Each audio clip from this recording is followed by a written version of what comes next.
Aye, it's a dangerous world out there. Best stop.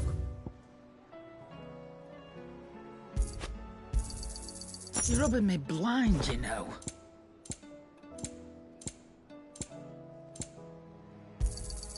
It'd better all be here. You're rubbing me blind, you know. Is that all?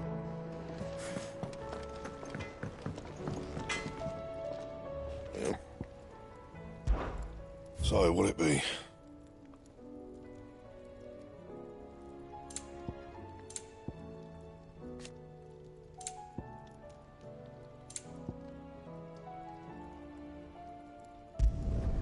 No scratches, right?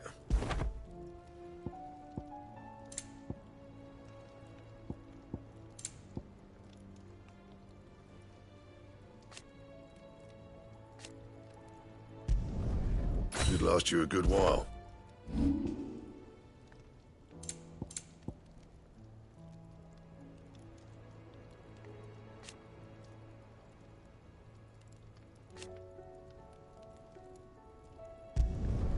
You can thank me later.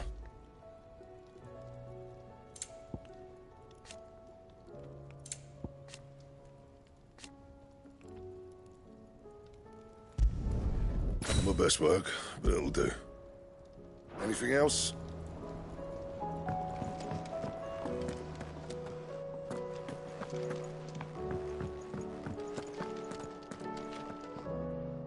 My Lord Marquis, I heard about Eastpool, that some of my fellow Guardians are to build a new home there, both for themselves and for Madame Martha's bearers. Is it true? It's true. The village is to be rebuilt. I have many fond memories of Eastpool. When I was a child, we would visit my aunt and uncle often. They would lavish attention upon me as if I were the son they never had. I went to see Aunt Hannah after my uncle passed away, but not nearly as often as I should have. Oscar, I'd like you to assist Sir Wade in the rebuilding efforts. But my lord, my training is not yet complete. I couldn't possibly. I warned you I might not be the easiest of masters, but I'm not as hard-hearted as that. Go. Be with your aunt. Rebuild her home. Is what she would have wanted. Yes, my lord. Thank you, my lord.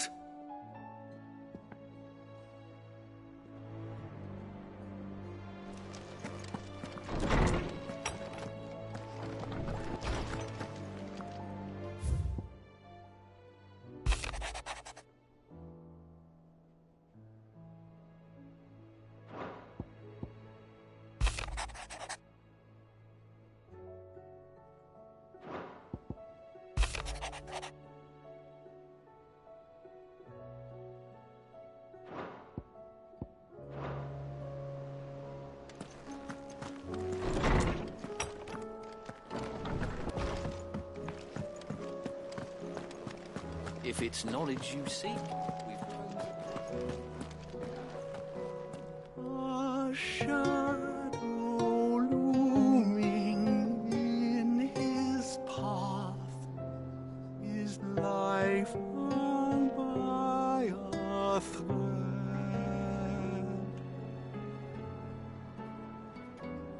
Yet still he clung unto the mast and bellowed, all ahead.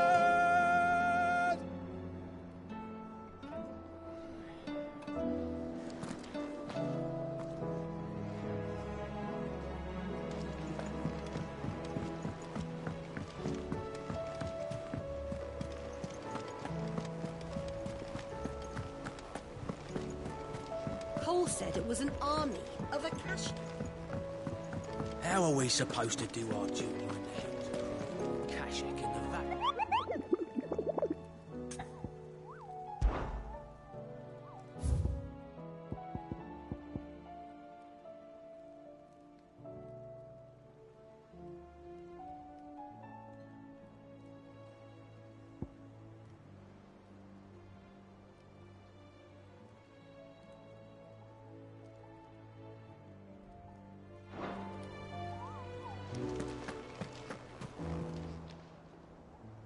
Oh, I wasn't expecting you back so soon.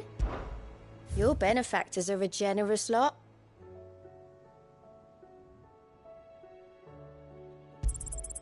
Here you are.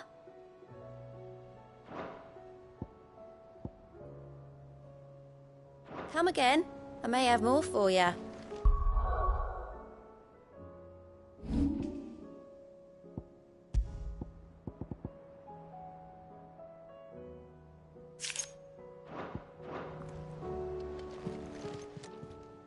How are you doing?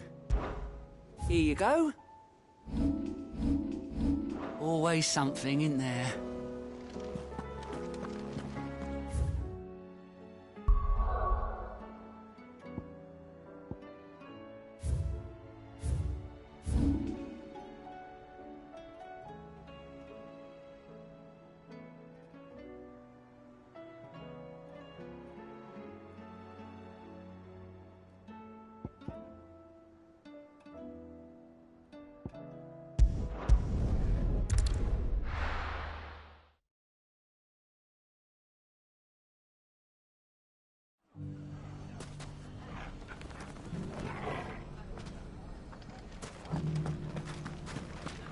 The bandits may be no more, but look what they've left us.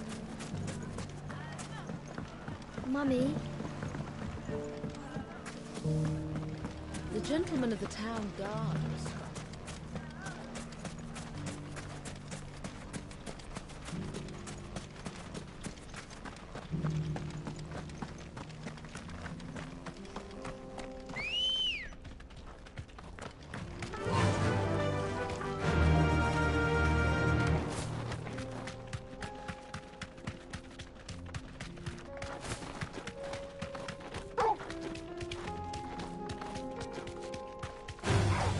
All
Promising. Something tells me it won't be easily broken.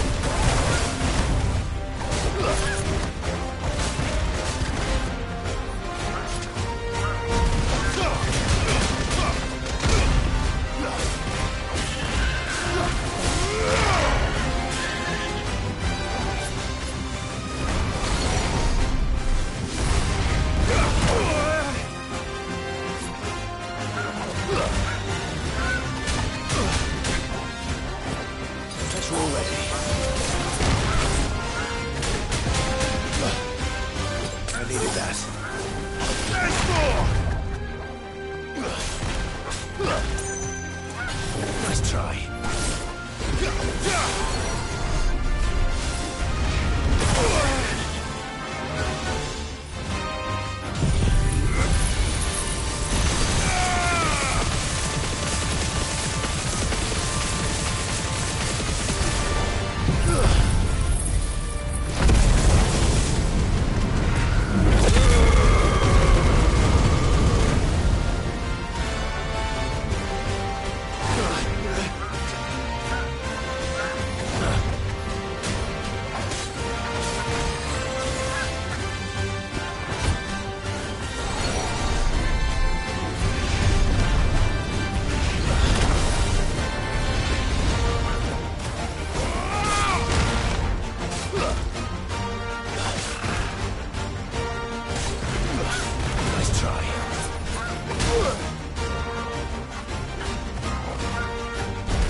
Poor beast.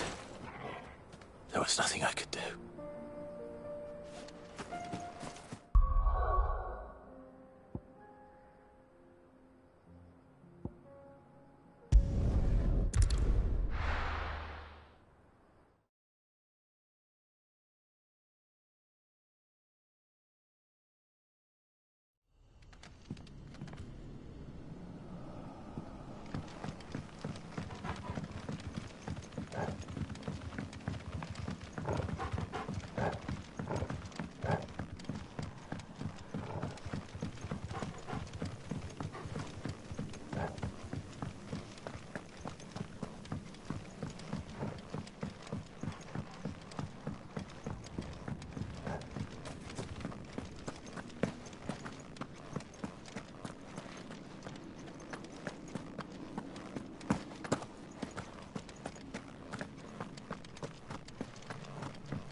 and my mortar.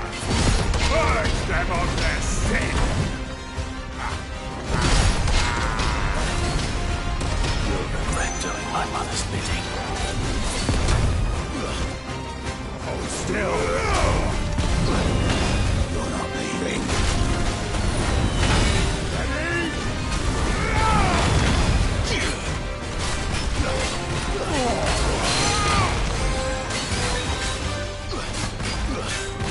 Nice try. Too slow.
Your work here is done.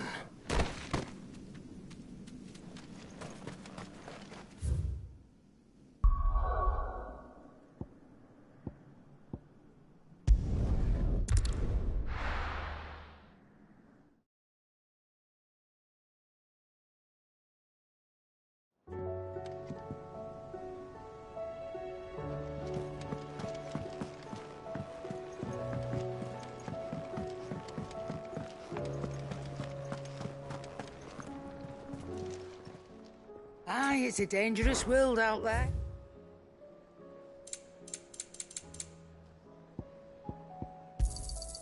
It'd better all be here. You're rubbing me blind, you know. You'll not find a better price than that. You're rubbing me blind, you know. Is that all?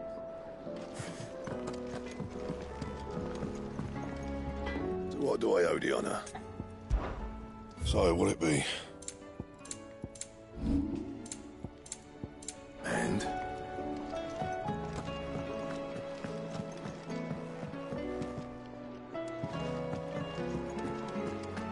If it's knowledge you seek, we've come.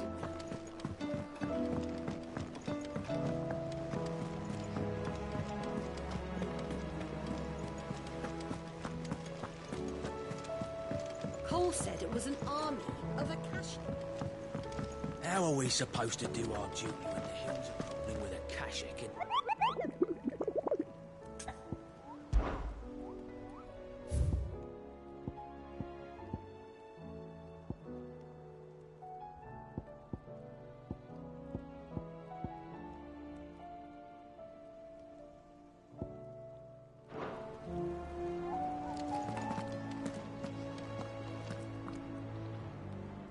Clive. But if you're here, where the hell is everyone else?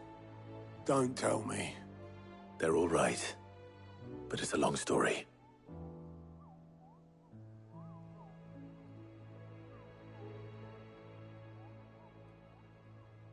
You lot don't do things by halves, do you?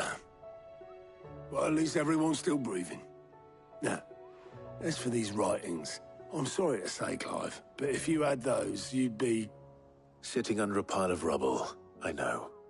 But we were able to save a few bits and pieces from the ruins, most of which ended up being used to build this place.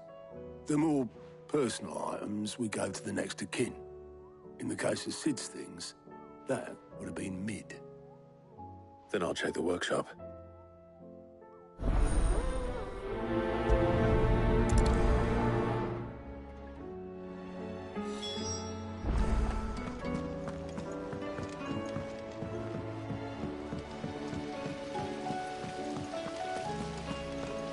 Master Sid, have you seen His Highness the Prince?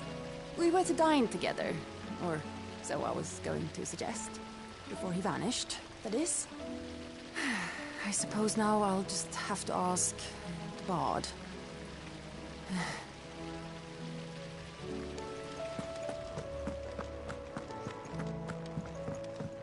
If Amber and the Lazarus are gone, then everyone in Port Isolde's in danger. do you think Mid's ship will ever sail? You saw that work of devilry on the deck, didn't you? The second.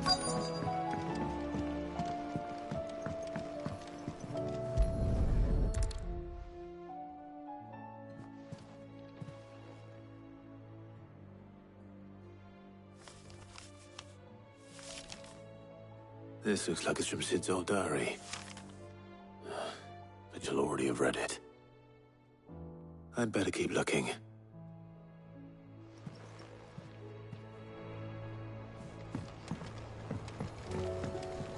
I know this is your hideaway, but you really shouldn't be in here.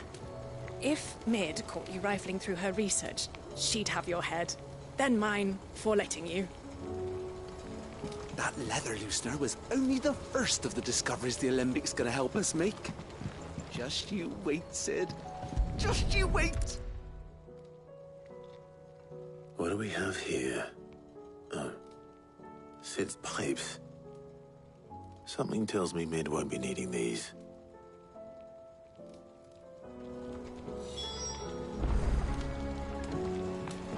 We've had no word from Canva for days.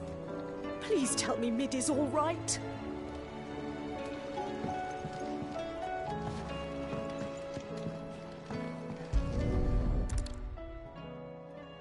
I remember seeing this doll in Sid's cellar. I wonder if it was Mid's.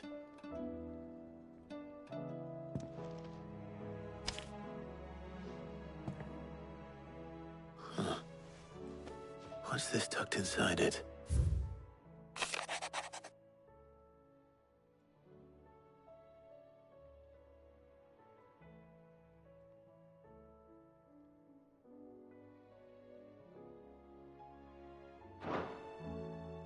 Sid's best invention.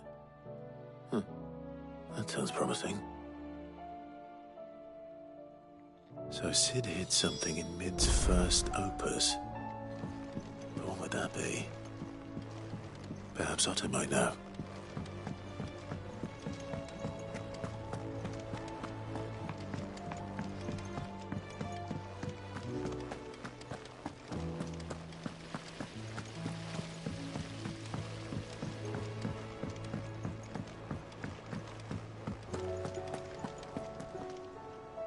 Well, did you find anything? Possibly. You wouldn't happen to know what Mid's first opus was? Opus? That girl's as tone deaf as a banshee. Unless you mean the orchestrion. She couldn't have been more than, what, 11, 12 when she cobbled that thing together? It surprised us all. Not least her dad. You should have seen how proud he was of the little scamp. What's that battered old box have to do with anything? I think Sid may have hidden something inside it. Wouldn't surprise me. Those two and their bloody treasure hunts. Half the things in the hideaway were hidden one time or another.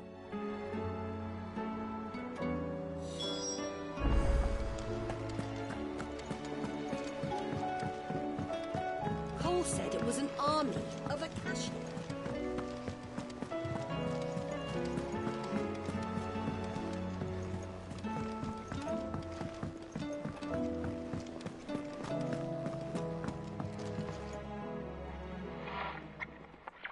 I didn't break it. Well, I didn't break it. What didn't you break? Nothing. We didn't break nothing. We definitely didn't break the orchestrion. What's wrong with it? It's broken. Except when it isn't.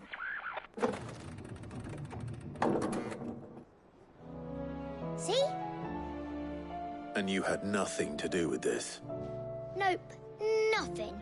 We just wanted to listen to all the songs at once. So we pressed all the buttons.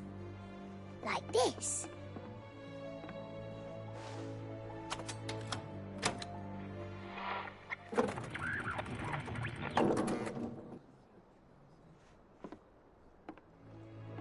See? All too well. All right, out of the way.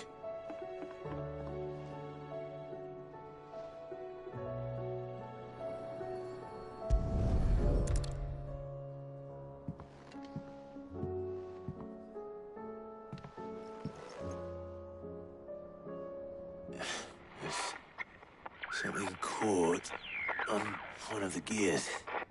Did you break it? Can you fix it? No, I mean, yeah, yes. There. How about now? You fixed it! Sid fixed it! He more than fixed it! Yeah, new music! Huh. Never heard this one before. They started playing when I removed this. Whatever it is.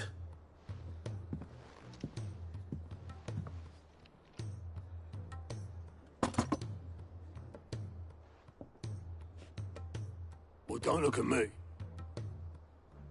I can tell you it's important, though. Sid showed it to me once and said as much.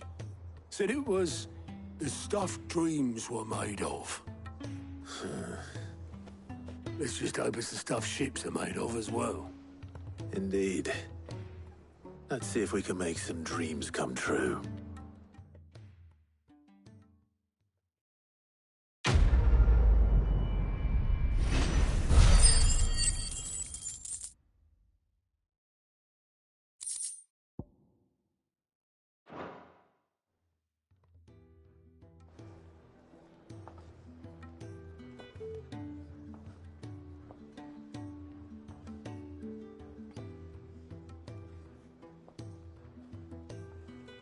Just the two I was looking for. Aye. Who's a patient? Actually, yes. The Crown Prince just left. Dion left? Unless you've another word for stood up and walked off. Yes, left. He did have the decency to leave a message with Obelisk before commandeering one of his dinghies. Should we go after him? No. We're not the Prince's keepers. He's free to do as he sees fit. I'd rather he did so in bed. His wounds are nowhere near healed. Much like yours, I suspect. Otto told me what happened in Canver. What is it with this realm's princes and their aversion to rest? Ask me when I get back. Though I may be sometime. Then at least try to stay safe. And if that fails, try to stay alive, eh?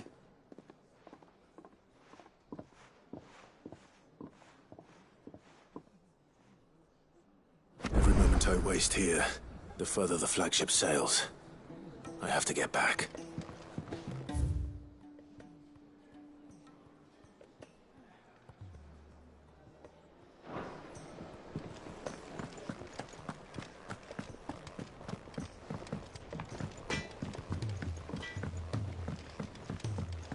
He's a surly soaker. Who cares?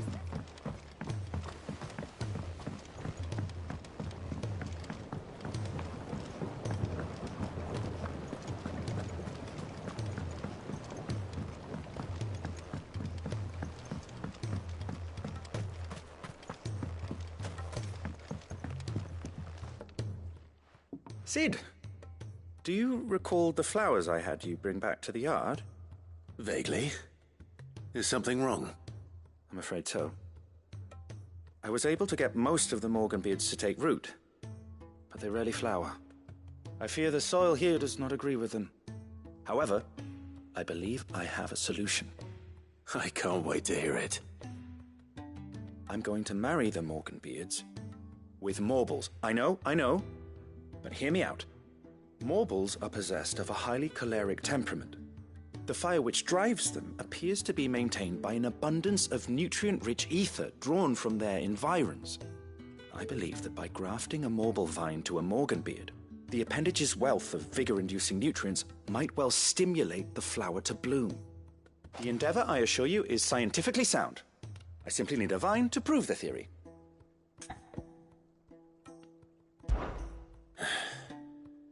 And all you need is a single vine from an ordinary Morble. That is correct. A single vine. As for the Morble, I fear ordinary may not suffice. But, as luck would have it, a most extraordinary specimen is rumored to haunt the swamps of Rosaria. Why, a notice concerning this very creature was only recently posted on the hunt board. How timely. Well, I shan't keep you any longer. I know you have much to do, as do I. Now, where did I put my watering can?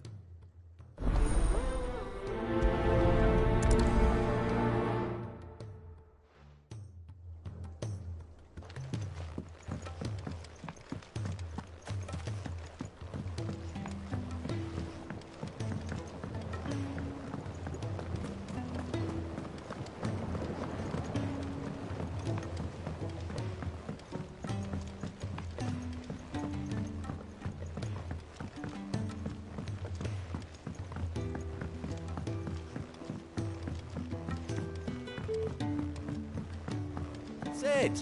Heard you were in Canberra fetching young men.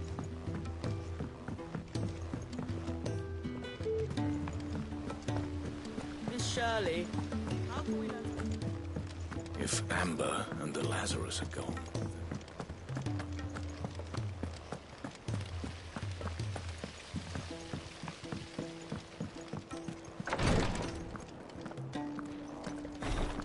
She can't keep this up much longer.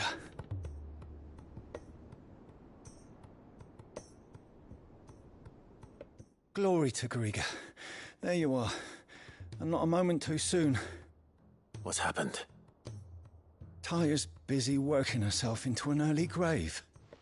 Since the arrival of her latest patient, she's refused to stop, even for a moment. I've tried offering to see to him in her stead, but she won't hear of it.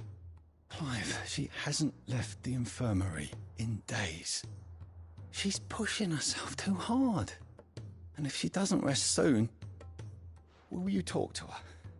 Order her to her chambers if that's what it takes. Because if she keeps this up, I fear the hideaway will be without its best physica before too long. I know better than to order Taya to do anything, but I'll speak to her. Oh, thank you. I pray you have better luck than I did.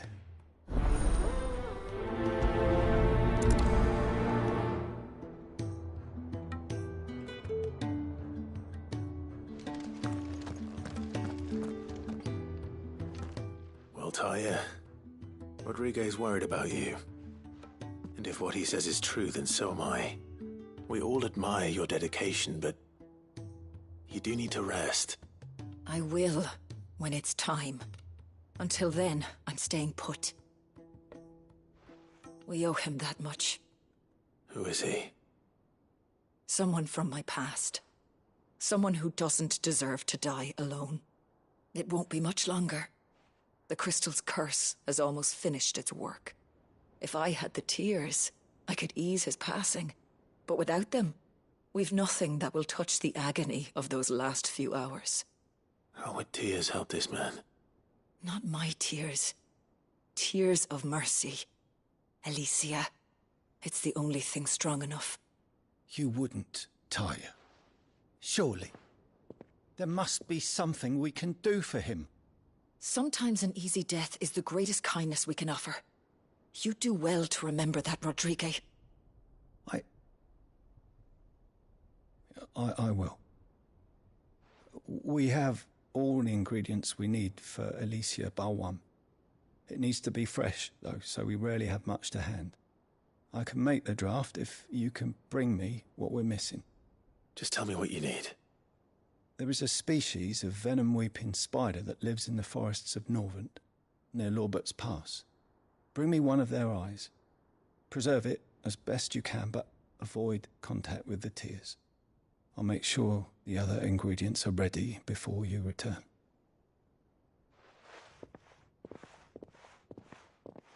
Thank you, Clive. I won't forget this.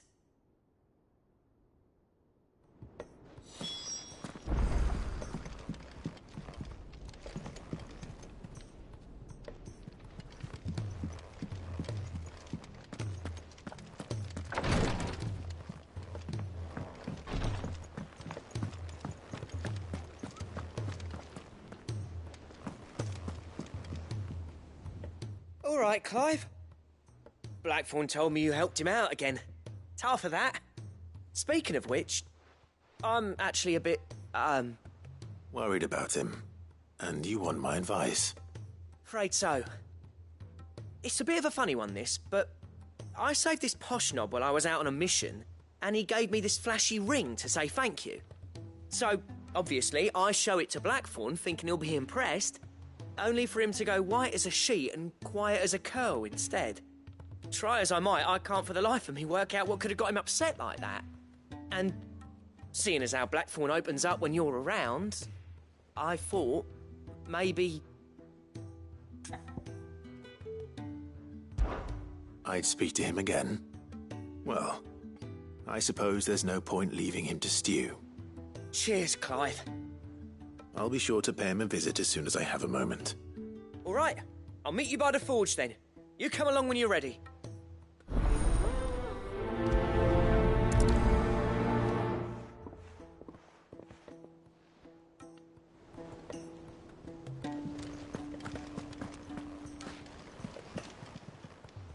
Clive.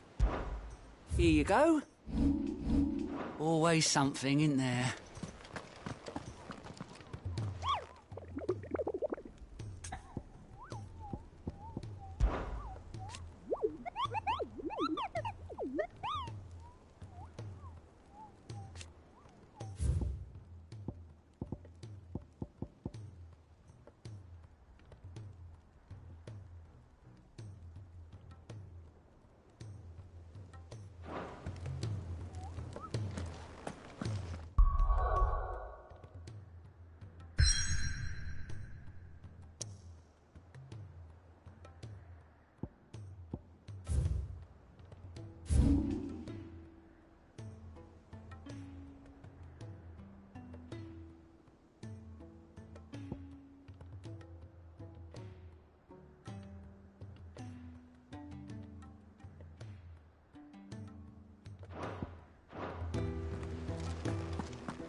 If it's knowledge you seek.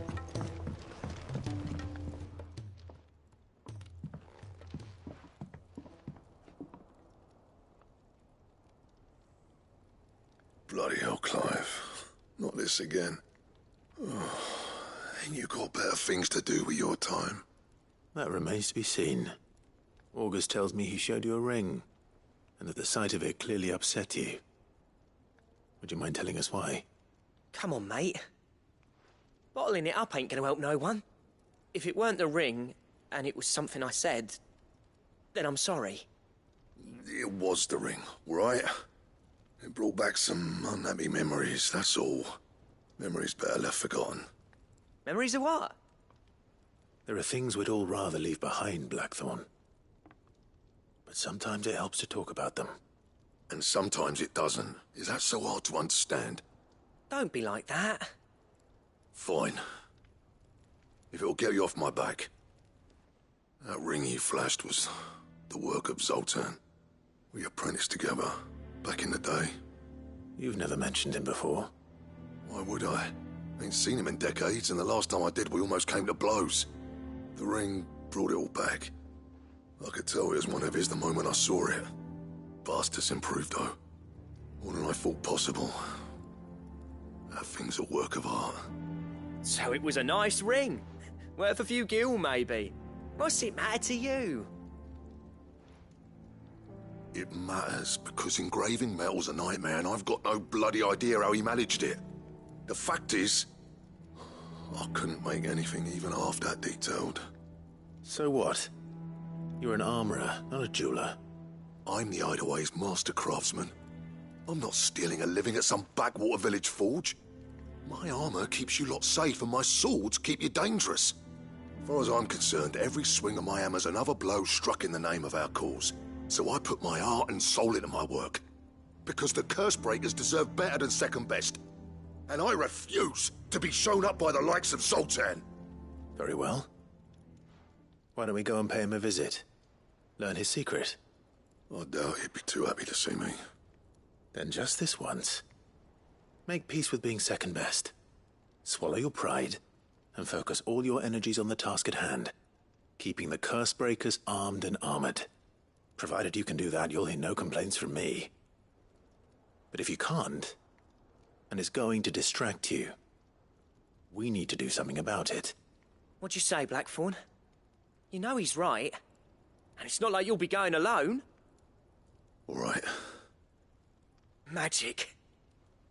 So, where do you reckon old what's-his-name is then? Zoltan, was it?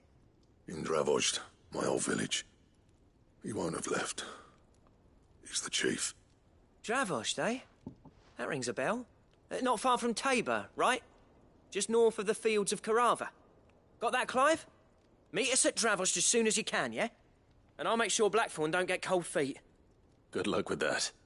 I'll see you there.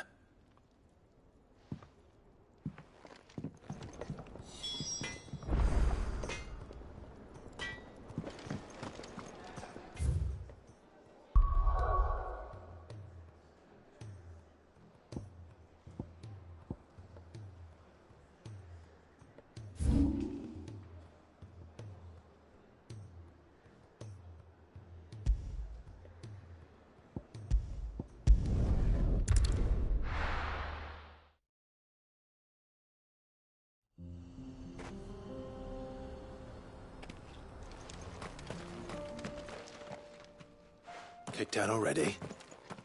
No. This charmer ain't letting anyone through. Why are the gates closed? Chief's orders. No one's allowed in without his say-so. Not that I'd have let you in anyway. You look like trouble. I suggest you go home. That's what I'm trying to do, you little prick. Ain't changed a bit, have you, Snotty? No. It isn't. Blackthorn. Long time no see, eh? What the hell are you doing here? Well, it was meant to be a surprise, but since you asked so nicely... I'm here to see Zoltan, you fucking numbskull. Now let us through. All right. Just... don't go starting anything with the chief. Yeah, I promise I won't throw the first punch. That good enough for you?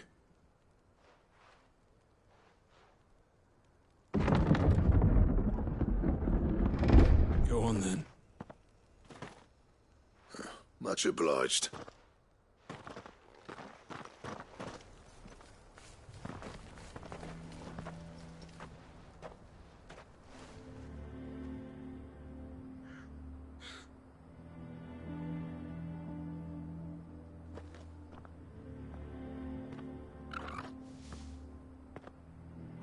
So this is Dravozd. Not much going on, is there? It's a smithing town. When I was a lad, you'd have to shout to be heard over the sound of hammer on anvil.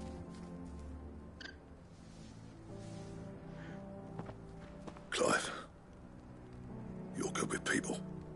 You speak to Sultan. Hey, you ain't backing out now, are you? There's a river of bad blood between me and the chief. But if someone can build me a bridge, then I'll cross it. All right. I'll see what I can do. I appreciate it. He'll be near the forge on the hill. It was our master's. He'd have inherited it when I left. The forge on the hill? Good luck. You'll be needing it.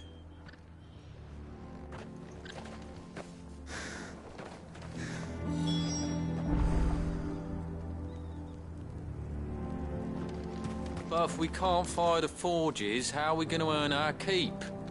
Shut your hole. The chief will think of something.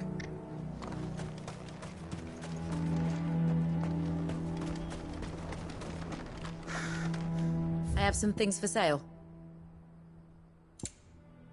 Go safely now.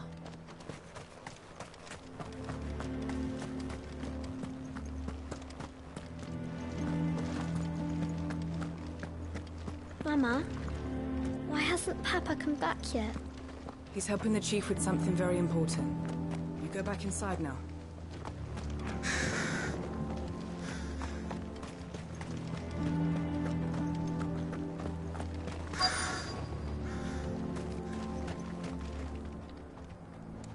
Should be enough to last us a few moons, at least.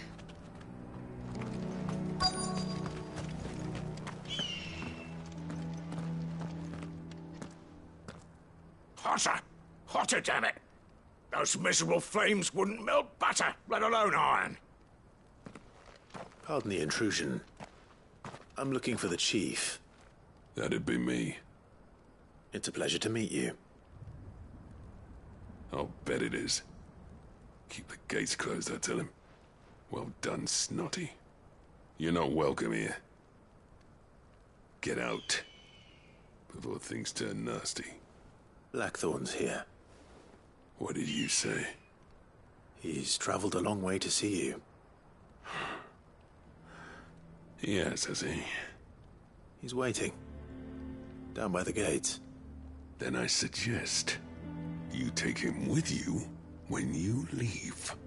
Didn't you apprentice together? So what if we did? Fuck! We're getting nowhere. These bearers' flames are next to bloody useless. We're never going to be able to fire up the forges unless we can find some new crystals. I'm a busy man, as you can see, so do me a favor and piss off. Oh, and if you're struggling to find your way out, ask Blackthorn. That prick knows exactly where the exit is. He's not wanted here. And neither are you. All right. I'm going.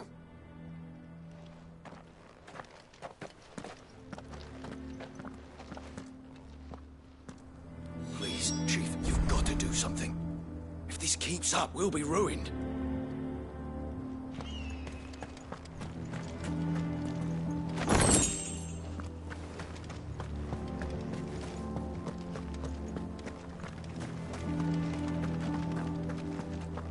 Mama, why hasn't Papa come? But if we can't fire the forges, how are we going to earn our keep? Shut your... Let me guess. Zoltan told you to piss off. As a personal favor to him, yes.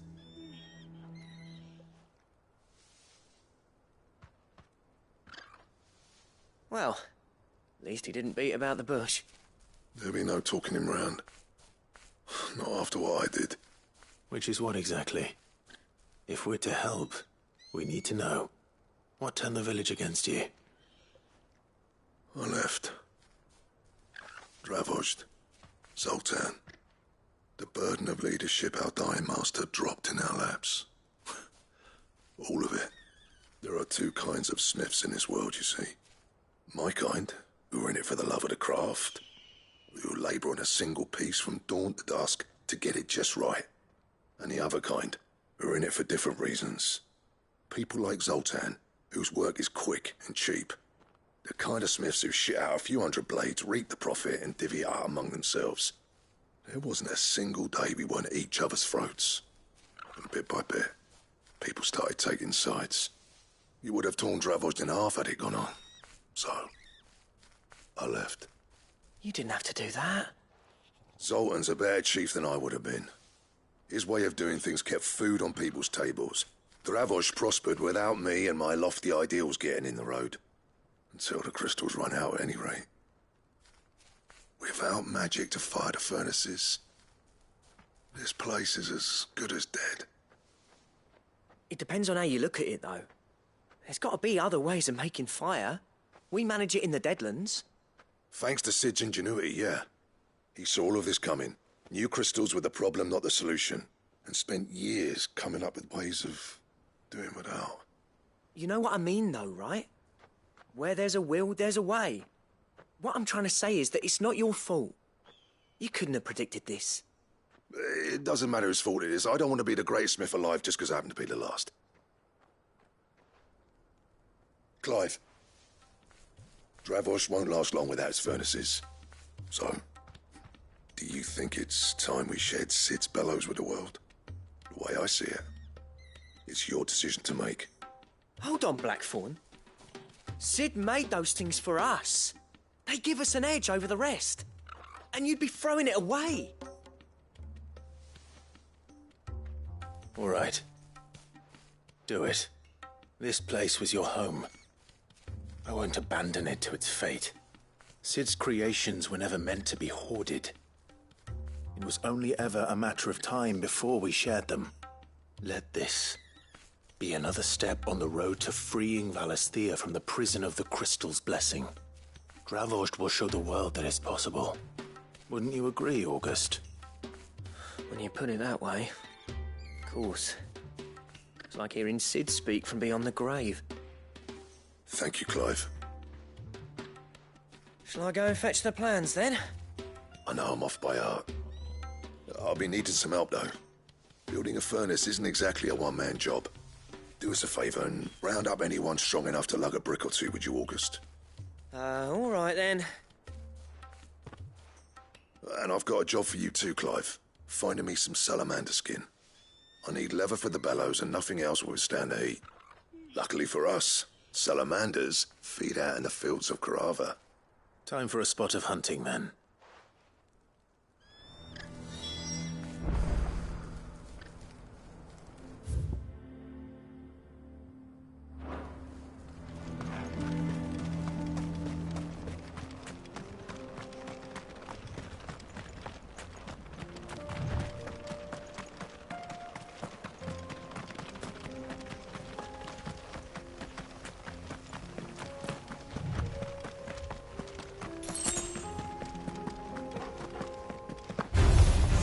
Won't be easy.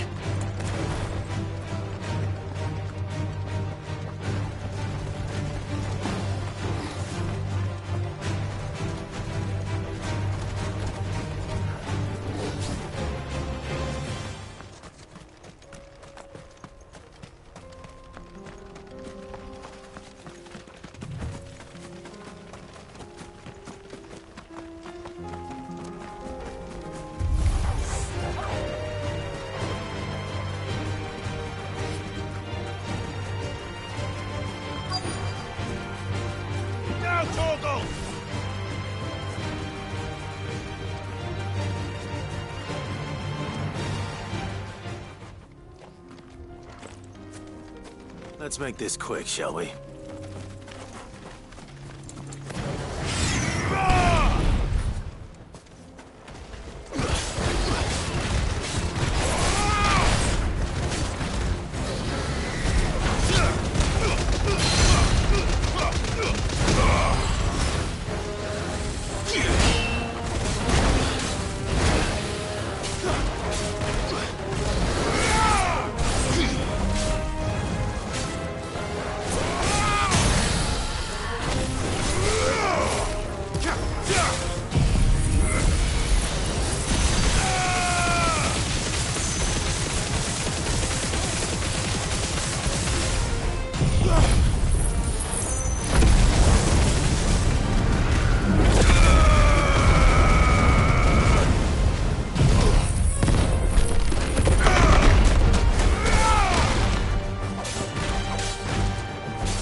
I dare say that will be enough for a decent set of bellows.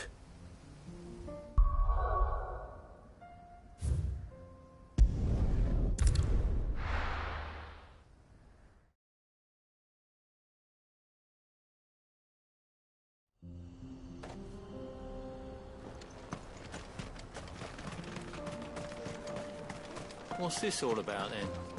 Don't know. Some kind of new invention. Good news, Clive. When I told people we'd be building them a new furnace, they were practically falling over themselves to help. Talk about changing their tune, eh?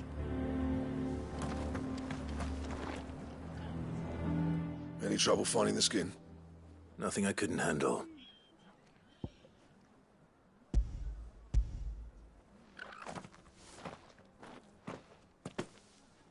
There should be plenty. Right then, time to put these louds to work. If everyone pulls their weight, we'll be finished in no time.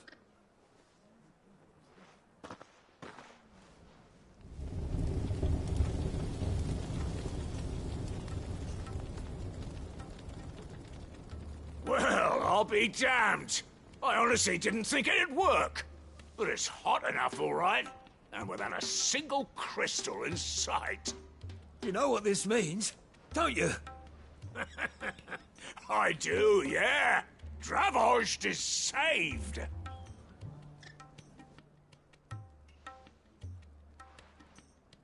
Sorry about earlier.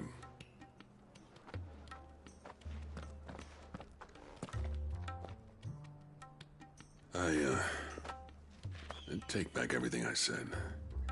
That thing you built us is an honest-to-God's marvel. You've saved our village. It's Blackthorn you should be thanking. He oversaw the construction. Give this to him, would you? What is it? Pit coal cinders. After he left, I spent years trying to eke the most out of our forges. That there was my answer. Chuck it in the fire, and your forge will burn hotter for longer, which will do wonders for your steel. Our secret for yours. Only fair. I've always envied Blackthorn. Since the day I became chief, I spent every spare moment trying to match up to the bastard. No amount of sleepless nights at the anvil will ever bridge that gap, though. He's a genius. Plain and simple.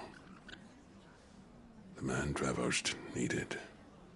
But he took all his talent and left. Gifted and free. Is it any wonder I hate his guts? The cinders would mean more coming from you. I need to forgive him first. And that's not gonna happen.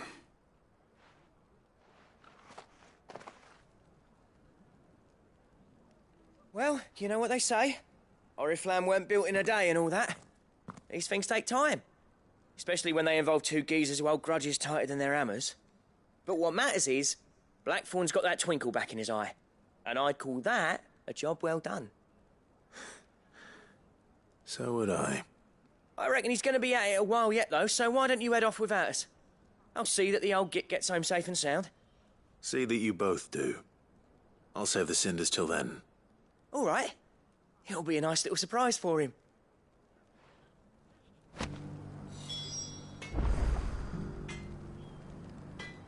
He's still explaining the ins and outs of the new forge, so I doubt we'll be going anywhere for a bit. These things are going to take some getting used to. Yeah. Give it a week, and you'll wonder why you ever bother with crystals. Let's run through it again, shall we?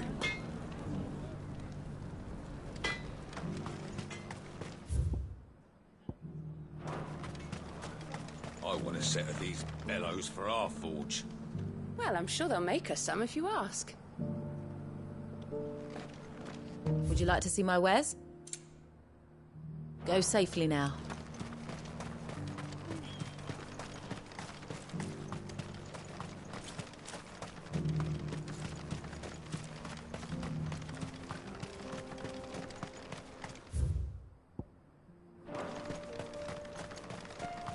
The forges are back in action.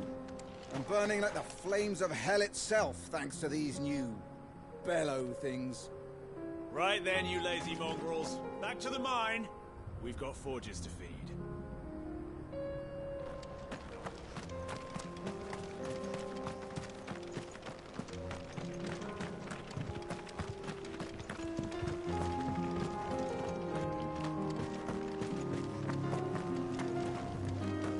Miners only. Can't have you tripping headfirst into a pile and bringing the whole place down.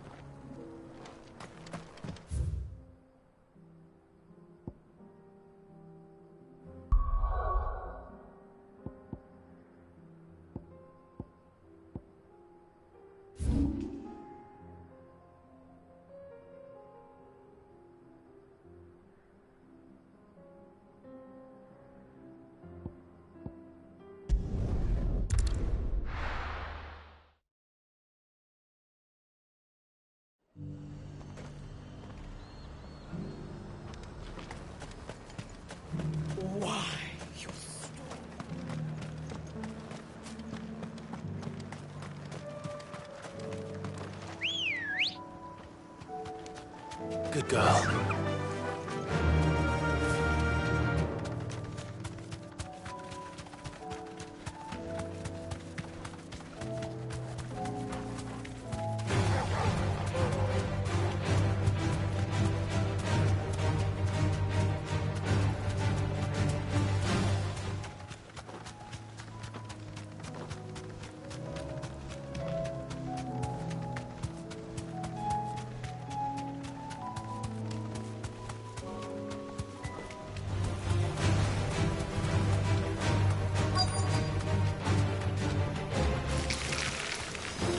Rodrigo could have mentioned his spiders would be the size of curls.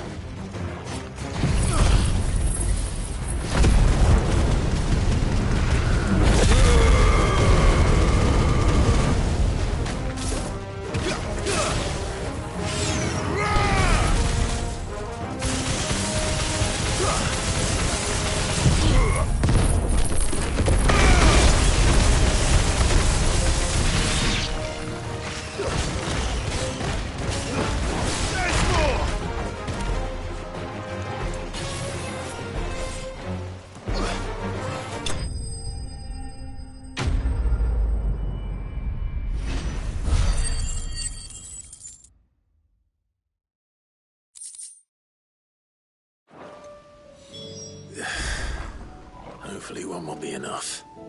Rodrigo will have prepared the other ingredients by now.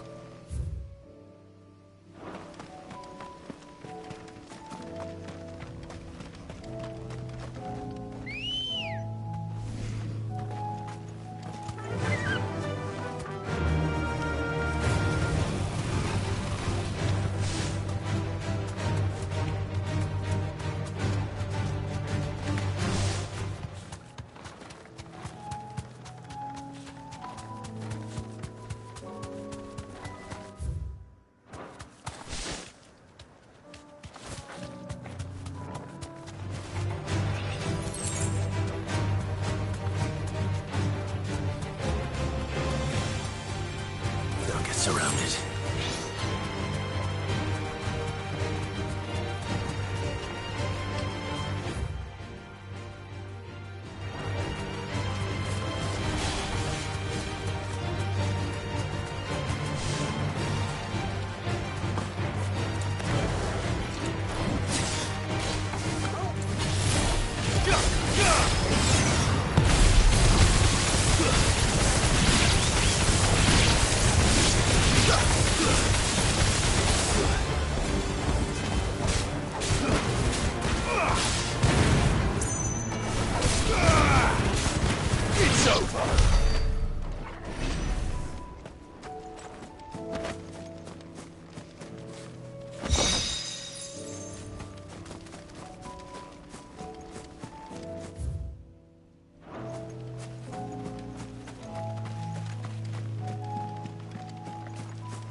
Good girl.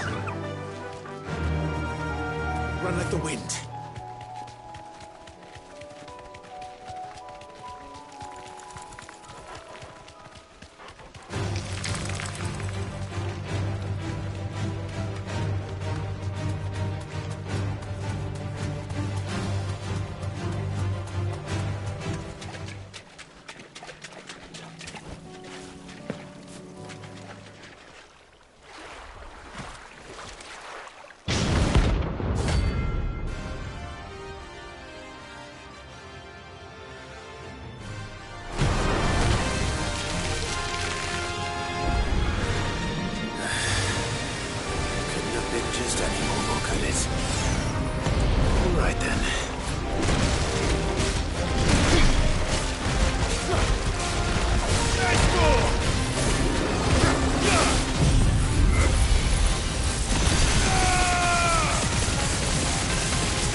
That was definitely anything but ordinary. Now, let's get this vine back to the yard.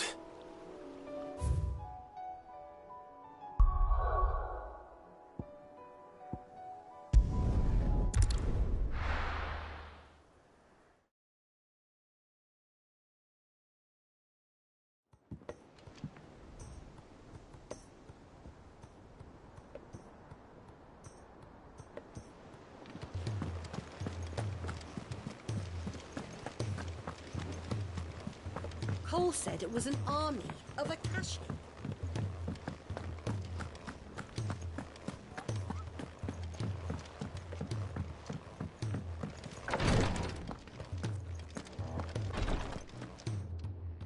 Thank goodness you're back. Taya looks like she's about to collapse. Is this what you needed?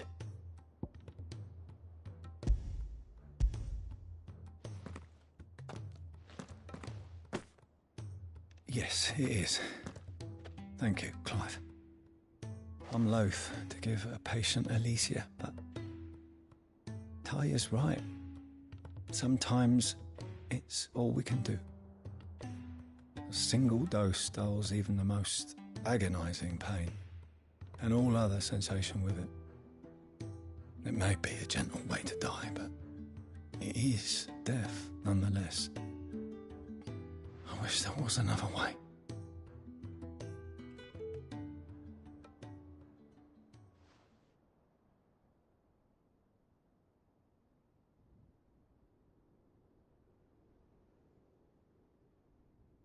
How are you feeling? Light, mid-here. Drifting on waves. Good. Just relax. Let the waves carry you to a better place. Thank you, Taya. I'm so proud of you.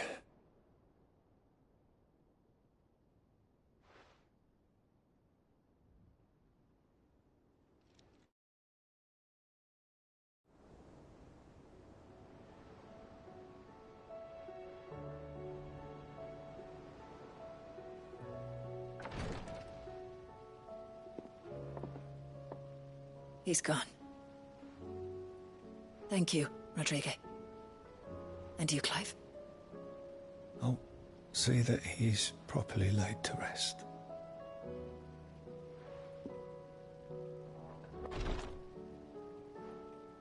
The man you helped today was my mentor, back in the Southern Isles, on the front lines of some meaningless war.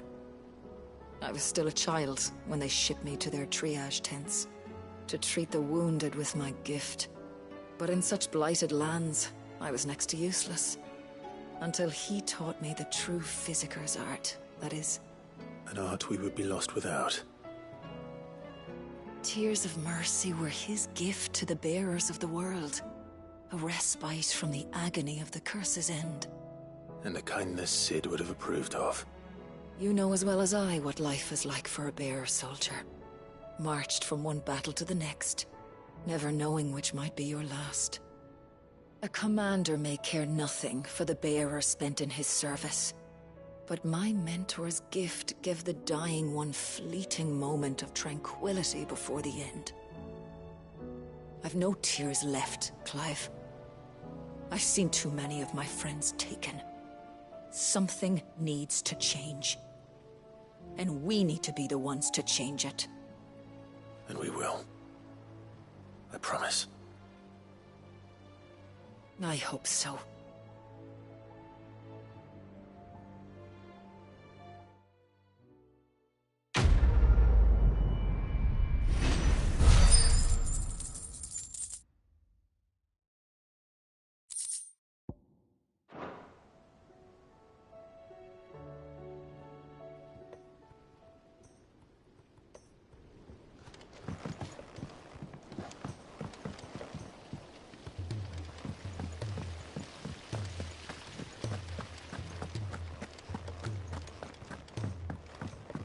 If Amber and the Lazarus are gone.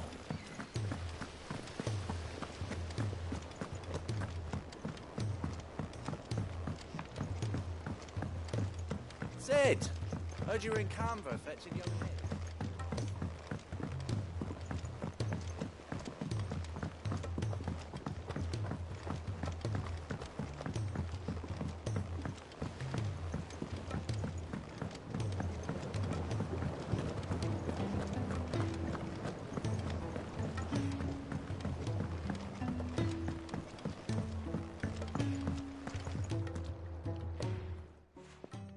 Sid, I can't help but notice that your satchel is twitching in a most violent manner. Here. It's your problem now. What an amazing specimen. The flesh positively throbs with vitality. If I can successfully graft this to the Morganbeards... When I successfully graft this to the Morganbeards, I suspect the results will be immediate. I shall begin at once.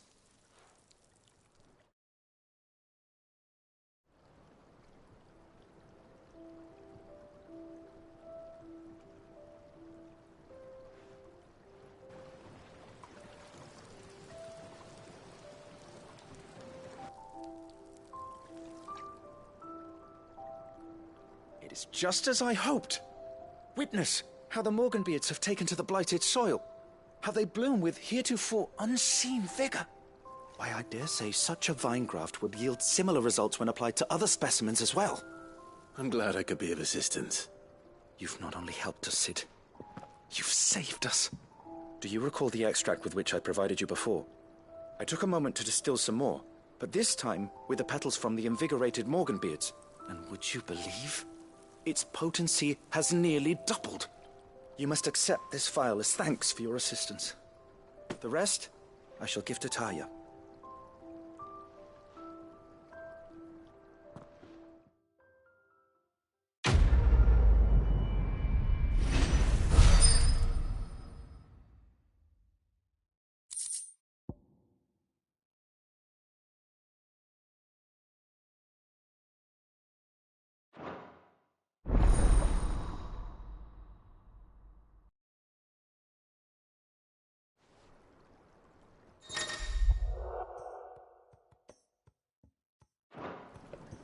Allow me to thank you again, Master Sid.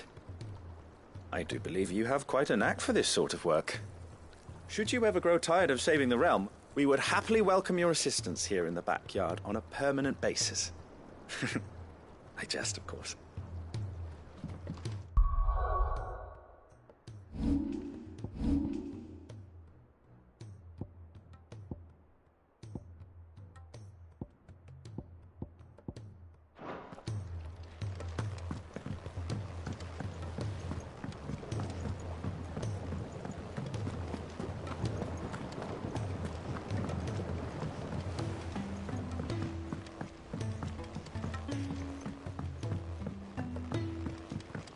He's a surly sook. Is there out you need? There's no one like our Nan.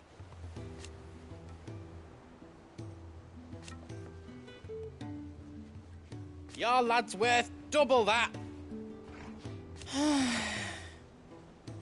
And I've never looked back. Be careful out there.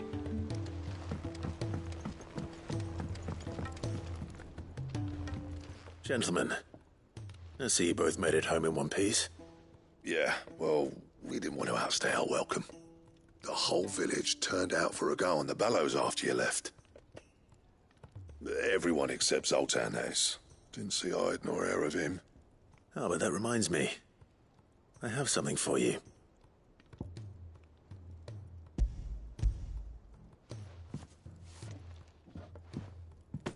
Pico Cinder? How'd you come by this?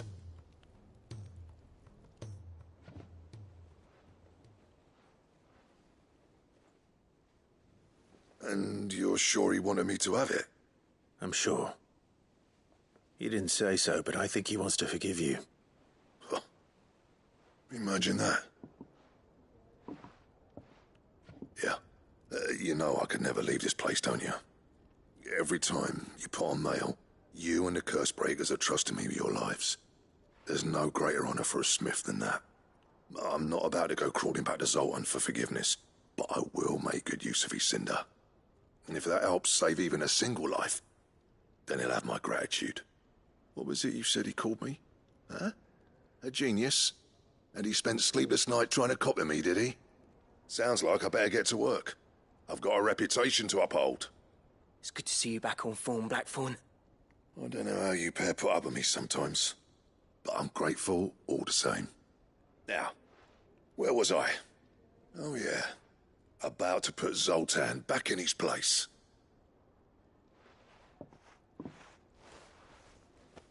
Ain't got the art to tell him how similar they are. Stubborn bastards. A little healthy competition should be good for him. You're not wrong. Still, it's a shame him and Zoltan couldn't let bygones be bygones.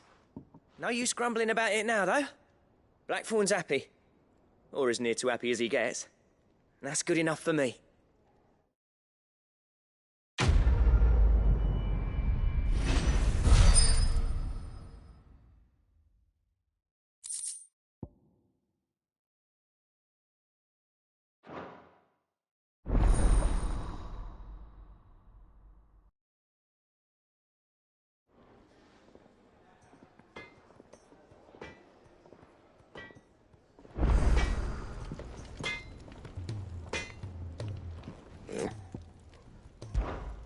What do you want?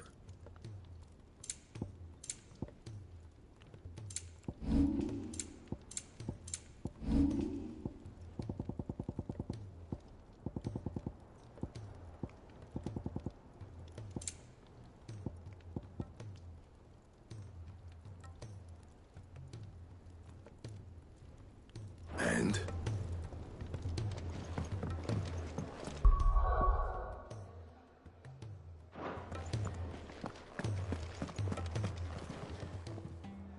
Aye, it's a dangerous world out there. Best on. You'll not find a better price than that. It'd better all be here. You're rubbing me blind, you know. Come again. Or don't. I'm not much... bothered either way.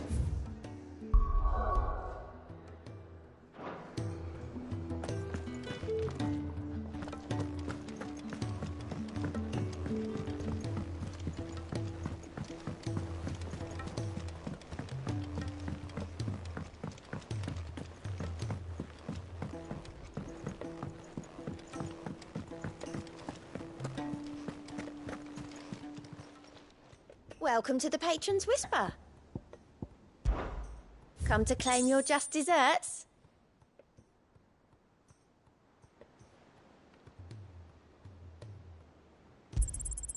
Here you are.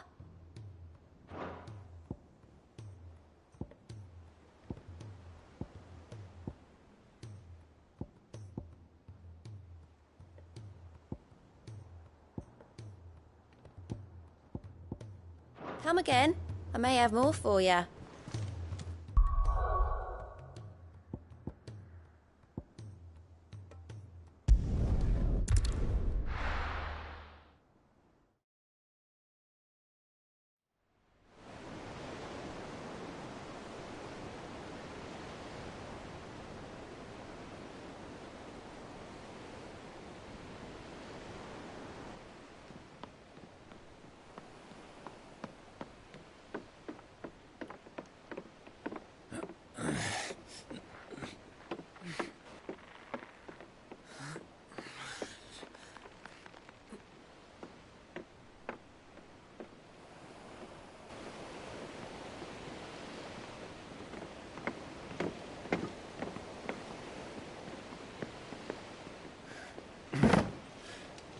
I were right, Clive. My dad had it all worked out. He'd be proud of you, Mid. His writings may have helped, but this achievement is all yours. Can we catch them? The Ainayar's one of the largest, fastest vessels ever built. And it won't help she has the wind at her back. Any other ship would be hard-pressed to keep pace with her, let alone reel her in. But this isn't any other ship. This is the Enterprise! And the world's never seen anything like my dad's engine. It certainly hasn't.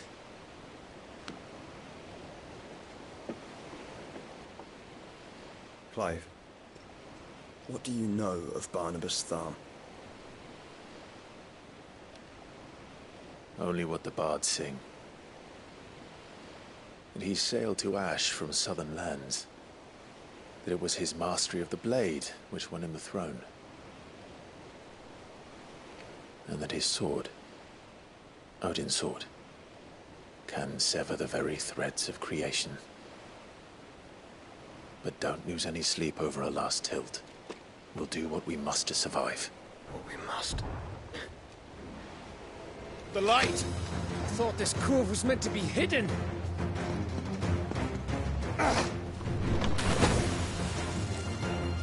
Mid! Company! Eh? We'll hold them off until the ship is ready! But hurry! Bollocks! All hands! Man your stations!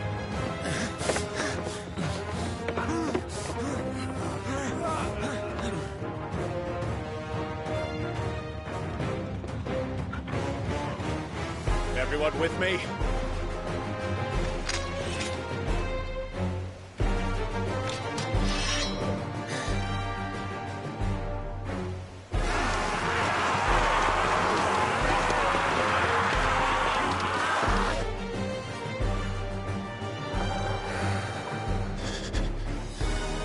Here they come!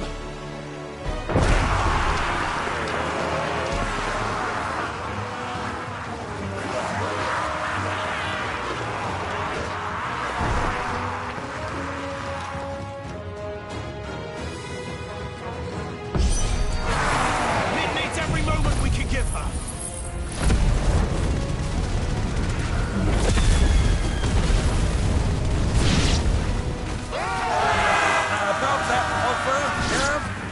How are we doing, Mid? I thought you said that ship was fast! Once it gets going, well, don't take your time. Or if you fancy giving us a push, you lay in the old stack and die.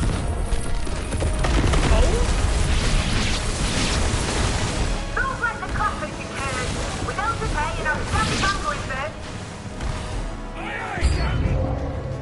Bahamut!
That was easy enough. All right, you lousy lot. Get your asses on board. She's ready to sail. You heard the captain.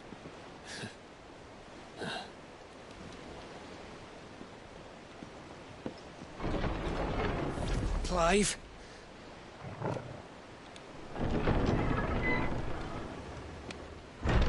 But I thought he was... Confounded. Then it is as I feared. Sleipnir is no man, but a creation of Odin.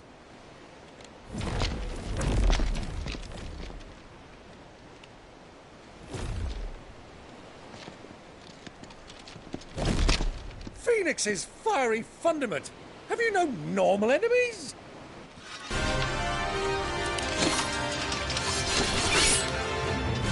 Up for another round? Of course we are. Right, Lord Rosfield?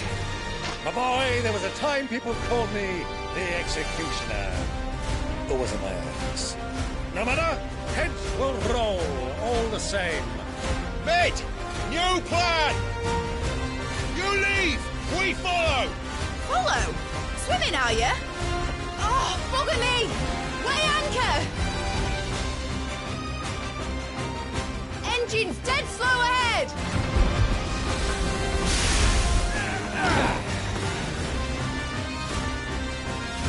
Have care, my friend. 'Tis not blood that runs through a Negi's veins. These foes will not fall easily, but they will fall. Like oaks before a woodman's axe. Good thing I brought one!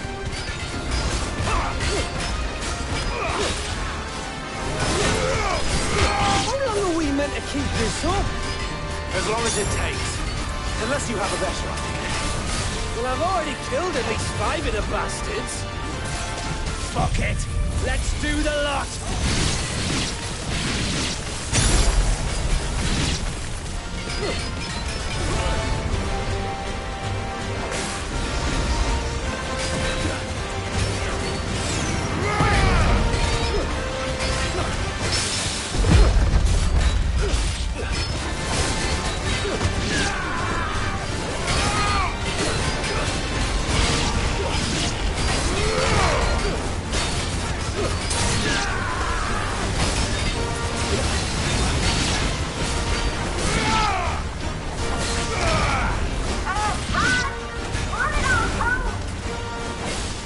Should we make for the ship? Not yet. Wait for my signal.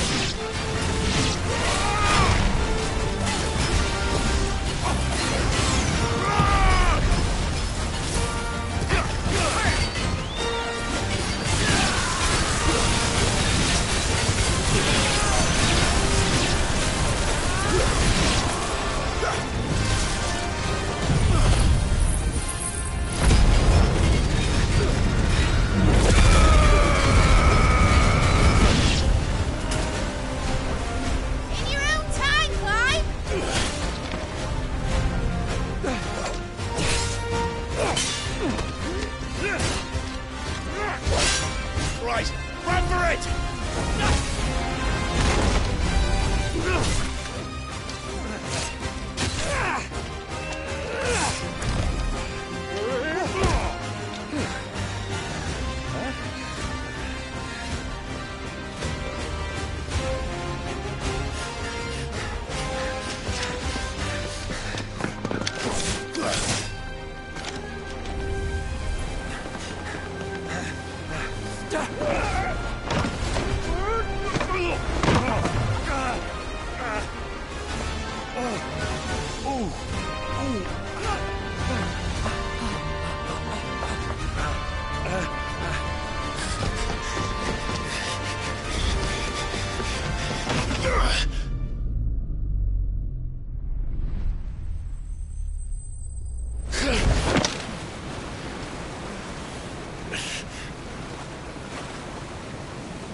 What do you want?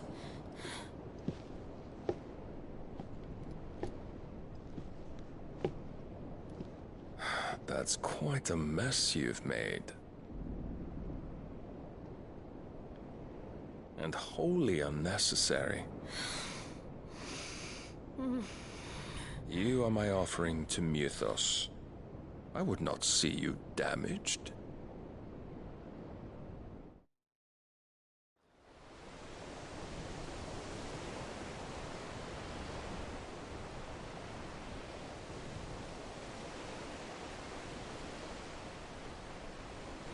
Now back to your stations! Every bell spent treading water puts another league between us and the galleon.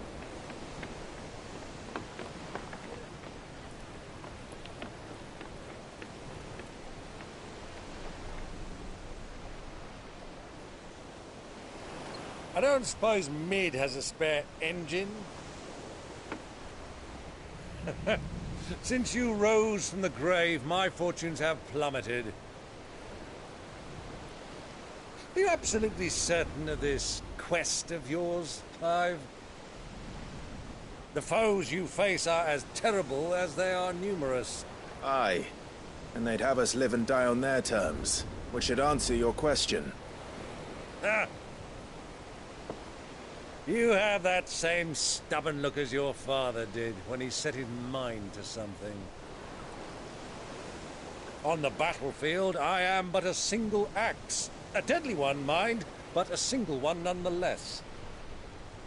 Yet what you require is 1,000, and I believe my old friend in Brandalar can provide them.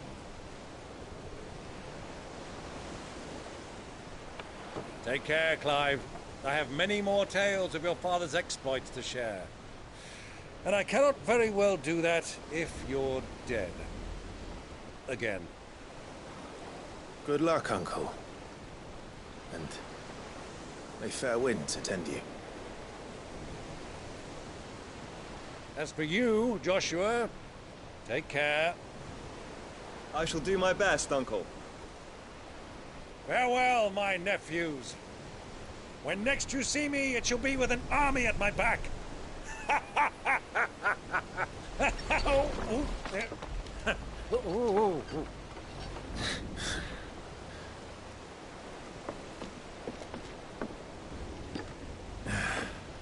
Cheerio!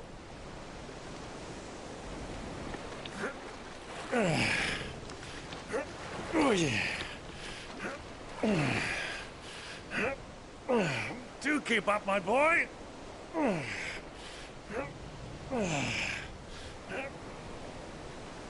Well, you can't have him showing us up now, can we?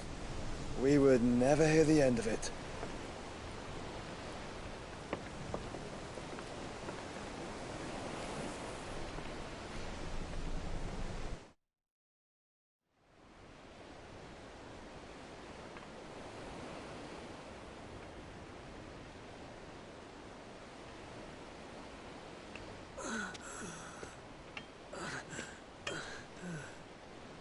Krieger, have mercy.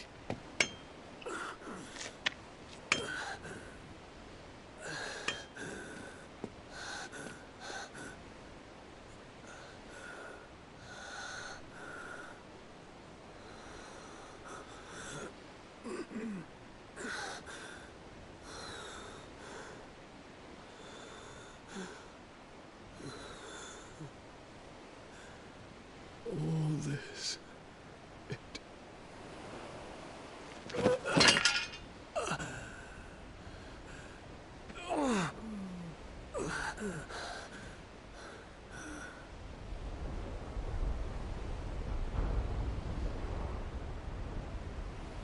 What have I done?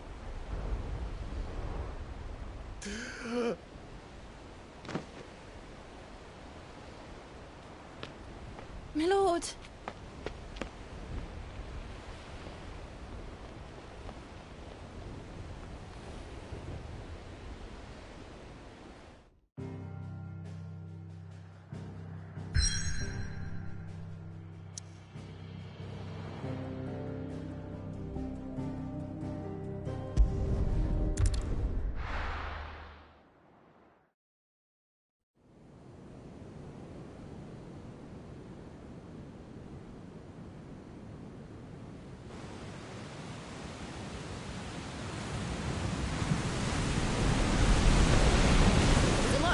between here and Waloed, but any ship heading north has to round Zemeckis and put through the Narrow. Maintain our current bearing north-northeast, and we'll catch the Black Galleon before she vanishes again. What's to prevent her from circling around Ash from the south? With these winds in those waters, it'd taken forever and a fortnight to reach Stonehere. Mid knows what she's talking about, Clive. Better than any of us lot, anyway. I say we do as she tells. Sails on the horizon. She's ours.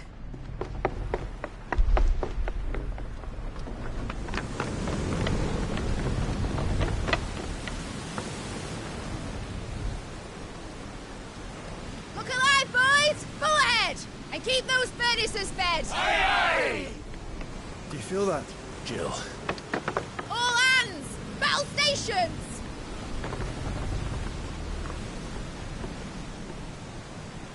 Let's see what this girl can do.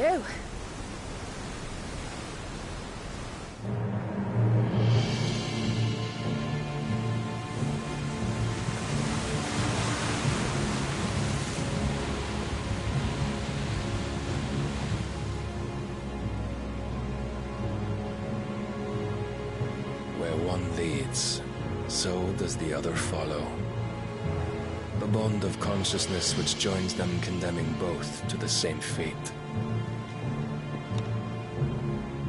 Yet my every attempt to strike it from their hearts serves only to tighten its hold.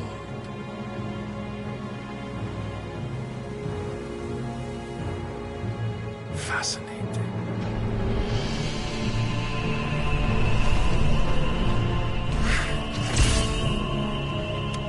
But then, there is naught my blade cannot sever.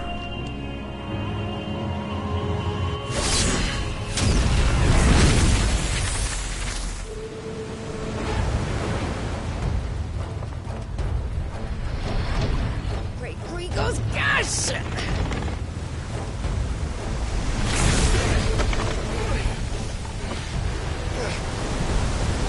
One of us. Hard port! Heads down, you brutes! And brace for impact!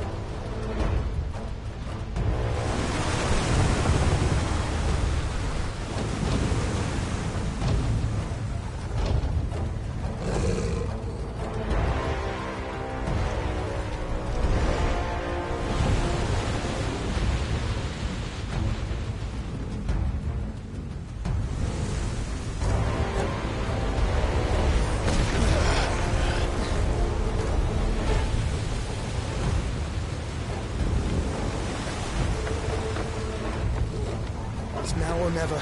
I'll find her.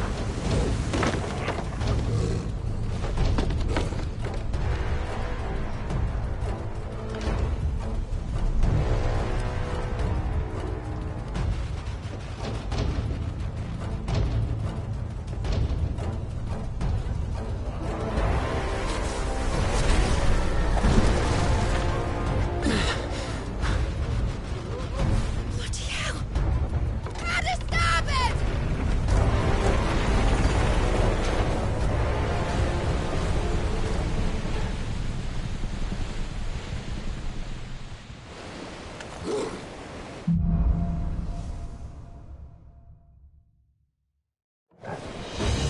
Where did you hide her, Marcus? Stay down!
For both of you. Extra shotguns!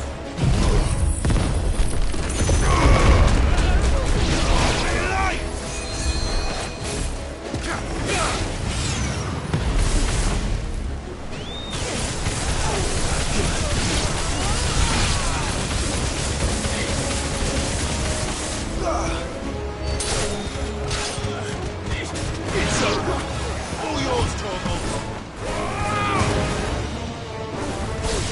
Stay! Who will steer the ship?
Jill!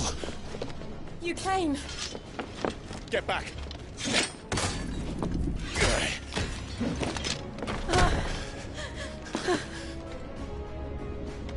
Clive, how did you... I'll explain later. Hands.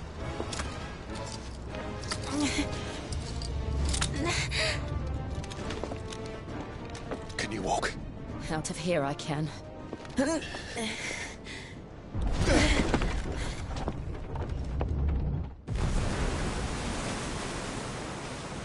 Stand still! Phoenix. Are you not the dominant of fire? I see naught before me but a guttering flame.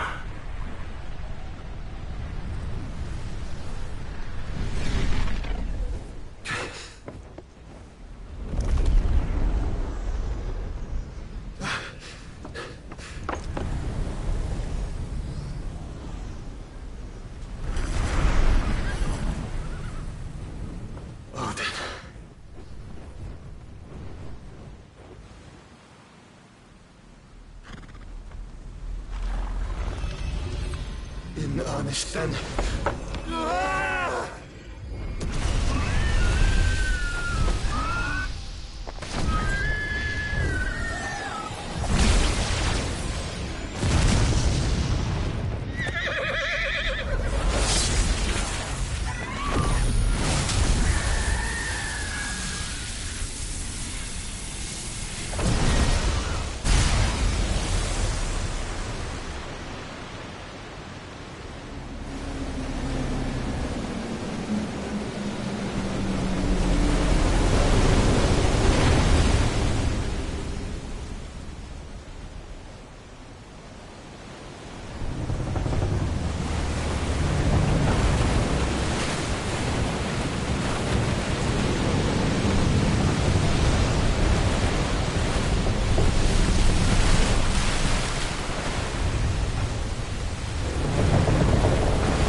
Can you go on?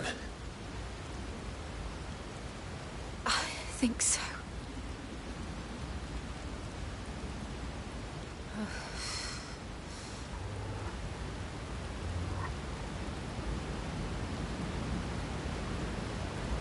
But to where?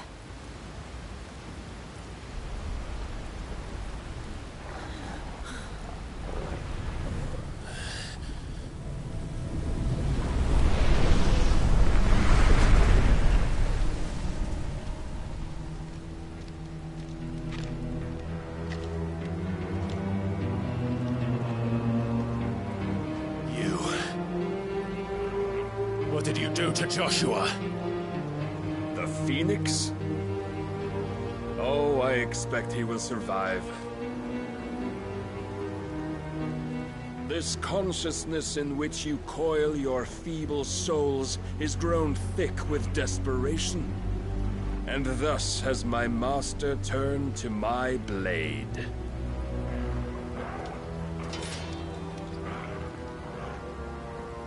The world will soon be painted in black, and all that live shall gather in death's autumn wake. Not if we remove the cause of this misery. Not if we destroy the last of the Mother Crystals and restore balance to the world. Come.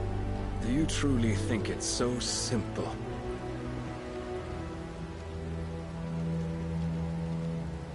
The blight is inevitable. Not even the Almighty might stop its endless march. Your efforts will avail us naught. Naught, that is, but suffering. You must embrace the truth, Mythos. Accept your place with the Lord. Keep it. As long as there's a chance, there's a choice. Ever led astray by your blind resolve.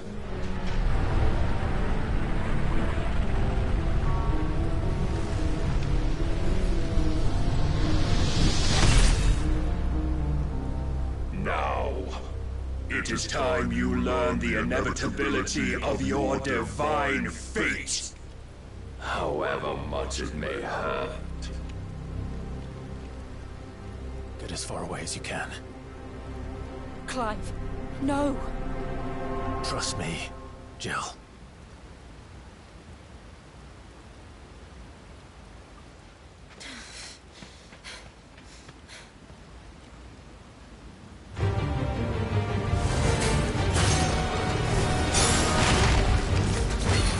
We don't have to do this. Oh, but we do. If only to remind you of your duty.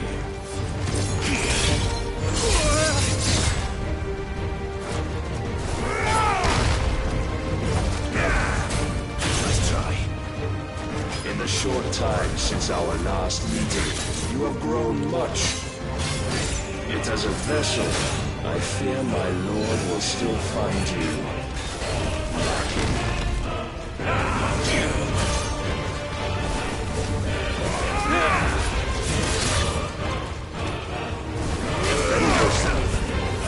All this fire and fury, and for what? Stopping the blight. A foolish notion fed to you by a foolish man. How dare you? You know naught of this world nor of our place in it. If our fates were so easily rewritten, we would all be gods.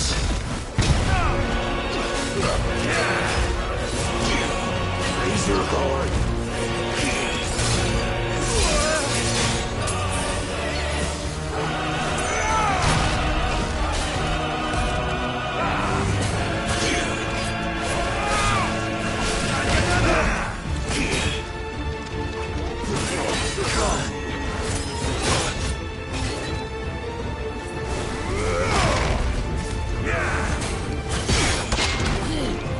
That's better.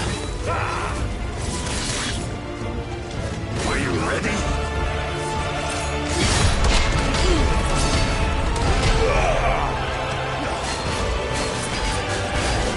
I have seen enough. If reason cannot sway you, there are other means of persuasion that might.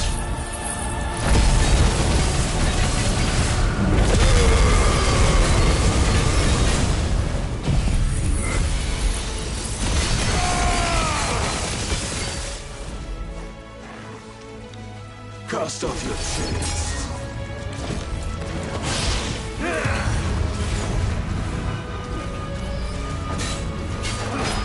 Get him!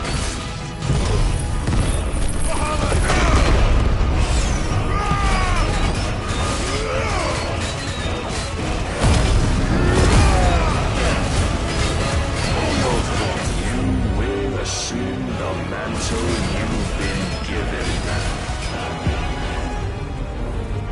And thus is the light of hope severed.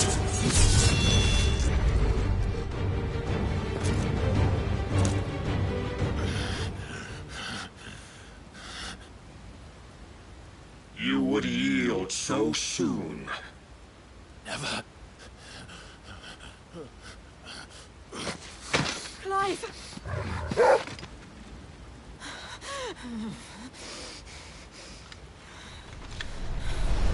Do you not see?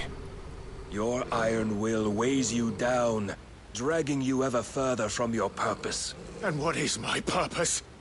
Mythos. Who are we? What are the dominants? The breath of the Creator still warm on our lips. We carry his light that we might guide the masses in his name. We are but mighty acts of God. We are more than that. You would be nothing without what he has granted you. The power we wield is his, and yet every time we draw upon it, it wears away at our very being. It breaks us. It unmakes us, that its immaculate aspect might reveal itself. The icon. It is too much for even his chosen few. Apart from you, Mythos. You wield the might of many, yet your body does not answer for its avarice. What are you saying? What I am saying is that we dominants are a means to an end. We were created for you, that you might drink deep of our strength and thereby fulfill your divine purpose. Which is? To feed. As you would know, could you only look beyond the walls of your prison of self-regard. As long as you choose to ignore this, you shall never penetrate my defenses. Still, you may take solace in the fact that you are not alone in your plight. The chains of volition shackle all of mankind, but there is yet cause to rejoice. For the Lord, in his mercy, has taken pity on his flawed creations, and shall see them restored to their proper forms. And what exactly would that be? Why, loyal servants to God. No. Manners, Lord Rossfield? They are men, like you and me. Albeit ones unburdened by the wills that drive our kind to madness. They are pure. They are divine. You mean to turn everyone Akashic? Not turn, Mythos. Turn back. For too long has mankind been led astray by their clamorous wills. It is time they return to a world of quiet equality, where they might once more know salvation. Salvation? And abandon everything we hold dear? We don't need your salvation. We'll save ourselves, and we'll do it on our own terms. Not yours, and not your gods. With every defiant expression of your will, the tighter the chains of consciousness become. But perhaps that fact may be put to use.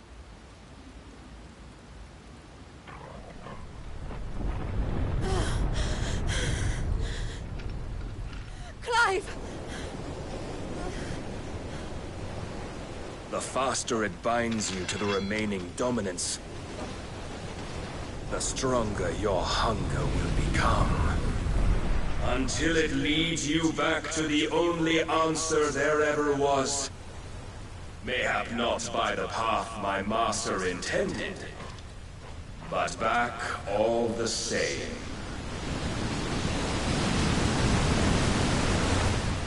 Ash is not far. I could freeze a path. You're in no fit state. Probably not, but I can try.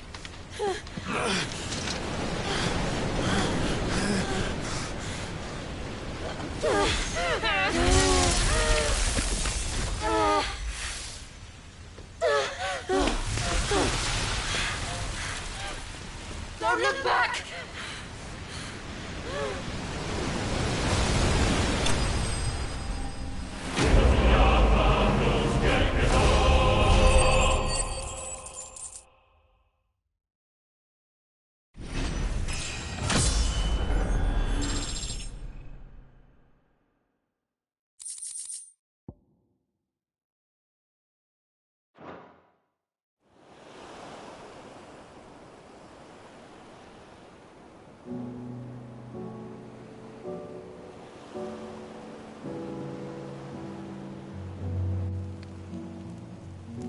I hope the others are safe.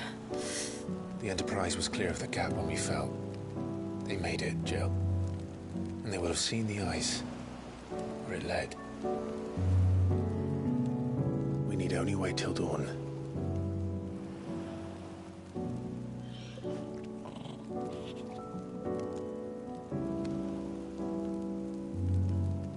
This is the second time Barnabas has bested me. I'm powerless against him. Then maybe there really is nothing else for it but to give yourself to his master.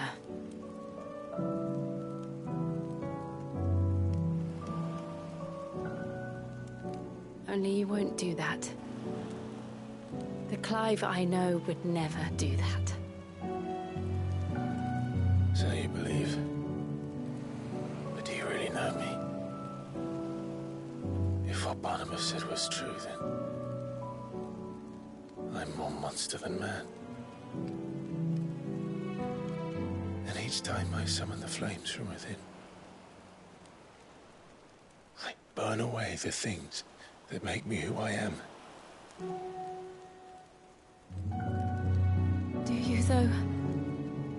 Think of what you've used that power for, of all the people you've saved. It doesn't matter how or by whom it was granted, only how you choose to use it. And you've chosen to use it for good, haven't you? I've also used it to kill. What if that's my purpose? What if it's all I'm good for?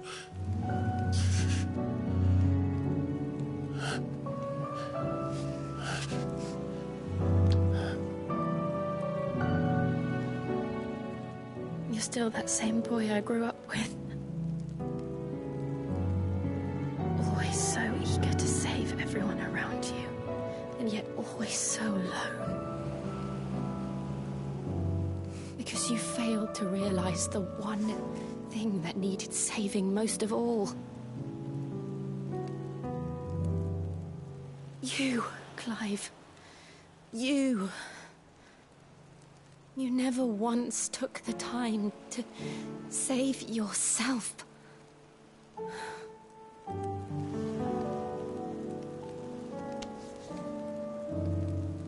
Myself? I think I might be beyond saving. No one is beyond saving, provided they want to be saved. You fight to survive. And you survive so that you may protect those you love. It's what you do. What you've always done.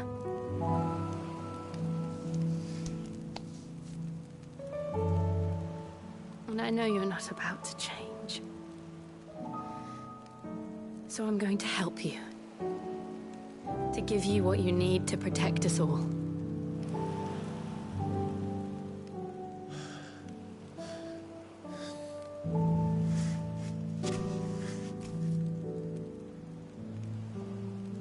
Jill. Are you sure? If this is what you want, then...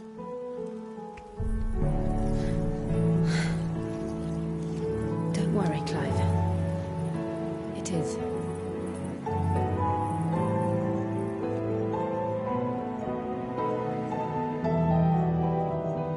This burden, I'll give you the strength to bear it alone. But I'm not alone.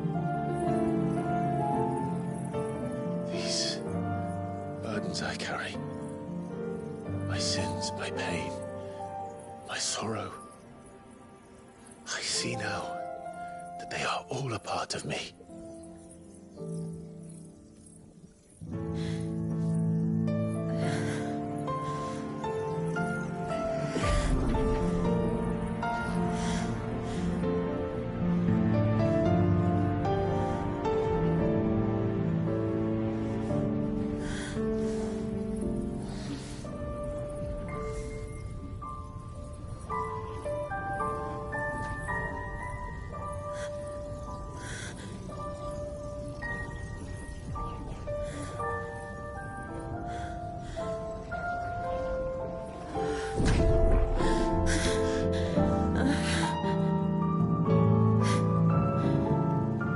If I am to continue on, having pledged my life to those I love, then I will gladly bear your burdens too. last breath. Clive.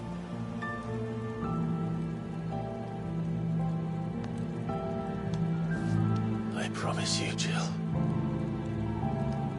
We will find a way to escape this fate.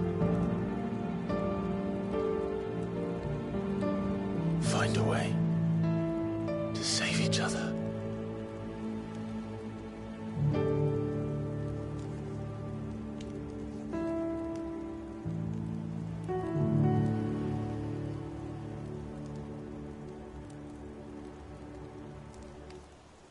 That we might one day look upon the moon again, together.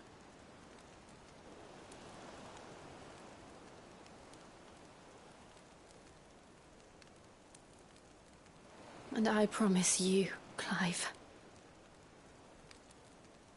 that I will be there, no matter what you must become. I know.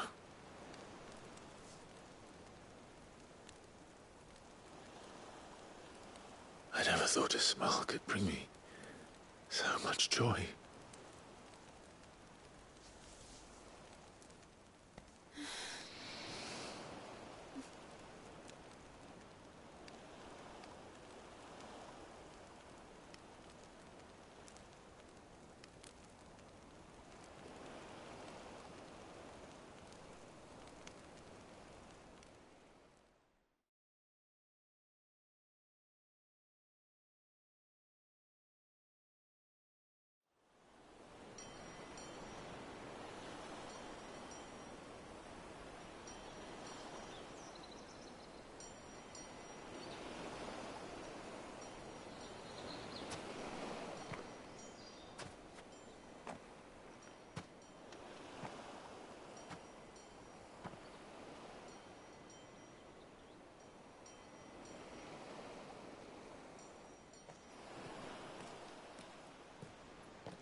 What of Barnabas?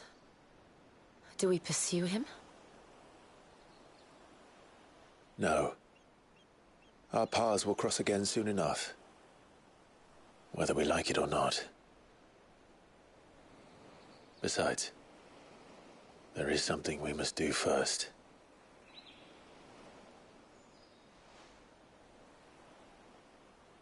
Of course. Drake's spine. The last Mother Crystal. The Einherjar is at the bottom of the sea.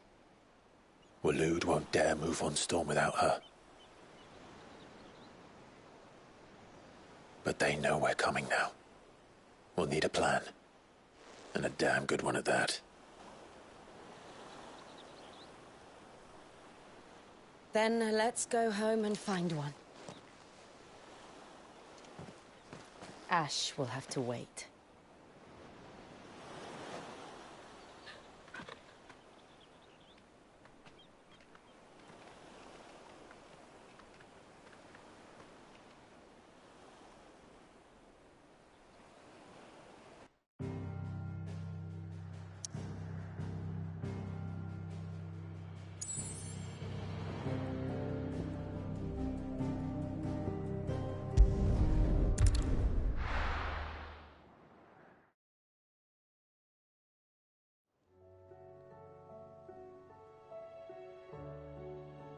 Mid says Odin split the sea in two.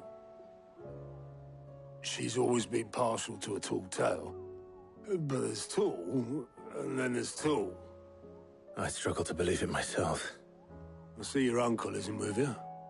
He stayed with the Enterprise. After our brush with the Einherjar, she was in urgent need of repair. And my uncle knows a shipwright in Randalar. We're to join him there when we're ready to sail for Ash. You sure that's wise? Last I heard, the place was still overrun with a Akashic. Show me a city where that isn't true. Ultima's plague is spreading. We're running out of time, aren't we? We've done our best to shore up that hideaway. But I doubt a few planks will stop what's coming. Still, we'll keep at it. Every little helps, I suppose. Let's hope so.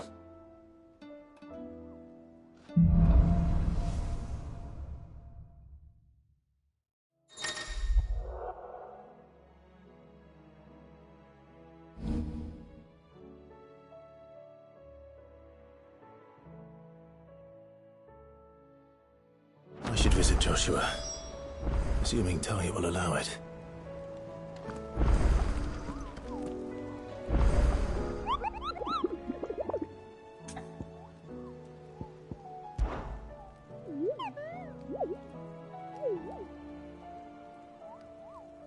Through Orcish lands.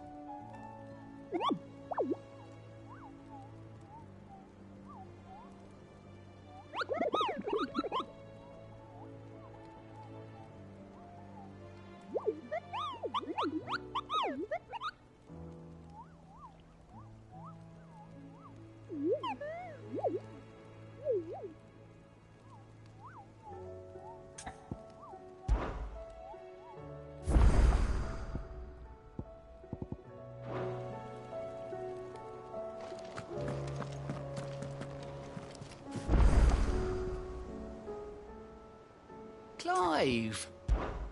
Anything catch your eye? Always something in there.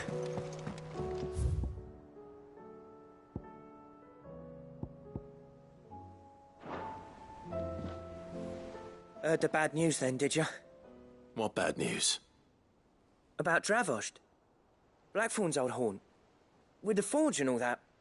Well, anyway, the mines just down the road from there are spewing out ether like no one's business. And the village? Safe from the flood for now, but they've got other problems. Akashic. Every creature in the area is either turned or on the way to turning, apparently. Zoltan and the others are living on borrowed time. They need help, and quick.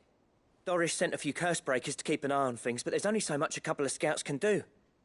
Except get eaten. If something ain't done soon, the whole place will be overrun. I won't let that happen. Didn't think you would. Does Blackthorn know? I thought it might be better if he didn't. He'd only do something stupid. You reckon we should tell him? No. It's better this way. Yeah, well, I can't stand about knowing what's happening out there, so I'm off. I'll see you in Dravost.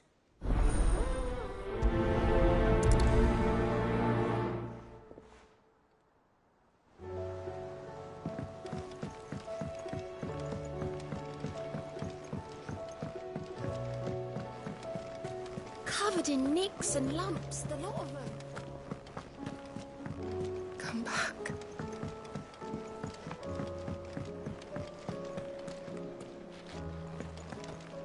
Hope adrift on foam-flecked peaks, despair looms below.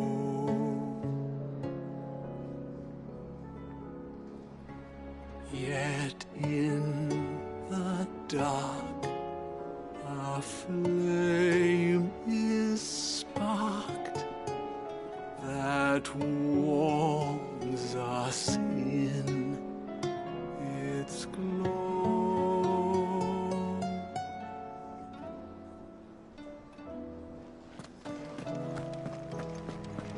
Oh, don't tell me we've run out of pep. Aye, it's a dangerous world out there.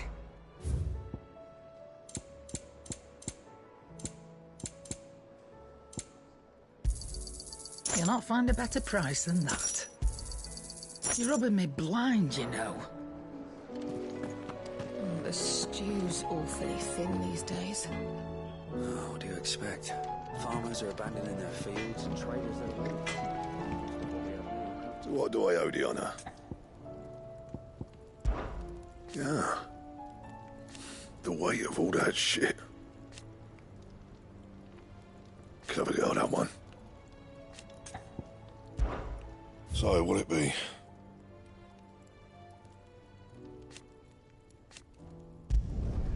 Not bad, if I do say so myself. That it? Fine.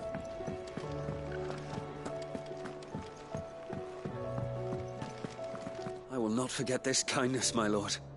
I shall go to Eastport, but as soon as the rebuilding work is complete, I promise to return.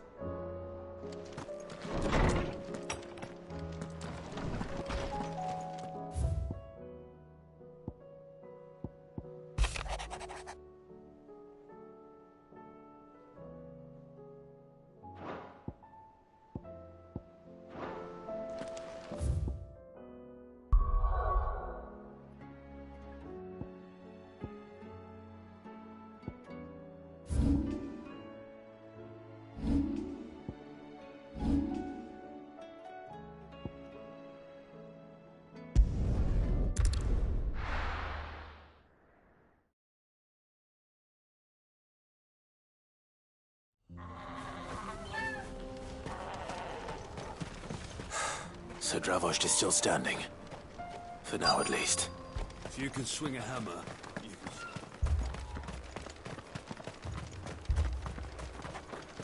The brass neck of that girl. Everyone's coming together to fight for their lives, and she hasn't lowered her prices a gill. Anyone without a blade, come and get one. Sharpest edge in Dravost, guaranteed.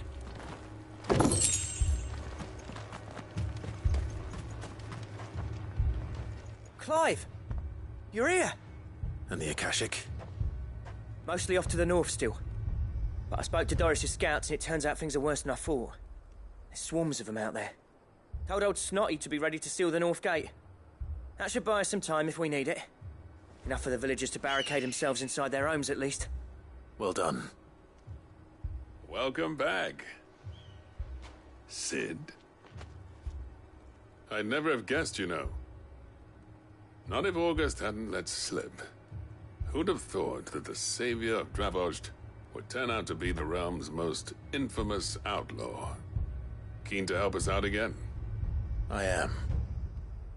Thought you could sneak off without me, did you? Blackthorn. Oh, what are you doing here? One of the scouts couldn't keep his voice down. Unlike my best mate who didn't think I deserved to know. Zoldan, how long's it been? Long enough for us two to turn into a pair of old codgers, I see. That your idea of an apology? Prick. Don't listen to him. You only did what you thought was best. For the village and that. I did, yeah. But that ain't the whole of it. Vulcan, our master, didn't leave the chiefdom to the two of us. He left it to me. The best blacksmith in Dravost, barring himself, of course. Bloody stupid tradition, in my opinion. If someone's got talent, you should let them practice their craft, not ask them to settle petty feuds and barter for grain. Our master wasted half his life that way. I wasn't about to let that happen to me. So you wasted half of mine instead? You're what Dravost needed. Under me and my precious ideals, this place wouldn't have lasted a year. So I left to devote myself to the work and spare you lot the consequences. I may be a selfish prick, but I only did what I felt I had to. What you had to do was your duty! Even if it meant we all starved? Enough. This is no time for bickering. You can finish beating each other up once Dravost is safe. Fine. I've said my piece anyway. Yeah. So have I. Sorry, Clive. I shouldn't have stuck my nose in. We're short enough on time as it is. Still, give us a mo, would you? I need to get my head straight before any of them Akashic try to bite it off.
You, ready for the off, then?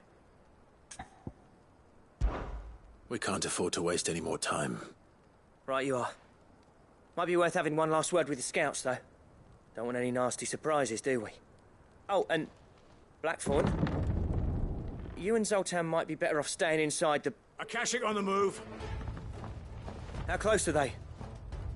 Within sight of the walls, and there are more coming up from the mines. What was I saying about nasty surprises? They'll wash right over us if we stay out in the open. We're pulling back behind the gates. Good idea. Get yourselves inside, but keep your weapons handy. Understood.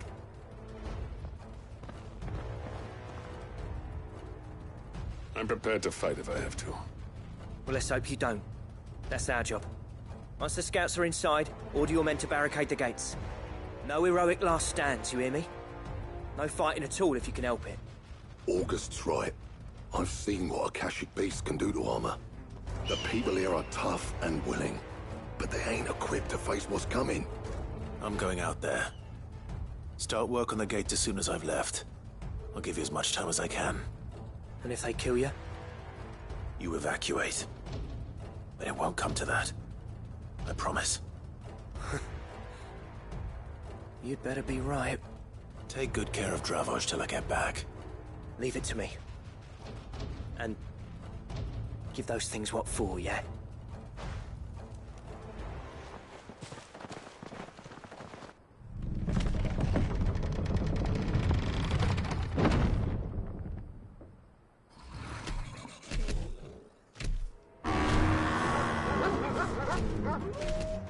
All right. Which one of you's first?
Is that it? Apparently not.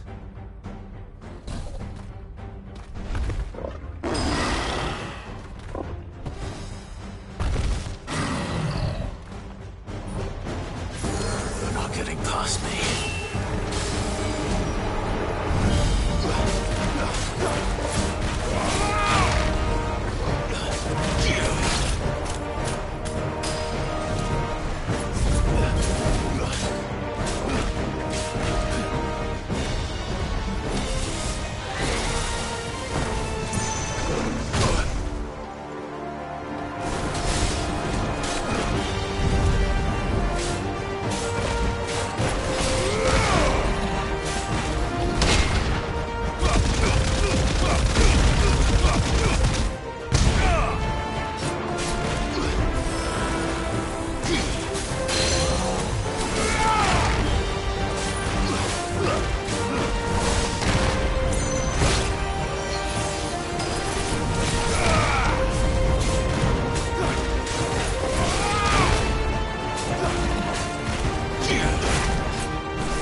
Now, the question is, did I miss any?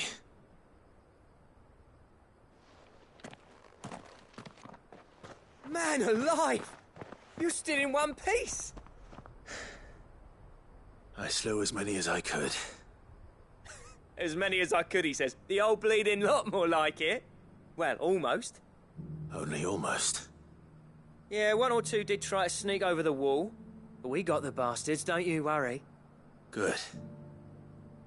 Though you do know, more will come in time. In time, yeah. But we can think about them later. Let's get you back inside.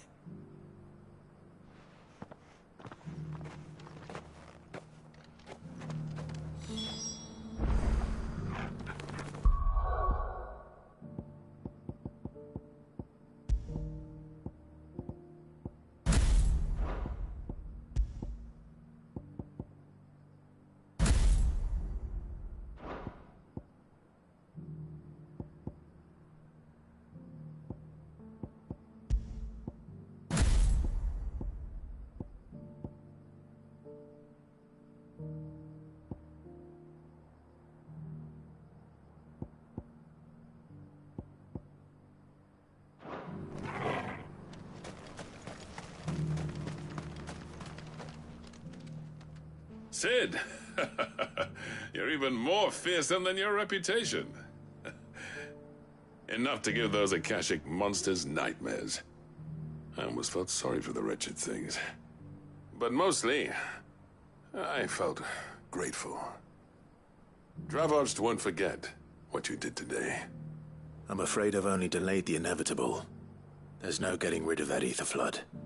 Meaning that any living thing which stumbles into those mines will end up clawing at your walls again. And that's if the flood don't spread. If it does, well, I hate to say it, but the village's days are numbered. That may be, but we're staying just the same. With ether floods springing up all over, it's no less safe than anywhere, and more importantly, it's our home.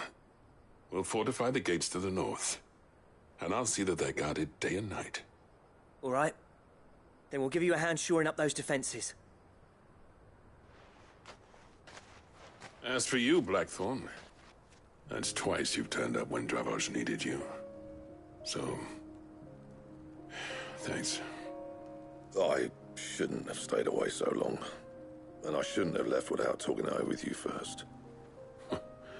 Too bloody right you shouldn't. Though I doubt I'd have listened. I always envied you. How you made everything look so easy when, for me, it was anything but. You leaving gave me the perfect excuse to hate you. And from that day on, I never once stopped to wonder what it would have been like if you'd stayed. But what you said earlier, it was true. You'd have been the death of this place. Finally, something we can agree on. I hope you see the sense of it eventually. You kept this place alive. Alive, perhaps. Wealthy even, but Dravosh isn't what it once was. Our work used to be the pride of Dalmekia. Now, we churn out the same rubbish day after day because it's easy and turns a profit. It's not about the craft anymore. I wouldn't send my sons to war wearing the shit most of our smiths are making. I've kept working, honing my skills, trying to lead by example, but no one sees the point. The average castle apprentice has as much passion for the craft as our current lot. Come back to us, Blackthorn. Remind Dravosh what a true master blacksmith looks like. I'll even man those bellows of yours if it means we can work at the same forge again. That's a kind offer. Kinder than I deserve. And I wish I could accept, but I'm needed elsewhere.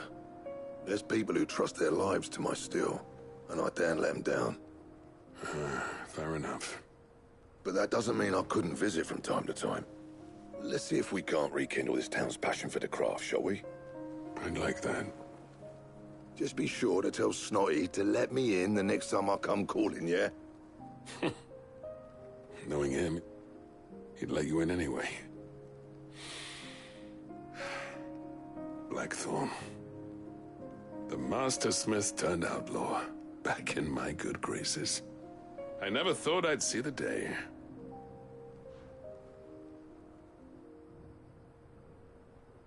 I'd say that went pretty well, wouldn't you? Even better than I'd hoped. Sid, I've got something for you.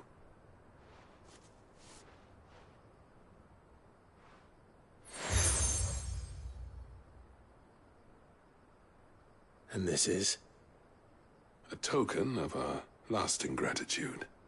But I'm of a mind to make you a far grander gift. Designs for a certain sword have been passed down from chief to chief for generations. Now hold on, Zoltan. There's a reason no one's made that blade in centuries. There's not been a craftsman equal to the task. I'll admit your cinders make impressive steel, and I've learned to hone an edge Odin will be proud of. But the engravings on that thing are enough to make a jeweler cry. And they're not just for show, either. Have you forgotten what brought you back to Dravost in the first place? A certain ring? I knew I'd never surpass you with the hammer and tongs. So I turned my hand to a different kind of metalwork. Between the two of us, I'd say we're the equal of any master craftsman ever to have graced a forge.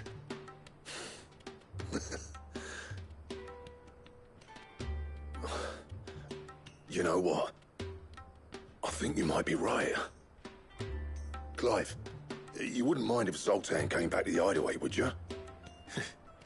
He's more than welcome. As long as he can keep our secret. Right. Zoltan, get your tools. We've got a legend to forge.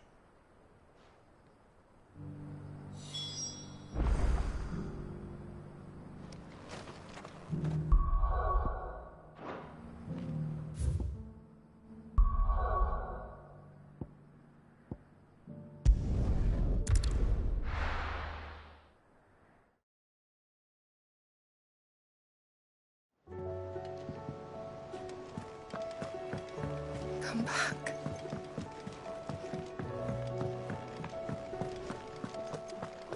Oh, don't tell me we've run out of papio nuts and all.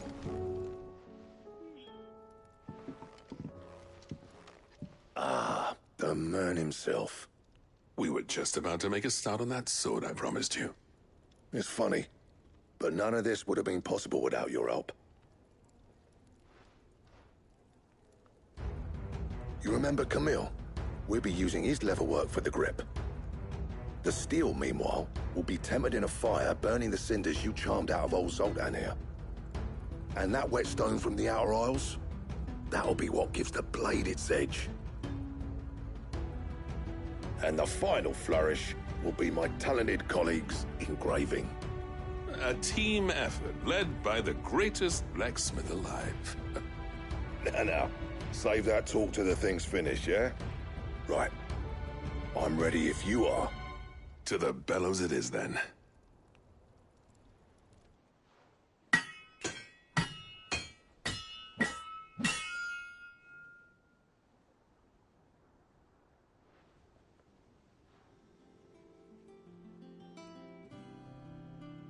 Well, bugger me. We actually did it.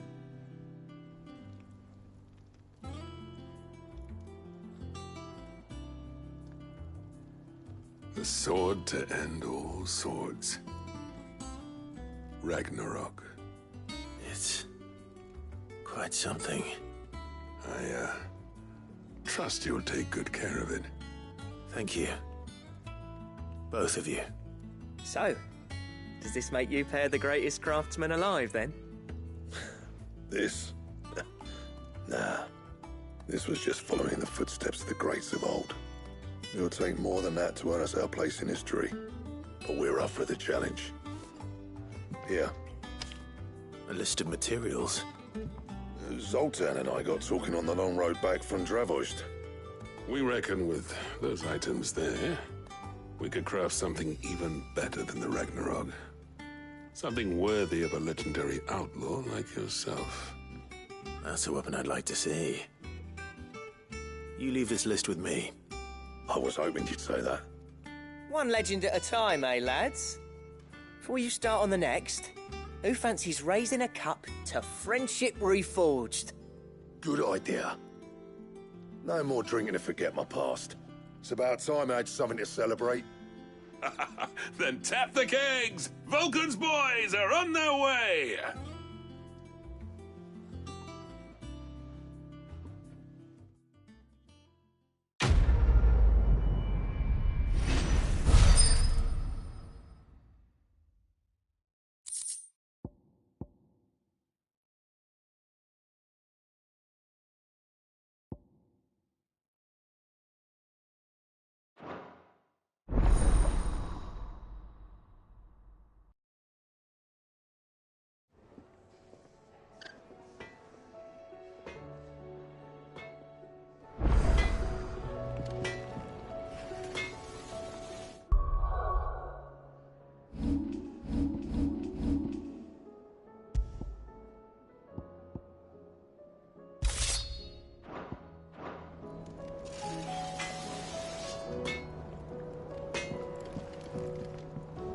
What do I owe the honor?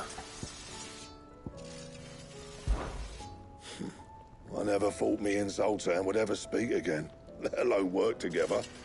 And if it hadn't been for you, we wouldn't. You've been a good friend to me, Clive. The best. So, what'll it be?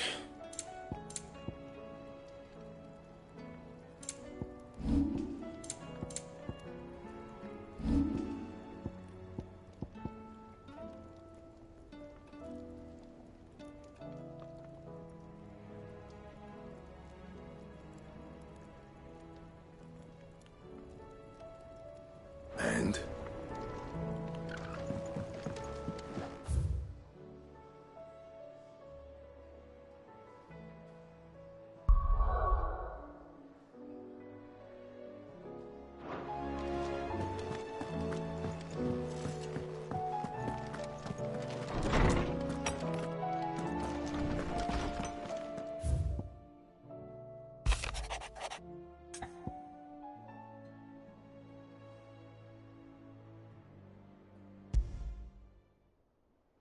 There's no way of knowing if Doris will confide in me, but I can speak to her at least.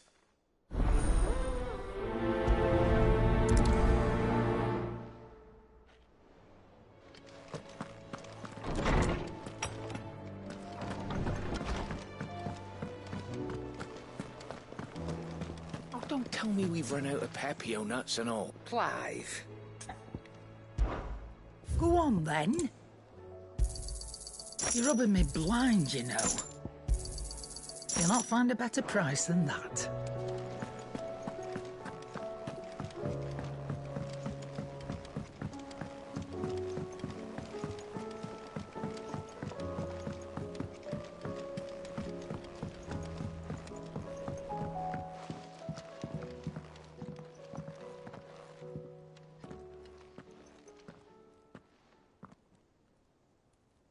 Where are you? Can I help you, Sid? I'm looking for Doris. Is she here? I'm afraid not. She's at Martha's Rest on a job. My job, actually. When she heard what the mission was, she insisted on going herself. Alone. Did she? What was the mission? Following up on some new information. Once they'd settled in, the bearers you helped liberate in the Dragon's Eyrie were keen to talk about their imprisonment. And about their captor. The slaver Cole's team were tracking when they were attacked by the Beastmen. I'll go and find her. She's at Martha's Rest, you say? If she's not moved on already, yes. I hope everything's all right. Why would Doris insist on going alone? Maybe Cole was right to be worried. How do you split the sea?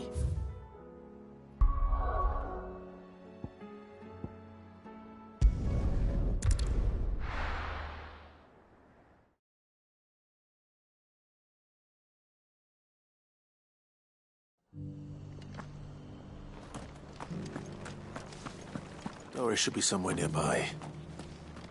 Assuming she's still here.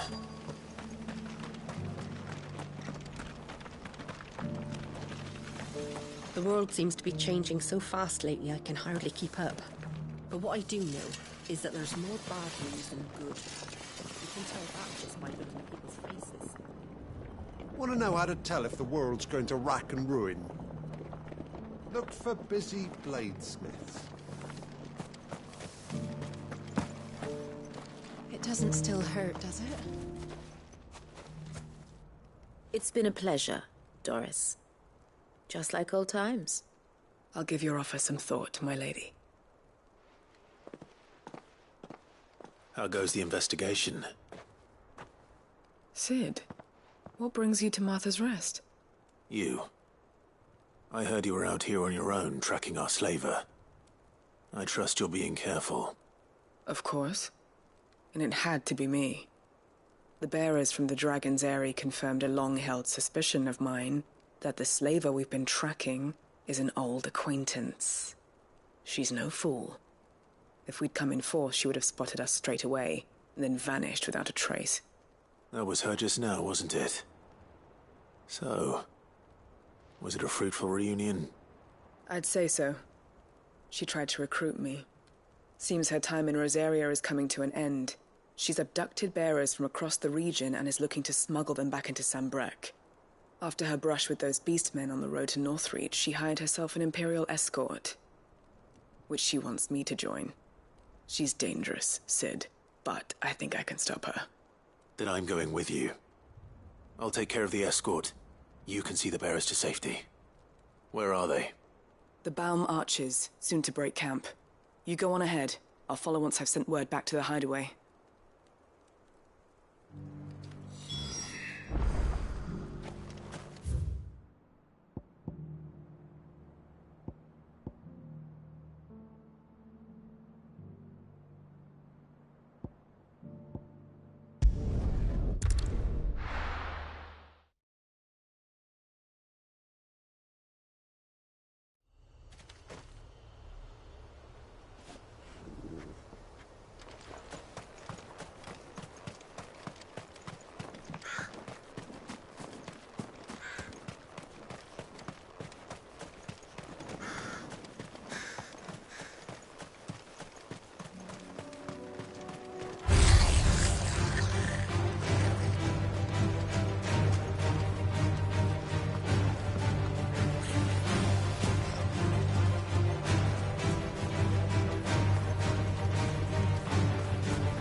Good.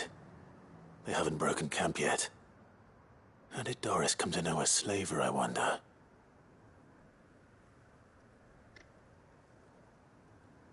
We've waited long enough. She's not coming. Ready the bearers. We're leaving. Back to civilization, is it, Mom? With all haste, lest any of you lackwits start talking like these feckless bumpkins. I presume your men are ready. We've suffered too many delays as it is. Any more, and I'll be docking your pay. Yes, Mom. Oh, but before you go, it appears we have company. Kill him. You're welcome to try.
So much for your escort. You'll forgive me for not avenging my men. I'm not the swordswoman I used to be. I surrender. Do with me as you wish, Sid the Outlaw. Sid! Ah, Doris. I take it you're not here to rescue me from our brooding renegade? You know, I always wondered where you'd vanished to. But casting your lot with this criminal of all people... Better fighting for a cause than killing for coin. I'm sorry, Sid. I should have told you sooner. This woman, my former master, once trained bearer children to be weapons in service of the highest bidder. She raised me like a daughter, and I did terrible things to earn her favor. It wasn't all terrible, surely. We had our fun, too. You were always so eager to learn, and had such clever hands. All my other children took either to the blade or to the books. Always either or. But you proved yourself a master of both. That's why I kept you for my own. How about it, my little dagger? Care to swear that blade to me again? I never swore my blade to you, nor will I ever. I fight for a higher cause, to liberate the bearers of this world. Farewell, Master. Thank you for making me the weapon I am. You always were a righteous child. Perhaps that's the reason I loved you so.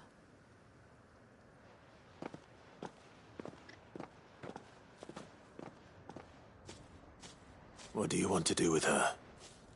I am not the killer she wanted me to be. Not anymore. And she no longer has friends in high places. The Dame does, though. Her connections at the Imperial Court will see that justice is done. All right. If you're certain. I am. And thank you for everything. Now, I better let these bearers know that they're safe.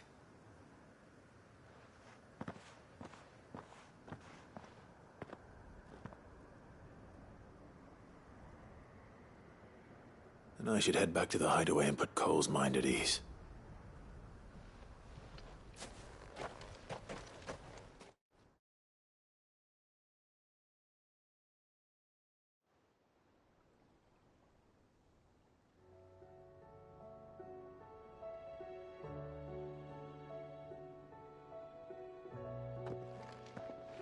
Welcome back, Sid. Doris's message just arrived. I hear you saved more bearers from being smuggled across the border. With any luck, they'll be joining us in the hideaway shortly. Oh, and your letter. You don't need to worry about Doris anymore. I'd been hoping as much. She mentioned one or two things in her report. So the slaver we'd been chasing all these months was her former master. Wish I'd known. She's been arrested, by the way, over in Sunbreak. Went quietly, or so we're told. And she won't be getting off lightly.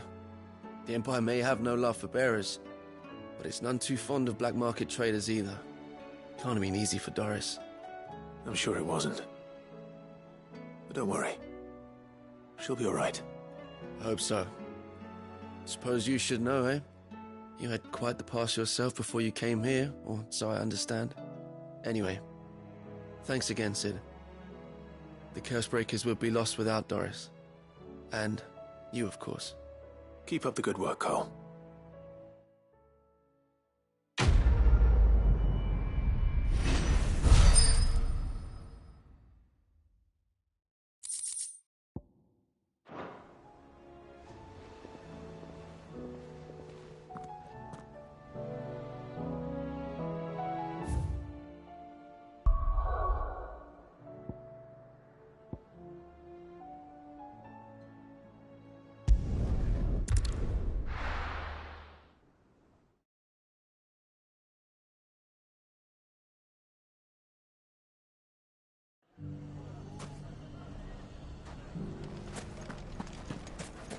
Take that, you naughty thief! And that! Stop it, Wrens! It's dangerous! Clive! To what do I owe the pleasure? I just wanted to see how the town's been faring since you brought everyone together. Since we brought everyone together, all is absolutely wonderful. Conrad and Natalie's hands remain safely away from each other's throats and firmly at the helm. Our stores are full, and the bandits still too disorganized to raid them. Just as the good Lady Jane and Lord Underhill intended. Are you a lord? Lubor's going to be one too. They're going to make him the Lord of Dalamil. because of how he stopped all the grown-ups from fighting. It's the mayor of Dalamil, dear child, and the vote hasn't taken place just yet. But if the people wish me to lead them, I shall. And my first act will be to build a school so that menaces like you two learn not to interrupt your elders. Speaking of menaces, there may be a rather worrying one just over the horizon. May there indeed. I'm afraid the example Conrad and Natalie set in putting aside their differences and presenting a united front might have caught the bandits' attention. And they might have elected to take a similar approach. They have formed what one could call a League of Outlaws, and they grow more organized by the day. But we'll fight them all off just like last time, no matter how many of them there are. Won't we, Lubor? Of course we will. If we continue to work together, we can overcome any challenge we choose to face. The longer we avoid facing this one, the more difficult it will be, until the only way to overcome it might be to run for the hills. Our best hope is to nip these efforts at organization in the bud, by finding those ne'er-do-wells who have yet to join the cause, and ensuring that they never do. Perhaps a certain Lord Underhill might be willing to lend us his aid once more? How could I refuse? Thank you, my lord. Victor will fill you in on the particulars. I have him stationed by the desert gate, receiving and collating reports from my scouts. Such an amenable soul. He reminds me of you. I'll go and speak with him.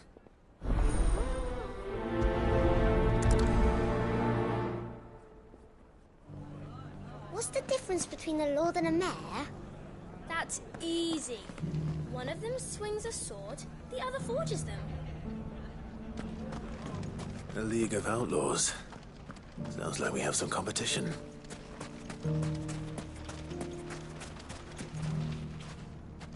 Still in Dalamil, Victor? Ah, Sid. I thought you'd have returned to Cosnis by now. I did. Then I came back. I've developed something of a fondness for the place. And having worked so hard to see it saved from one fate, it would seem remiss to abandon it to another. A sentiment Master Lubor certainly isn't shy about exploiting. Hence my doing his bidding yet again. You're not the only one. What does he want you to do? He asked for my aid in putting down the bandits. And he said that you might be able to help me find them. Then you've come at just the right time. I was on my way to speak with Conrad about how to organize our forces. There are more camps in the vicinity than we can safely strike at once. But we must strike together, and we must strike soon at as many camps as we can. We can't give this league of theirs time to rally its forces. All right. Which camp shall I take? There's one upriver. Just out there, across the dunes. Leave it with me.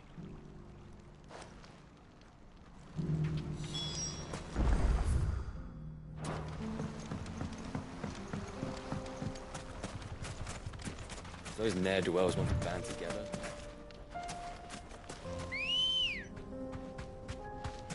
Come on. Faster!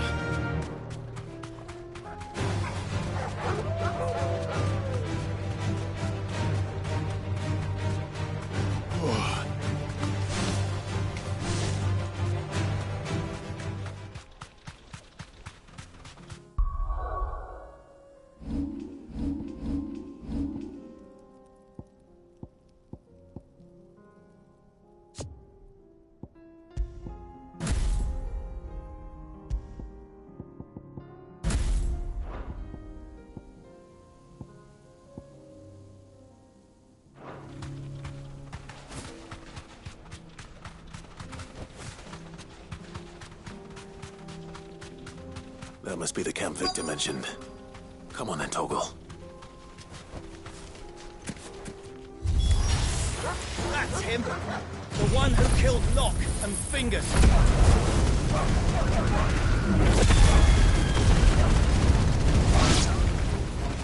Take his head off!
It's over.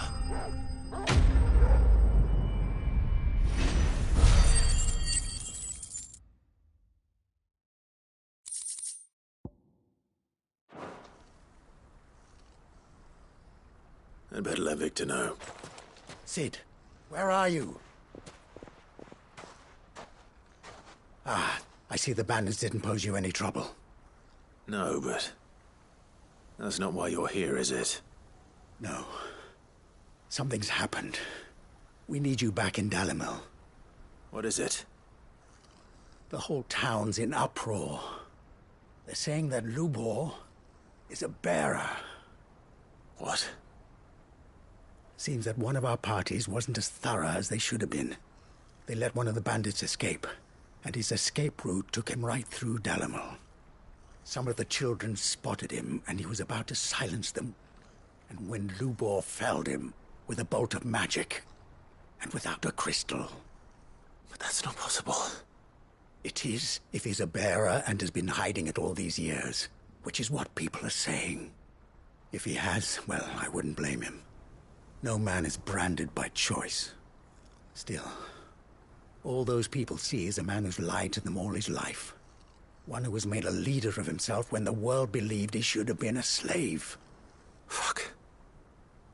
I don't know where we go from here, but I know one thing. Lubor needs all the friends he can get right now. You're right.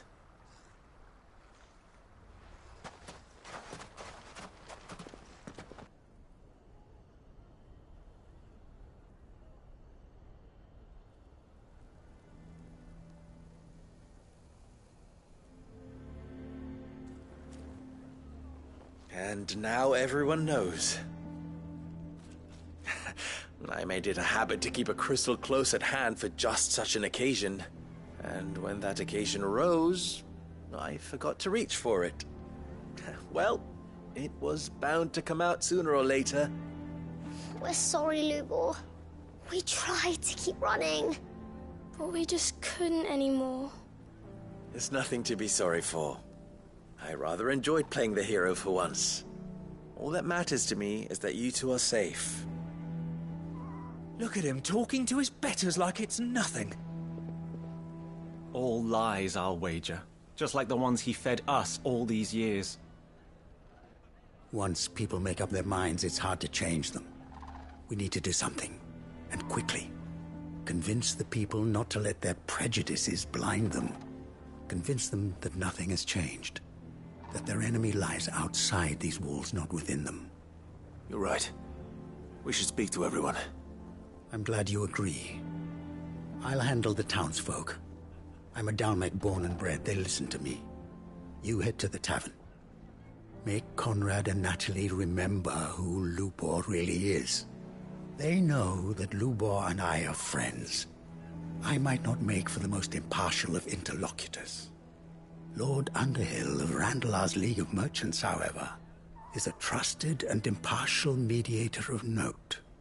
I'll do what I can.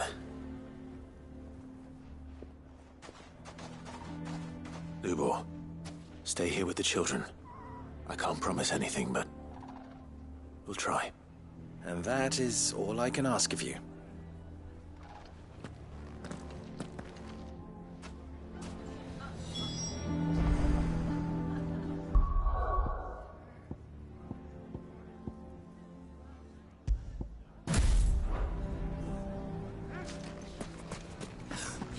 Why are you taking the bearer's side, Victor? Are you one too? No, I'm not. Just listen. Why do they always have to make such a fuss outside? It's driving away our customers. He knew all along that he was playing us for fools. And we fell for it. We followed him. A bearer.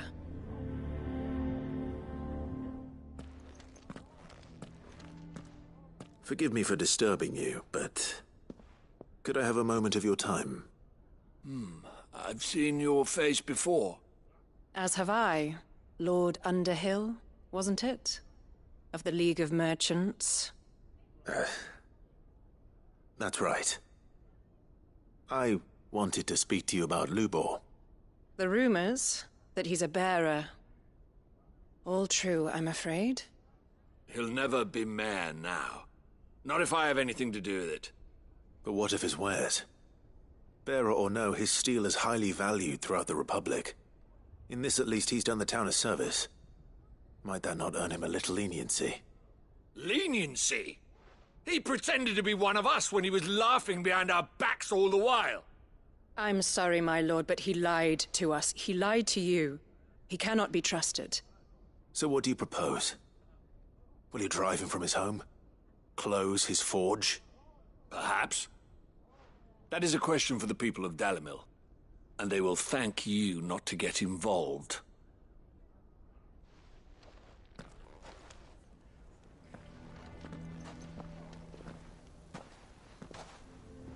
The townsfolk have made their minds up.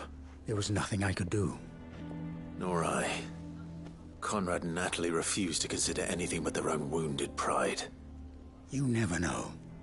Once their anger is cooled, they might see things differently. For now, we should report back to Lubor. All right.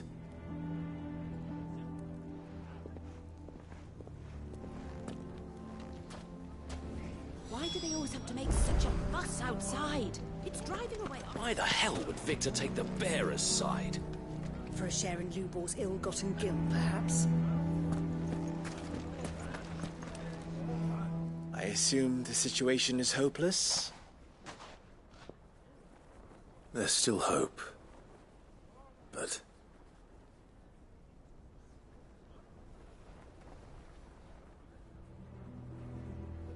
But perhaps not in this lifetime, I think it's fair to say. You mustn't think like that, Lubor. Give them time. They'll come around. We'll talk some sense into them in the end, you'll see. No, you won't. And your efforts would be better spent elsewhere. But Lubor... Rosina would often tell me that steel does not lie, that a blade is a reflection of the smith who forged it. To yourself be true, that was her point. Rather an ironic one when you consider that her life was taken with a blade of her own making.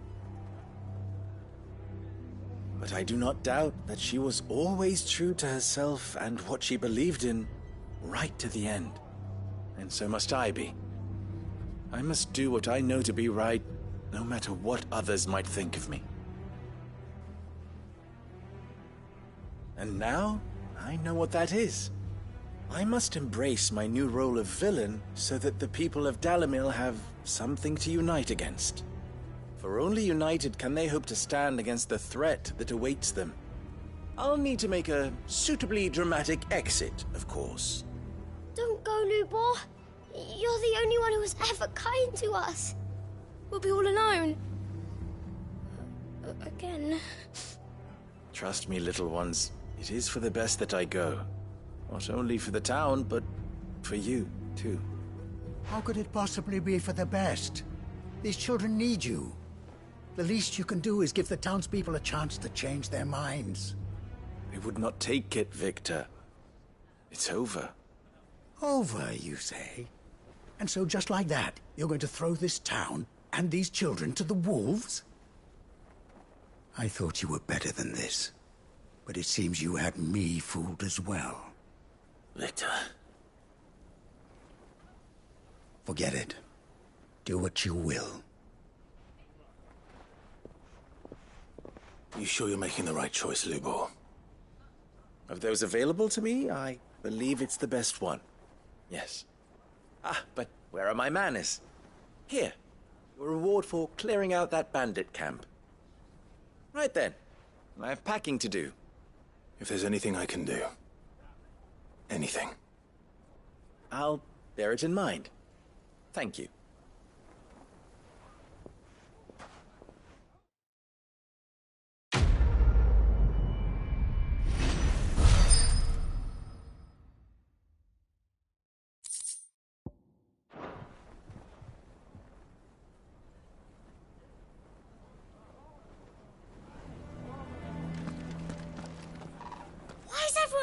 going to Lubor. He didn't do anything wrong. I'm going to go with him. Why didn't he tell us?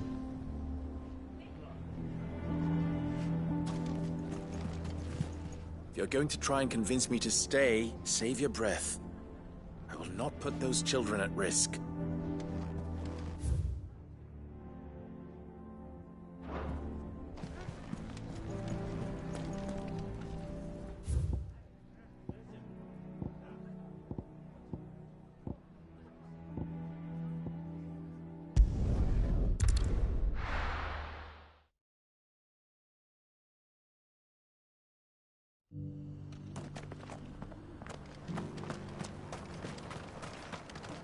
Here, take a look at my wares.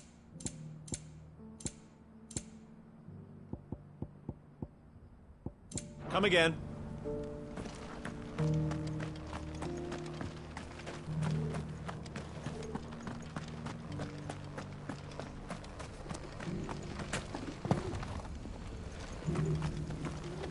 The bearer of the burning quill is within, my lord.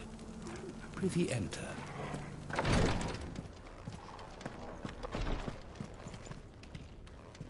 Lord Rosfield, is there aught the Undying might assist you with this day? Perhaps. My brother said that your order was helping him with his quest to uncover Ultima's origins. Have you learned anything of note since last we spoke? Little and less, I regret to report. I see. Be assured, however, that we will not rest until the truth is known. Even now, our archaeologians scour ruins in every corner of the realm for traces of Ultima's touch. Fallen ruins, I take it. Dating back as far as Phoenix Gate. Indeed. Ultima's thralls are oft sighted among the remnants of the fallen civilization, as if protecting the secrets concealed within. Secrets we'd see unearthed. Should our methods be of interest, my lord, mayhap it would please you to observe some of our number at work. Would that be possible? Of course. A survey is being conducted not far from here. Perchance you are familiar with Kretov, a small hamlet built around a fallen airship.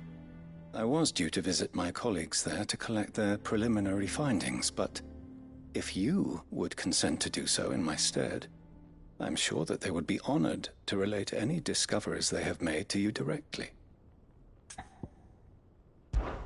All right. I'll go and meet with them. They will be most gratified, I am sure. Might I suggest you take the road through Titan's Wake? It will lead you straight to the village after but a short walk. Thank you.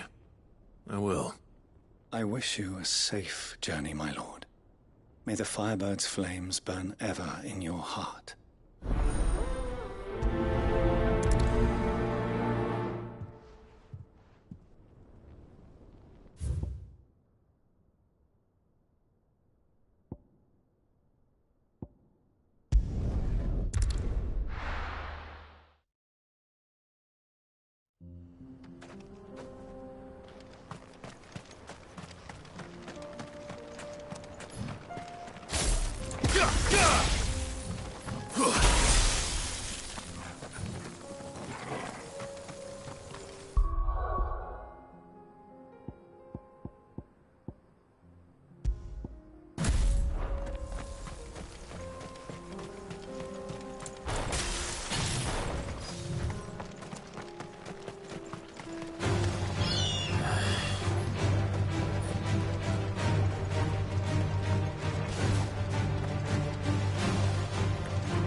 take a while.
Come on.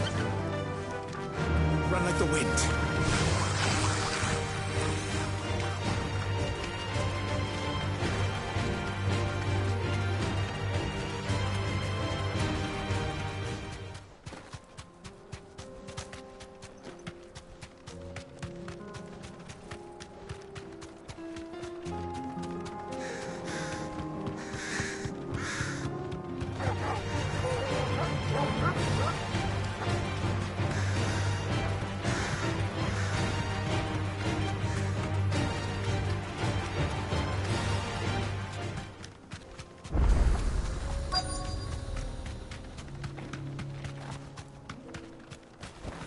You deserve a rest.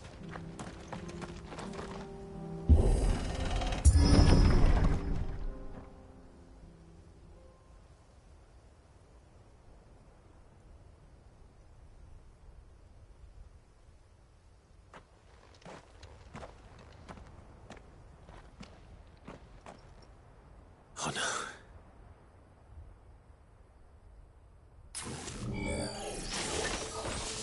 You'll pay for this.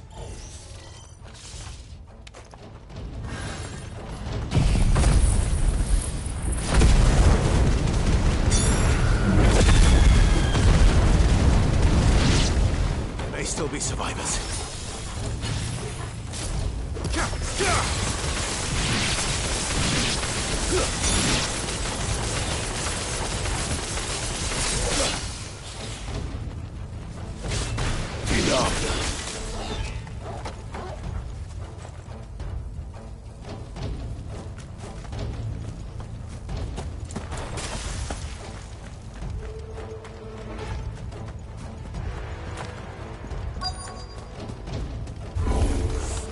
Whatever that thing is, I'd say it's their leader.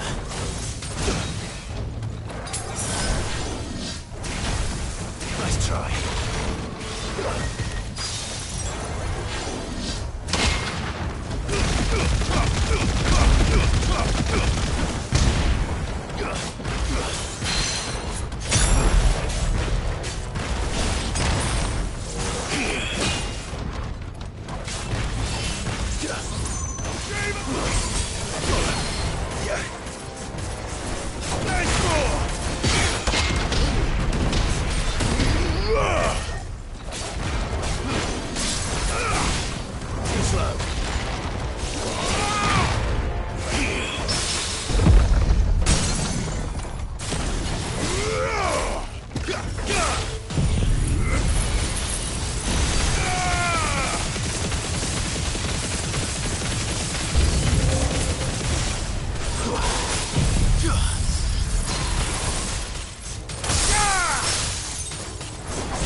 Should have stayed in the past.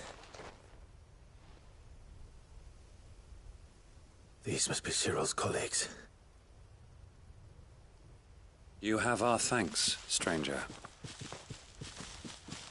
Who are you? Ah, forgive me, my lord. I did not recognize you. You are Lord Rosfield, are you not? We are archaeologians, tasked with surveying this site. When the echoes appeared, our brothers here occupied their attentions. Thanks to them, and to you, we were, for a mercy, able to see our duty to its conclusion. You call that a mercy? Your brothers might still be alive if you put their safety before your duty. Surely this survey wasn't worth dying for. We are charged with uncovering Ultima's origins. A duty of the highest import, as I'm sure you will agree. And you think your dead brothers would agree with you too? I know they would. They gave their lives for the cause, an honor to which all Undying aspire. Now, to what do we owe the honor of your presence, Lord Marquis? Cyril told me of your work here, and I agreed to collect your findings in his stead. I see. That is most kind. Pray, take them then, with our humble thanks. May the Firebird's flame burn ever in your heart, as it does in ours.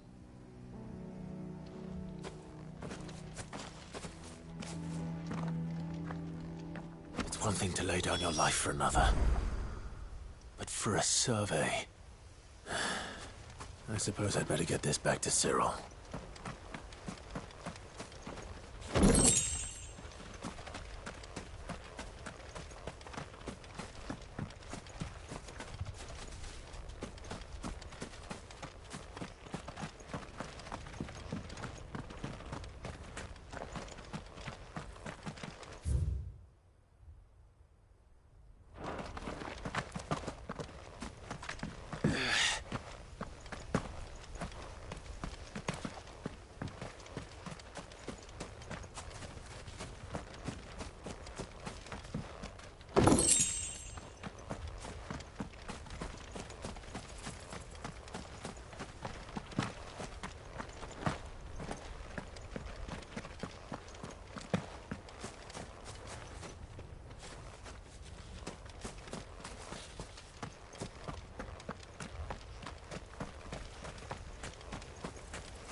Ah, you are returned, my lord.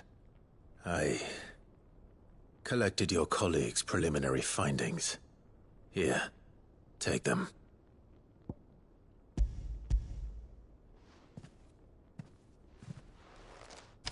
My thanks. I shall study them, and inform you forthwith if I discover aught that might aid you in your fight against Ultima. Cyril, your survey party suffered several losses in Kretov. Losses which could have been avoided, had the others not chosen to complete their work, instead of saving their friends. Were these your orders? No. This was their choice. Every Undying devotes his life to the service of the Phoenix. It is our sole duty, and should we die in discharging it, so be it. Even when death is avoidable. My lord, I fear that this is not a point over which it would be fruitful to argue. The Undying have served the Phoenix for countless generations, and your opinion of our methods, however earnest, is not like to change them. We live to serve the Phoenix.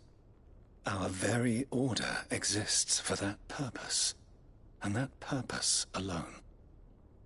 Cyril, I know that you and your brethren answer only to Joshua, but allow me to offer you a word of advice. It does not further the cause of the Phoenix to have his loyal followers surrender their lives without good reason. Provide your survey parties with an escort, that they might live to do their duty for years to come. Think not only of how you can serve the Phoenix, but how Joshua would want you to serve him. Please.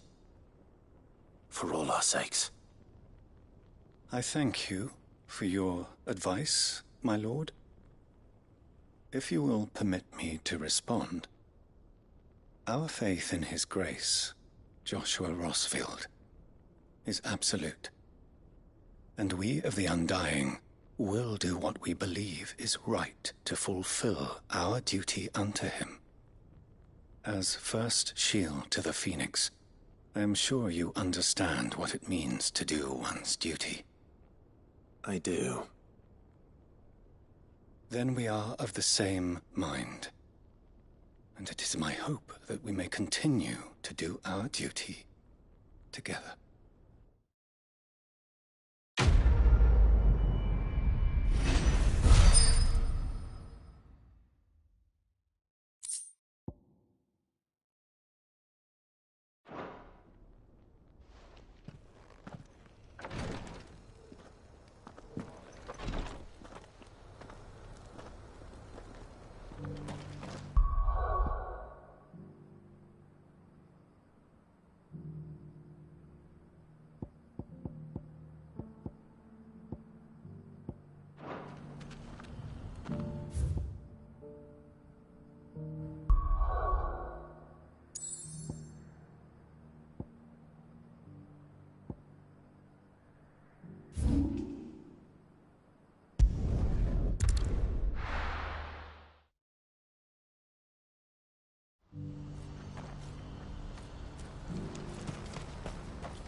What's happened?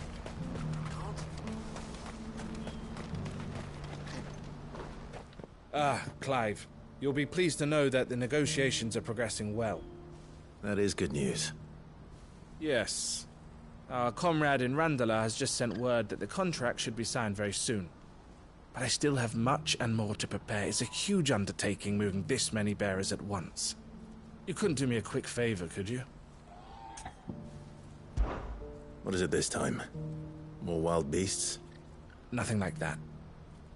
I just need you to go over to the caravans and ask El how long we have until the bearers arrive. Find out exactly how much faster I need to get all these supplies moved. All right. I'll go and ask. Thanks, Clive. I owe you one.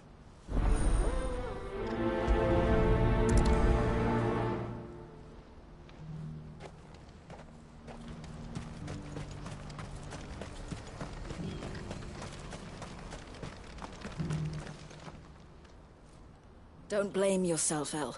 This is their fault, not yours. I know, but... No buts about it, all right?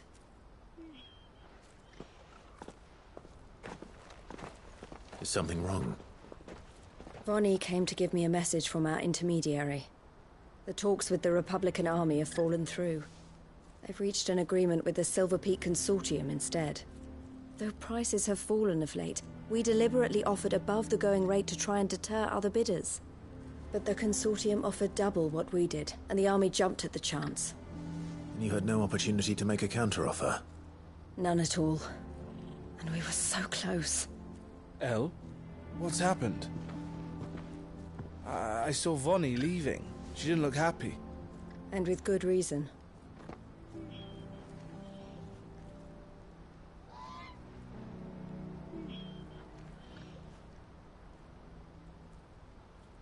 But I thought we were the only ones the Fist were speaking to about the bearers. How did the Consortium even find out about this? It's not so surprising. They have ears all over the Republic. This isn't over. The Consortium will have to sell these bearers eventually, and at the price they paid, buyers will be few and far between. I'm going to Randalar myself. Alone? You sure that's wise? Are you offering to be my bodyguard? How kind. Meet me at the checkpoint near the capital gates. I'll send an owl ahead and request a meeting. You go to Cashlock, Theo, and get everything ready. We've waited far too long as it is. Even if I fail to free these bearers, there will be others. Someone needs to prepare the place and keep any prowling beasts at bay. Oh, and that's me, is it?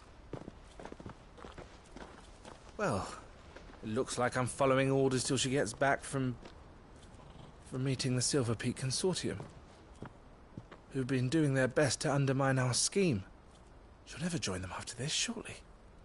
No, she said it herself. She still has plans for Cashlock, even if this one falls through. She means to stay with us, then. I can't say I'm not happy to hear it, but... is this what she really wants? You have to trust her. You're right. It's what she wants now. And if Elle's off fighting for the cause, I should do my part too. So I bid you farewell and safe travels, my friend. I'll gather my men and leave for Cashlock. We'll make sure the place is well stocked and defended. You go to Randalar and see if you can stop my sister biting the Consortium's heads off. If she won't consider her prospects, someone has to. I'll do my best.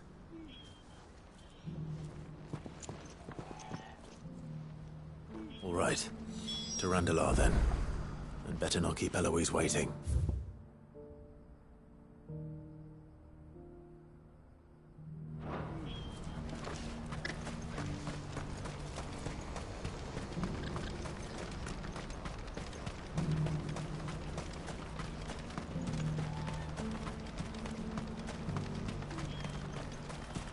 What I wouldn't give for a hot meal. Looks like this is the end of the road, folks. When are they gonna let us through?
I hope I didn't keep you waiting.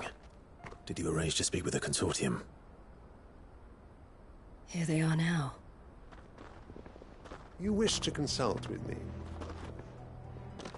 I did. It's about the bearers you recently purchased from the Fist.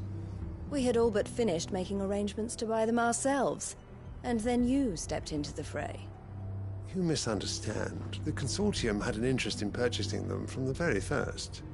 It was only our regard for you that kept us from bidding. But your hesitancy in accepting our offer to you suggested that the regard was not mutual. And so we resumed our business. I did not hesitate. I am simply not inclined to make such decisions without first giving them due consideration. But what is done is done. Come then. How much do you want for them? Alas, you are too late yet again. We rarely take on such unconventional merchandise without a purchaser in mind. The bearers belong to him now. Who is your buyer? A trader from across the water. A most demanding fellow, if it's any consolation. He insisted the bearers be fed, dressed, even given their own bunks for the voyage over. That's what you get when you deal with continental types. I wouldn't know. Oh yes, the culture on the continent is quite different to ours. They pay good money for bearers not fit for the knacker's yard, and treat them like kings. But as long as they pay... That does sound unusual. No matter then. If they've already left our shores, there's little that can be done. Allow me to withdraw my interest. And with it, my interest in joining your organization. My associates will be sorry to hear that.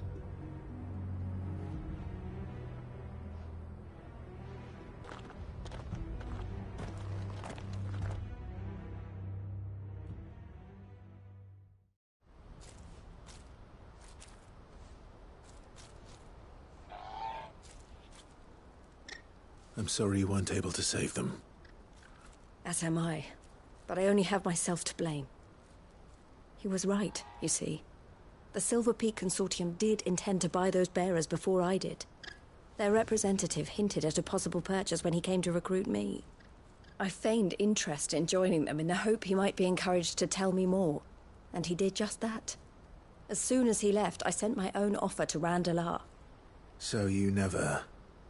No. I entertained the Consortium's proposal solely so I could learn more about those bearers. But I was a fool to think they wouldn't find out. I knew exactly who I was dealing with. You tried? I did.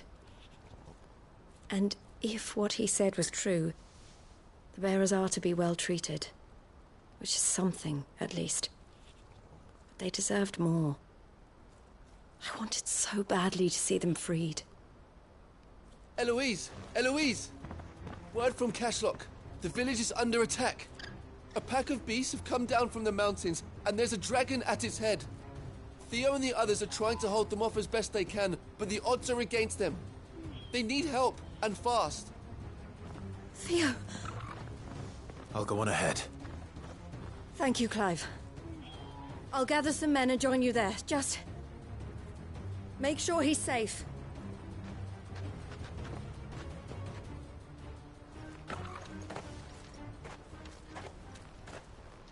Hold on, Theo.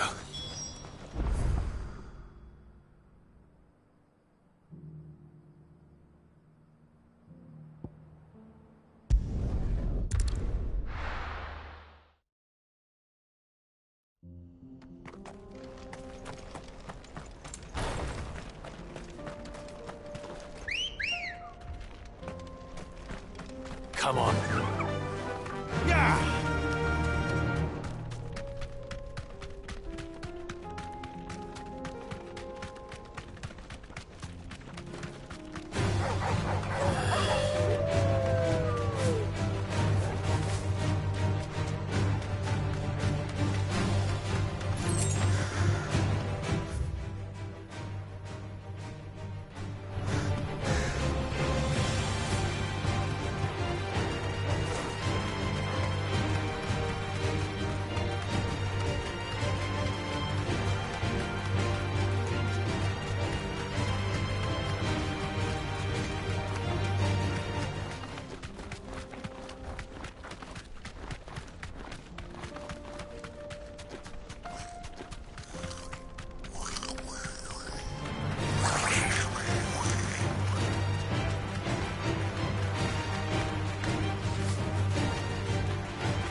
can walk from here.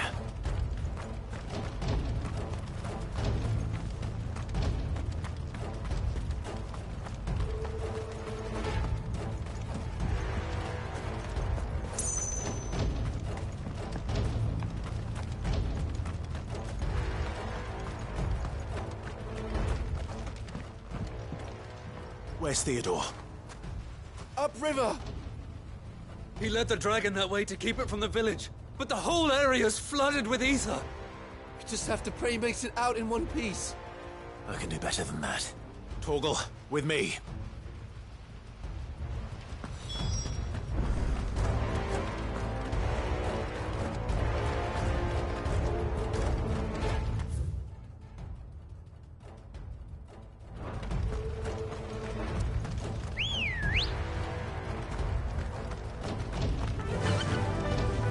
Fly, Ambrosia.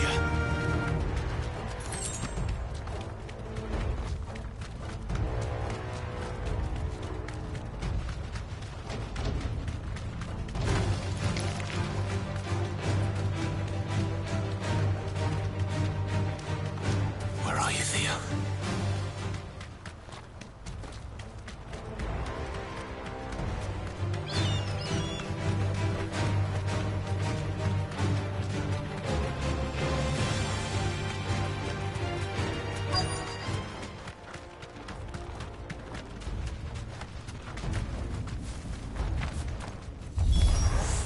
Damn it.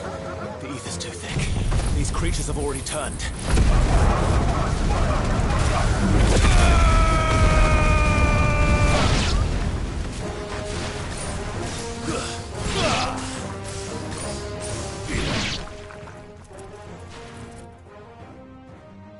I can't waste any more time.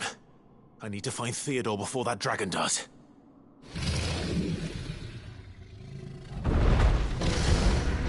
Looks like it's found me. This thing's turned as well. This isn't going to be easy.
Clive?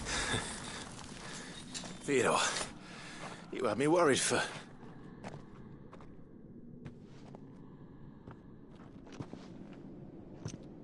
We have to get you out of here.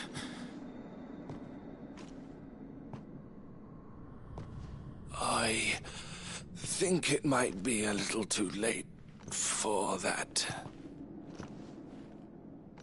Bearer or no, there's only so much ether a man can take, and that Drake just wouldn't let me leave. You have my thanks, Sid, for finishing what I could not. For keeping Elle's dream. Theodore!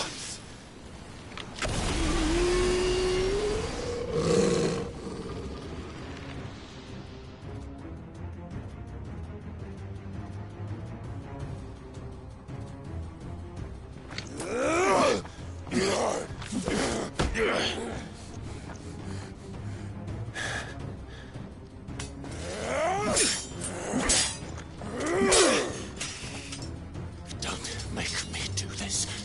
Stop it, Theo! Stop! Stay back, Eloise! He's turned. And so will you!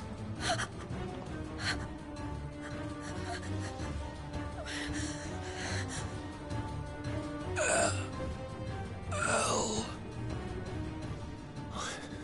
Theodore.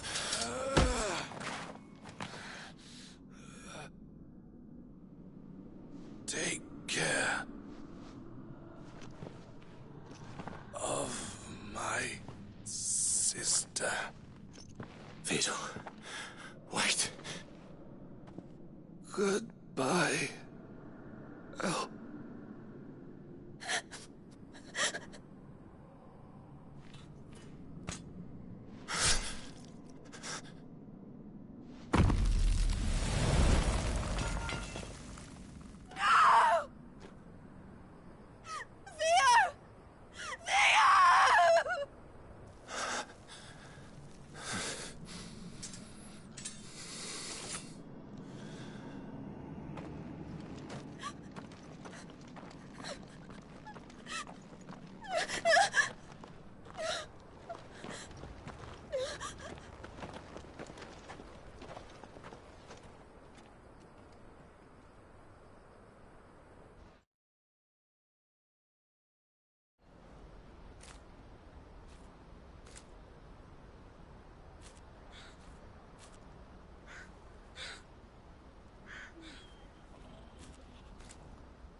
Thank you, Clive.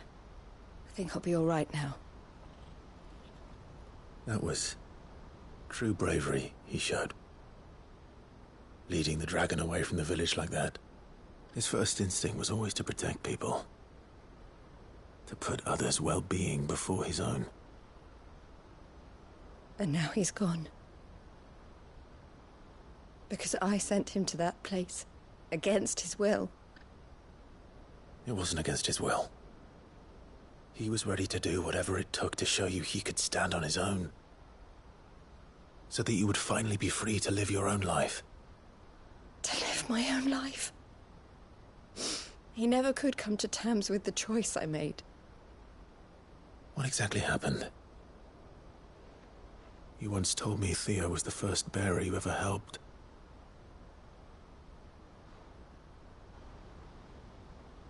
We grew up in Canva. We were born to one of the great trading houses. And I was chosen to inherit the family business. I had my father's head for figures, you see. Theo did not. While I studied the art of commerce, he played at soldiers instead. A late bloomer, in more ways than one. For unlike most bearers, it wasn't until his 15th summer that his powers awakened. My parents tried to drive him out of the house and into the care of the constables. But before they could, I took him into mine. Theo told me something else. He clearly admired your devotion to the cause of freeing others like him from slavery. But he said you deserved a better life than this. He wanted to free you from what he called your bonds, just as you freed him from his. I would be lying if I said I had not wondered from time to time how much easier my life might have been if I had allowed Theo to be taken and devoted myself to the family business instead.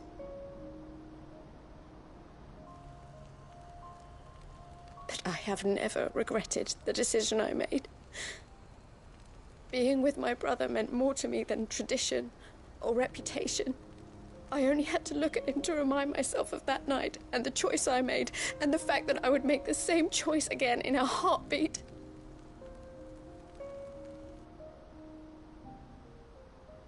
He was never a burden. How could he even think that? If anything, I was the one who weighed him down. You weren't, Eloise. He said it himself, that he had always been grateful to you for saving him, and that he wanted to repay you by letting you live the life you were denied. Neither you nor Theo weighed each other down. You loved one another. You did whatever was necessary to continue living your lives together, and you always would have. You're right. All I ever wanted, all I ever did, it was so we could be together. Oh, Theo, why did you have to...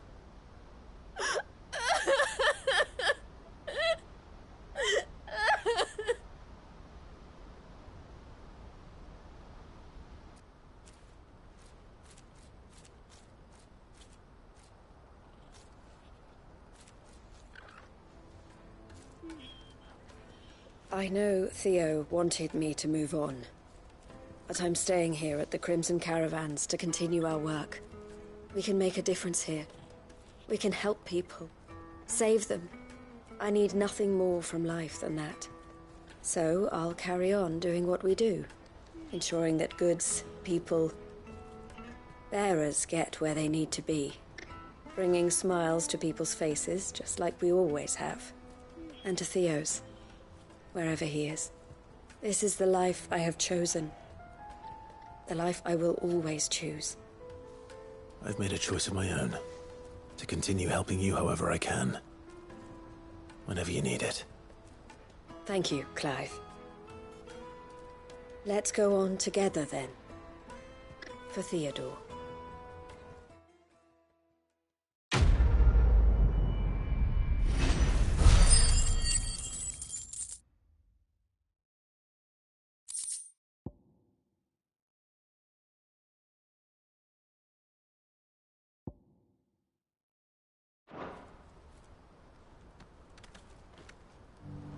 The Crimson Caravans is my family business now, and I would not exchange it for the world. I brought Theo here to be safe, and I have never looked back since. I've never seen Miss L cry before. Is Theo really gone then? He's never coming back. That's true, and we have to look after Miss L, just like Theo looked after us. Eloise isn't the type to give up. Maybe not, but she'll still need our support. We're all going to have to look out for each other now.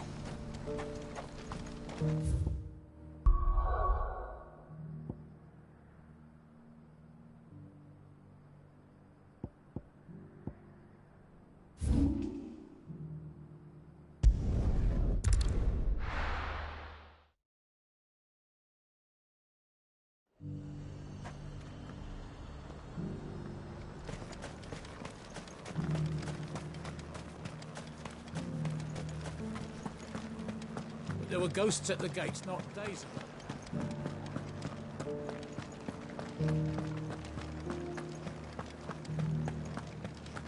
Those things I said before.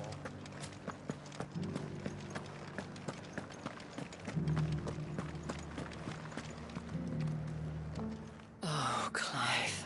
What am I to do? My wards and I may soon be without a home. What's happened? The High Cardinal has descended from his lofty throne. and taken up residence here in Northreach. The High Cardinal? Leader of the Council of Elders, second only to his Radiance at the head of the Imperial government. Not that any of those things still exist. Now he goes by his noble title, the Duke of Oriflamme. And what does he want with Northreach? He wants to transform it into a military stronghold, a foundation upon which to build a new Sambrec. He's already secured the support of the various army remnants, with promises that they shall be afforded the respect they deserve in his empire. One built on the confiscated property of the people. He would rob the populace to pay for it. Believe me, I have used every means of persuasion to discourage him from this folly. But for whatever reason, he will not listen to me. What does Captain Philippe make of this? When the town was under attack, it was him the soldiers rallied around. Couldn't he use that influence again? How? By speaking out against one of the most powerful men in Sambrec. A man whose stated aim is to revive the empire Philippe's comrades swore to serve, and to improve the soldiers' lot within it. The captain can offer them a regular supply of gruel, and an occasional trip to the Vale to help them forget the terrors they face each day. The Duke offers them a vision of strength and safety. No. Any attempt to incite mutiny would cost Philippe the support of his men, if it did not cost him his life. But given the mood around town, mutiny may yet be unavoidable. The people have little appetite for further deprivation, least of all when it serves only to elevate others. And who could blame them? Clive, would you appeal to the Duke on my behalf? For your services to Northreach, you have the respect of the soldiers, and they will take you to His Eminence if you ask them. And unlike Philippe, no bonds of loyalty prevent you from speaking your mind to the man. Well, will you try? You could hardly fare any worse than I did. I'll see what I can do. Thank you, Clive. Tell me then, where will I find this Duke of Oriflamme? In the garrison? Overseeing the troops, yes. All right. Wish me luck.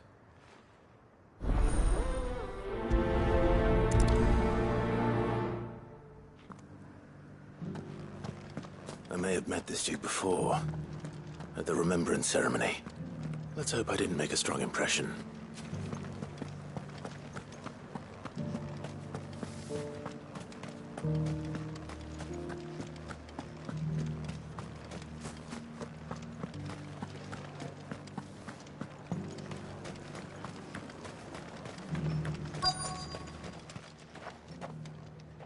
Hawks.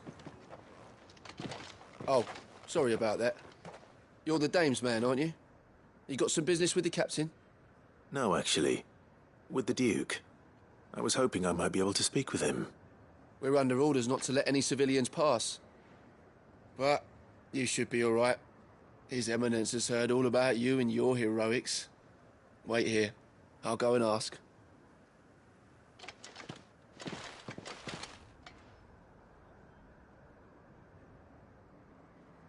So, you are the sellsword who lent his aid to the garrison. The Empire owes you a debt, and I shall see it repaid. But tell me, is it wealth that you seek, or favor? Neither, Your Eminence. I thought only to inquire about your plan to turn Northreach into a stronghold.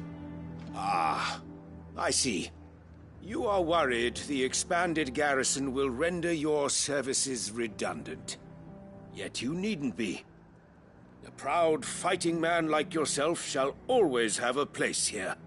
Pride of place, in fact. For too long has the contribution of the noble soldier been under-reckoned. But no more. For it is they who shall see the Holy Empire rebuilt, beginning right here in Northreach. Why here, Your Eminence? The town has been fortunate enough to escape largely unscathed from the recent troubles. Her defenses are sound, and her garrison well prepared.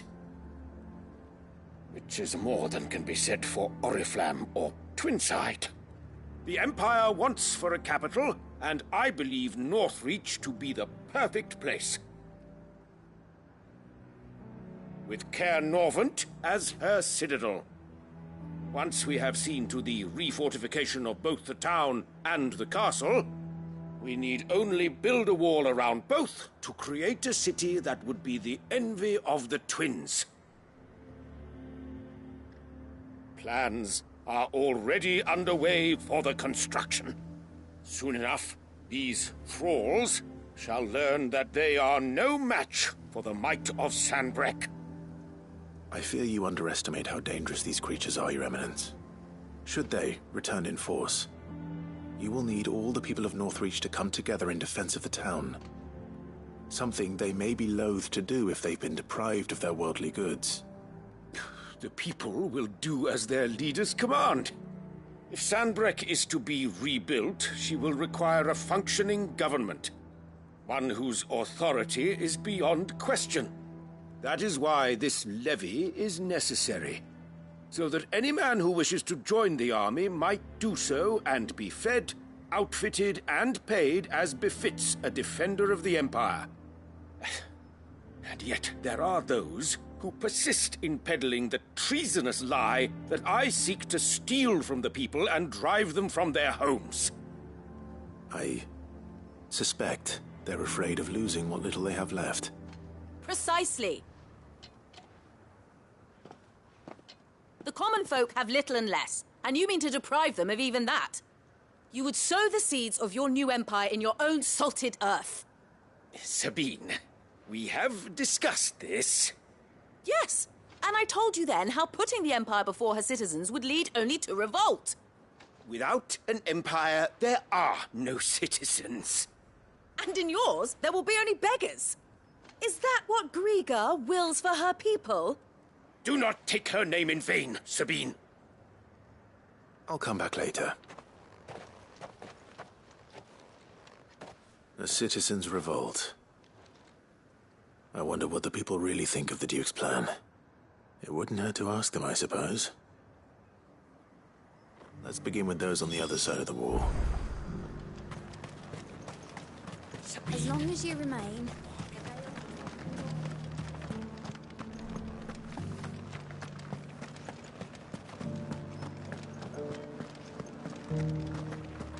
You needn't fret. The creatures. There were ghosts at the gates not days ago. All right there. What is it you're after, sir?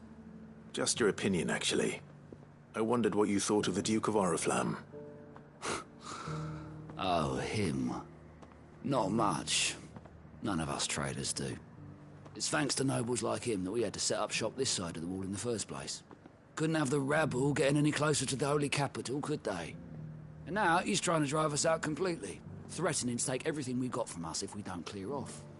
If the dame said she wanted him run out of town, I'd be straight through that checkpoint, tar bucket in hand.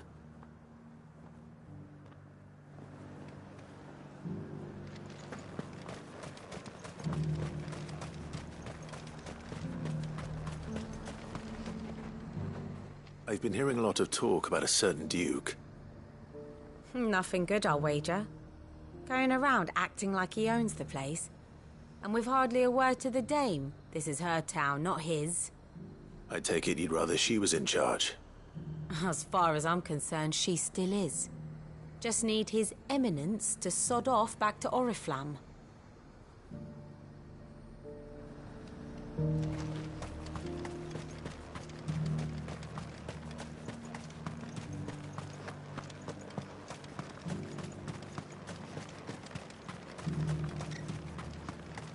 I heard the dame got an eye contract with him. A question, if you don't mind. What do you think of the Duke of Oriflamme? Don't get me started. You build a life for yourself somewhere, earning for some noble to turn up and tell you you've got to hand it all over to him. If he thinks his name and his chains give him the right to empty our purses, he's in for a rude awakening. We'll do whatever it takes to keep what's ours. Whatever it takes.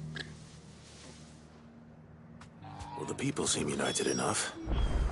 What about the soldiers?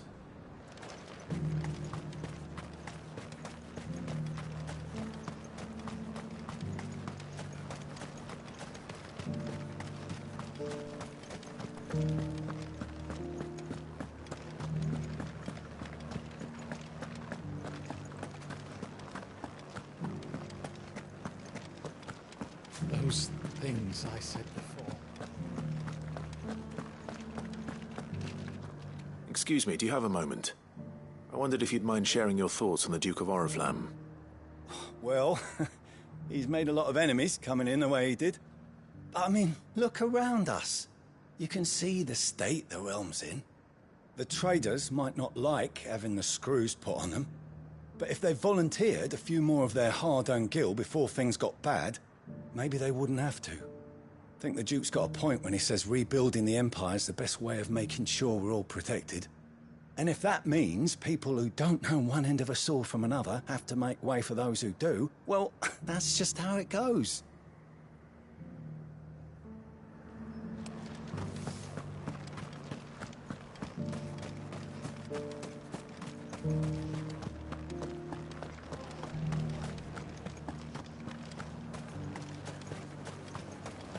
As long as you remain... I left everything in the...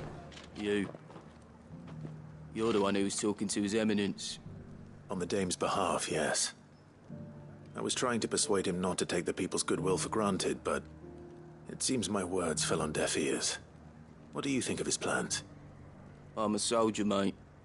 He tells me what to do, not the other way round. Listen, I've got nothing but respect for the Dame, but I've got a family to look after. That's where my loyalties lie, not with the town or the Empire, but with my wife and children. If the Duke can get us the men and the equipment we need to fight off those blue-skinned bastards, I don't care how he does it.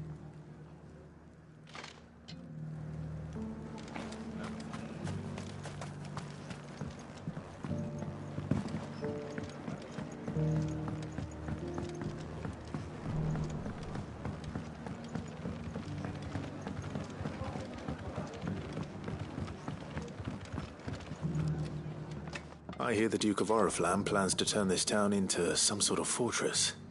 Do you think that's a good idea? It's not for me to say. All I know is that unless the Emperor orders me otherwise, His Eminence's word is law. Look, no one likes all these taxes and tariffs, but empires don't come for free. Once Sanbreque is back on her feet, we'll all reap the benefits. Let's see what Philippe makes of all this. Sabine, you are embarrassing me.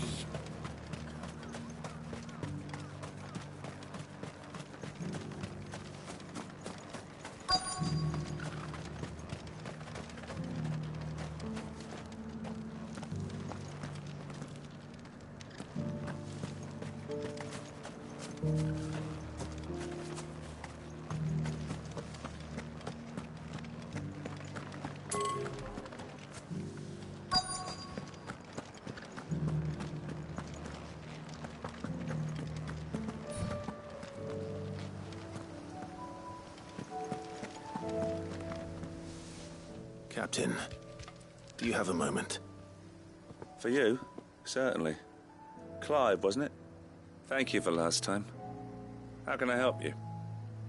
I wanted to ask you about the Duke of Oriflamme. Do you intend to go along with his plan? But to tell you the truth, I'm in two minds. It's my sworn duty as a captain of the Imperial Army to obey his orders. But I can't say I agree with him. Philippe, I remember you saying that you became a soldier to protect the people you loved. The Dame included.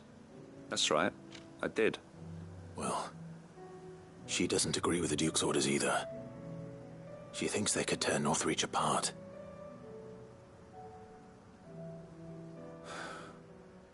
and she's probably right. Thank you, Clive. I know what I need to do now. Protecting the people I love is what matters. Doesn't matter how. Well, duty calls, so I better go. Thanks again.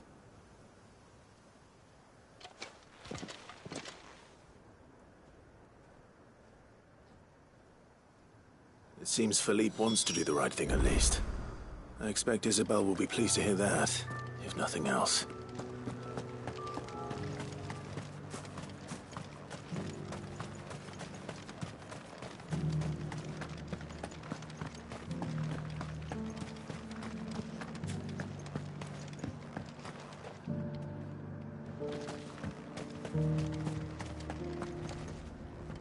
Ah, Clive.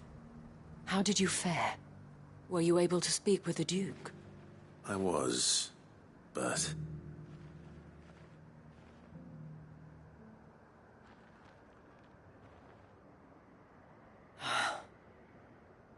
So Northreach is to be a fortress after all. Well, it will certainly help to hold back the thralls. There's no denying that. Though I doubt it will come as much consolation to the townspeople whose worldly goods are confiscated to pay for it. They deserve to be heard, Clive. To have a say in this new empire the Duke means to build. Sadly, His Eminence values their obedience more than their opinions, and hopes to reassert the authority of the state. I fear he sees the people as mere pawns on his chessboard to be sacrificed for the greater good.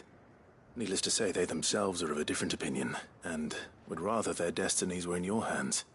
The soldiers, meanwhile, are content to follow their orders.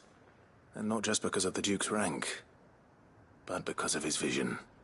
I thought as much. Had I sworn to protect Sanbreque, I dare say I too would want nothing more than to see it rise from the ashes. Thank you for trying. But the battle is lost. I don't know about that. What happened to your uniform? I handed it in, along with my resignation. Told the lads I wished them well, but that I owe it to those I love to call it a day. But why? Because I realize what really matters to me. Not following some nobleman's orders for the sake of it, but protecting what I care about. Protecting Northreach. I honestly don't know when those monsters will return, but I'm certain they're not finished with us yet. And when they do come back, we need to be ready for them. We need to stand together, all of us. And with you to lead us, milady, I reckon we can do it. It was you who finally convinced me, Clive. There's no point following orders if they go against everything you believe. Indeed. All of us, standing together. That has always been Northreach's best hope, and one which still lies within our grasp. We have only to turn our attentions to the true enemy. Thank you, Philippe, for showing me what I must do. Anything for you, milady. Speaking of standing together, would you mind if I borrowed a few of the lads from the Vale to help keep watch around the town? I fear His Eminence has loftier tasks in mind for the guard. Not at all. Be my guest. Wouldn't be the first time.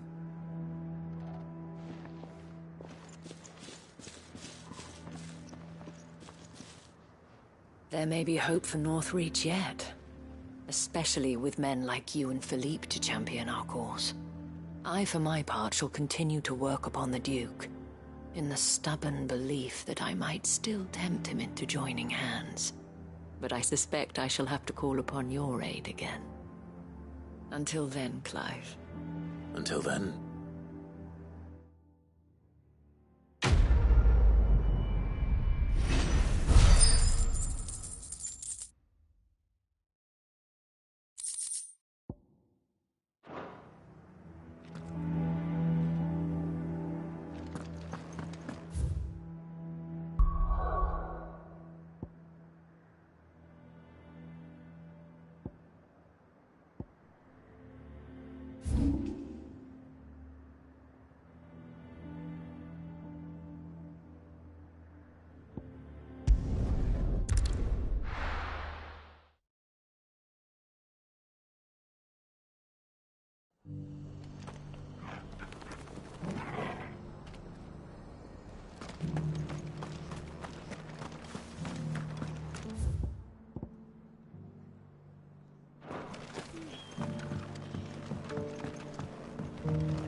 Ah, Clive, I was just about to send for you.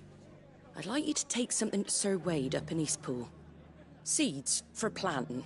Thought it was about time they started growing their own food. I'll keep providing them with whatever they need in the meantime, of course. But if Eastpool's going to survive, it's got to be able to fend for itself. As have those poor bearers. They've lived their whole lives in servitude, but now they're their own masters. Small wonder they ain't got the foggiest how to provide for themselves. So it's up to us to teach them. And if you're wondering why you, well, the wagoneers taking supplies up that way have been coming back with more and more reports of Akashic around the village of late. Sir Wade's putting a brave face on it, but I think even he's starting to worry. And if he's likely to share those concerns with anyone, it's you.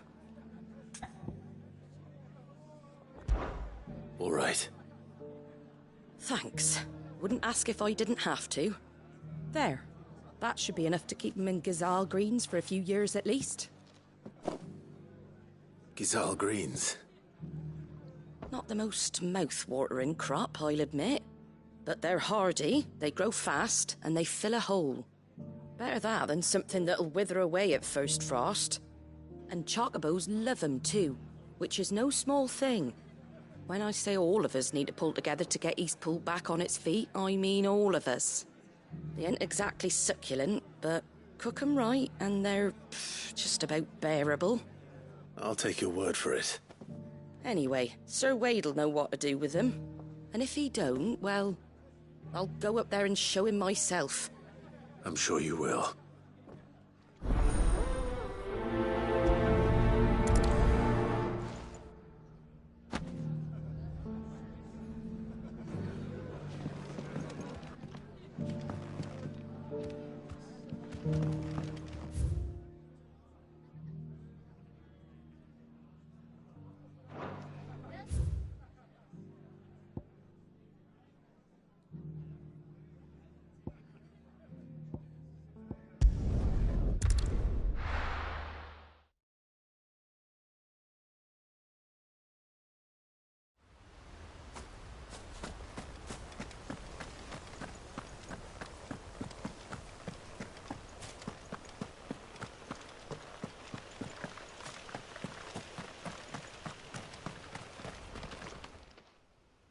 Ah, Lord Rossfield.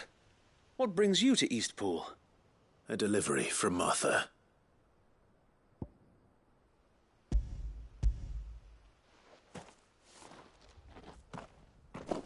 These are Gazal green seeds. Martha's keen to cut the apron strings, then, is she? I jest, of course. You see, I had thought we might be able to revive the old wheat fields, but they'd long since gone to seed, only without the seeds. Martha was hoping he might be able to show the bearers how to plant and tend these, so that they'll be able to fend for themselves. That's not a bad idea. These bearers had only recently escaped their bonds before we brought them here. They know little of freedom, of providing for themselves and their loved ones. Unless we teach them how to live like free men, I fear that all we have achieved in bringing them here is to exchange one master for another. Not that myself and the Guardians have been the best example to them so far, subsisting almost entirely on Martha's charity as we do. It's about time we all started to provide for ourselves, bearers and Guardians alike. Unfortunately, we've been a little too busy of late to focus on much besides bolstering our defenses. There have been alarming reports of... The Horde is closing in. They're coming, Sir Wade, all of them. Damn it all, I thought we'd have more time. Gather the men in the square. Send to the rest for reinforcements. Yes, Sir Wade. The Horde. Akashic, a veritable legion of them. They've been seen prowling around the northern reaches for a while now. We don't have the numbers to hold back a swarm that size. I had hoped to build a perimeter wall so that myself and the Guardians might be able to defend the village, but... Now you're out of time. Precisely. If reinforcements from the rest arrive before they do, we may just scrape through, but I fear that's rather an enormous if. What if you could call on reinforcements from Eastpool? You mean the bearers? We brought them here so they might live, not die fighting for their lives. So wait. You said you lacked men to defend the village. Are the bearers not men? Do they not wish to see Eastpool saved? Though they may not be trained soldiers like your guardians, what help they are able to offer could still prove the difference between victory and defeat. You're right, my lord. I will appeal to them.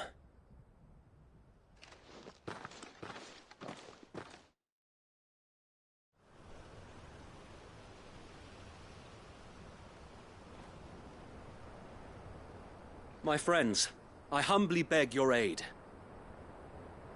We Guardians are few and our enemies many. But I swear we can defeat them with you at our side. You would send us to the slaughter, to serve as bait for those fiends so that you and your men might be spared. And to think we trusted you. Say what you will, a home is not worth dying for. But it is worth fighting for. Sir Wade fights to give you lot a chance. Just like I do. Just like Sid does. We all wanted to give you a home where you could be free. And you got one, didn't you? This place, Eastpool. This is your village. Your home. And if you don't fight to protect what's yours, you'll lose it. You know I'm right. This world wants to take everything from you. Everything. Your homes, your freedom, your very lives. So then, are you going to stand by and let that happen to you? Are you going to accept fate like good little Bran did and die, having never stood up for yourselves? Or will you fight like free men and women?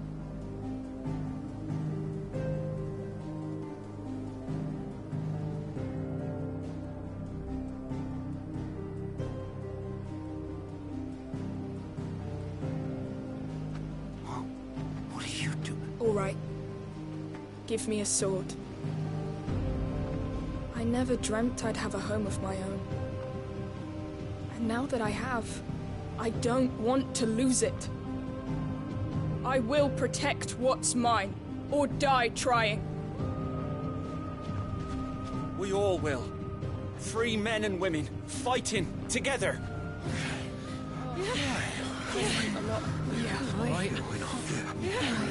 For Eastpool!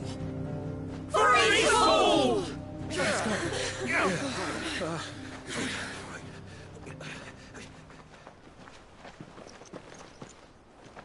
Thank you, Martha. Don't mention it. Just promise me one thing. That you'll show them how freeborn fight. Gladly.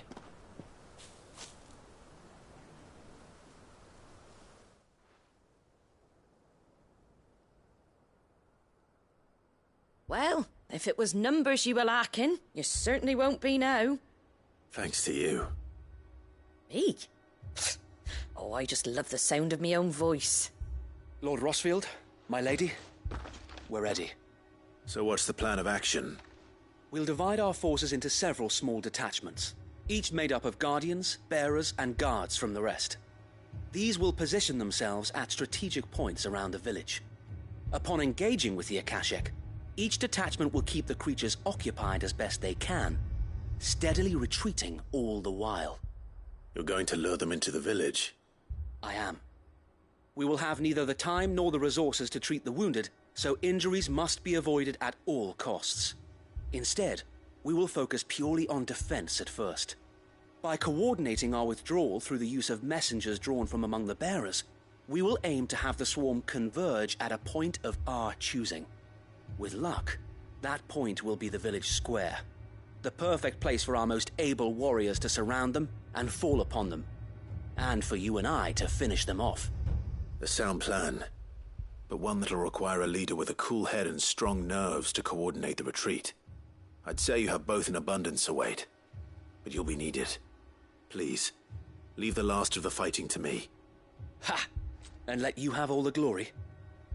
Sir Wade! They're here! Then you know what you must do. We work together, everyone playing their part, each shielding the other that no man might fall, that Eastpool might live on. For Rosaria! For Rosaria! We've no time to argue, my lord. I'll do as you ask. And I will do as you ask. Suppose we'd better do our bit too, then, eh? Right you are, Martha.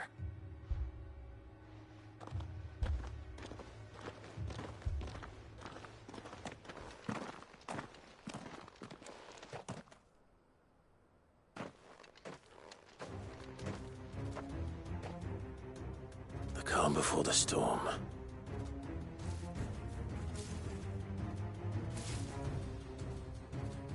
And here it comes. I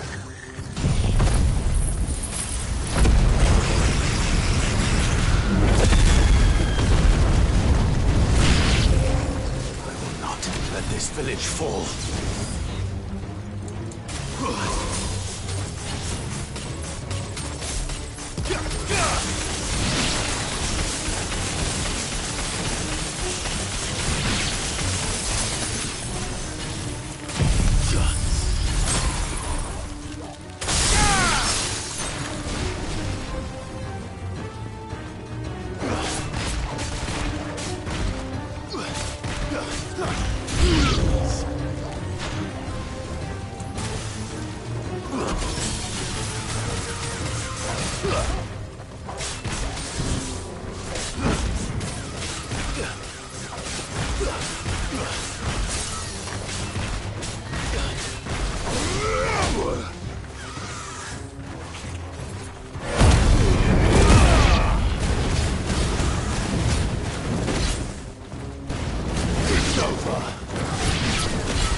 Looks like that's the last of them.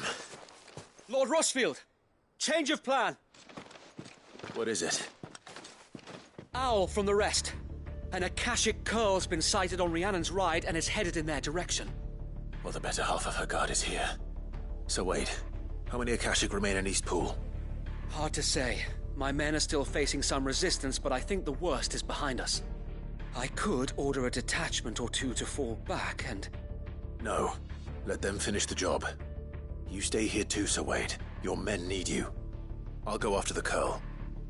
Join me only when Eastpool is won. If you're sure, my lord. May the Founder protect you.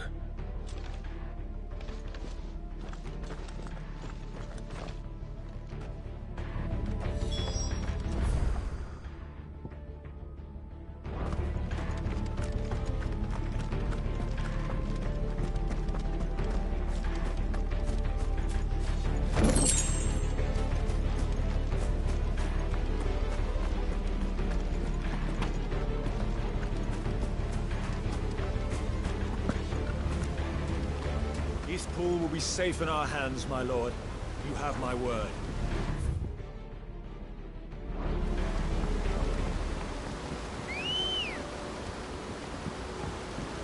Come on.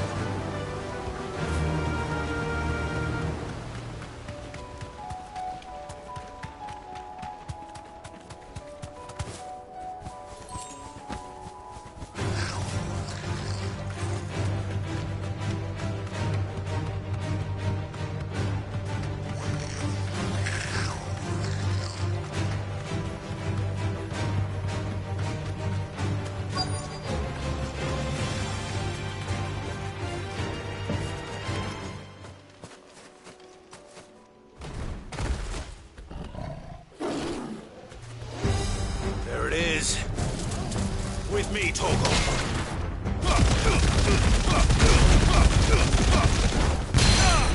Now, Torgal! And another!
All right. Back to Eastpool.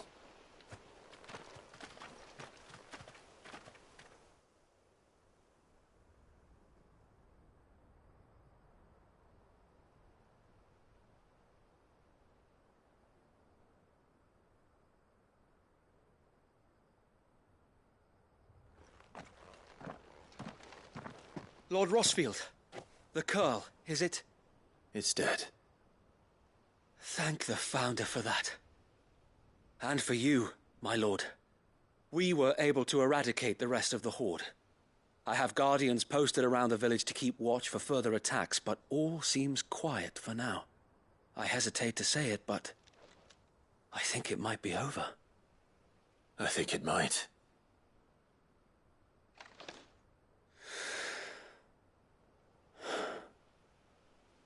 We did it. We saved Eastpool. Thank you, my friends. Thank you. No, Sir Wade. It's us who should be thanking you. You brought us together. Showed us what it means to fight for what you hold dear. We never had nothing to call our own before. We didn't know what it meant to protect it, but now we do. We really do. Forgive us, Sir Wade. You and your people saved us, and still we doubted you. But there's no doubt in my mind anymore. We're free men now, so we have to start acting like it. We have to fight to protect what's ours, to protect Eastpool. And we shall. We all shall. Together. This is our home. And if anyone or anything tries to take it away, they'll have us to answer to. Come on then. Let's get to work. This village isn't going to rebuild itself.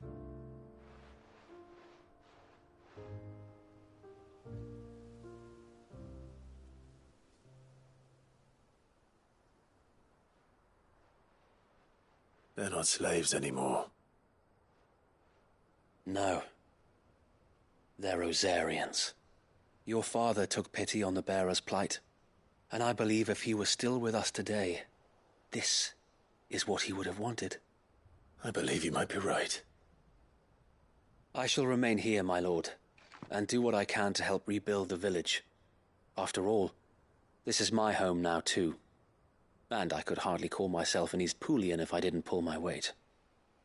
I think you'll find it's Eastpudlian, Sir Wade. But you should be proud all the same. I'll have to pull my weight too. Can't have the rest getting outclassed. Speaking of which, I ought to be getting back. Can we continue to count on your support, Martha? Of course, and I'll be counting on yours too. Us Rosarians have got to stick together, haven't we? Indeed we have.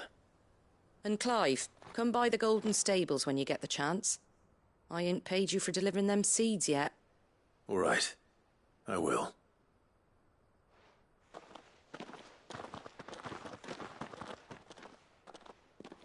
Lord Rossfield, Do you remember our very first mission together? Clearing the goblins from the Stillwind marshes? How could I forget?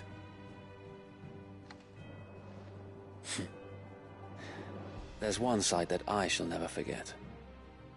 You, facing off against that giant Morble. Not a trace of fear on your face. Since that day, there have been more than a few times when I felt like giving up. When the odds seemed so stacked in the enemy's favor, I thought I may as well just lay down my sword and surrender. But every time, I would think back to the look in your eyes that day and remember what it means to be a shield.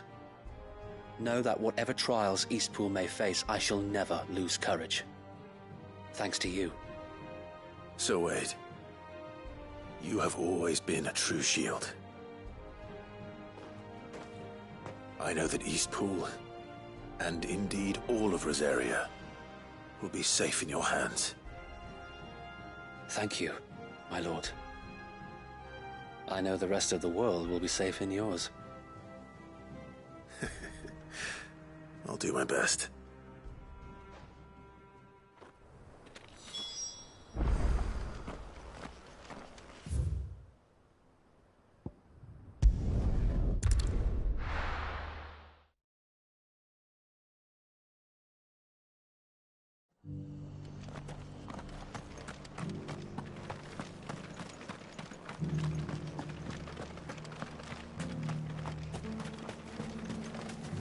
How do?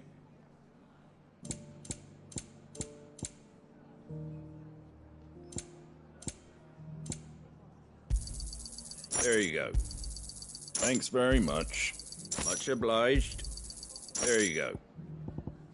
Fare thee well.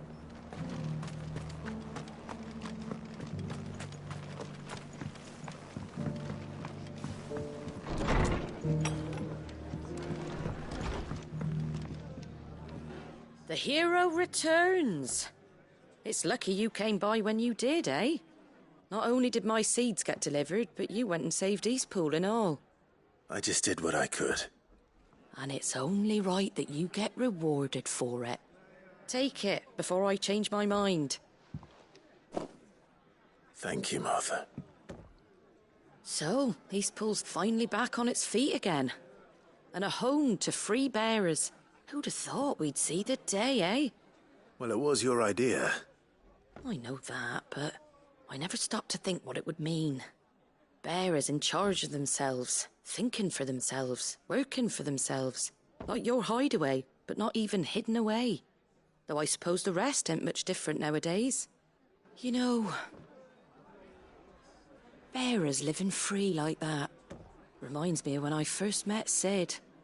Loath as I am to recall that particular day. I take it you didn't always see eye to eye. What happened? Well, if you really want to know, I started doing what I do long before I met Sid. In fact, that's how I met him. Or at least how he came to meet me. He showed up at the stables one day, asking questions about who'd been buying up bearers. Founder knows what he thought I was doing with them. Running a hunt, poking around in their innards. Something awful, anyway. Me, I thought he was a new constable. Thought the game was up. But somehow we both managed to work out what each other was about. And before I knew it, the cheeky arse was rattling on at me about how I was doing it all wrong. After all my hard work. Told me I was giving them relief, but not freedom. That my bearers were still dying as slaves. Got right under my skin, it did. Told him if he didn't like it, he could bugger off and report me to the garrison. And do you know what he did? He smiled. And then he laughed. And then I did the same. We made a pact that day. That whenever one of us was in need, the other would always be there for him. And you were? Well, we both wanted the same thing. To make life better for bearers. Just like your dad. Do you know I was born right around the time Elwyn became Archduke? Growing up, I saw how he tried to change things. He certainly didn't lack for ambition, that one. Indeed. But the loftier one's ambitions, the harder they are to achieve. Which is why those of us who follow in their footsteps need to finish what people like Sid and my father started. Suppose you're right, aye. And if we don't manage it, there's always them who come after us. Good thing we've got a few half-decent sorts waiting in the wings, eh? It's almost enough to give you a little bit of hope. Just a little. Anyway, enough nattering. Better get back to work. Let's see about making everyone some dinner, shall we? The least the folks who saved Eastpool deserve is a hot meal. And you and me ain't gonna save the world on an empty stomach neither. That sounds like a wonderful idea.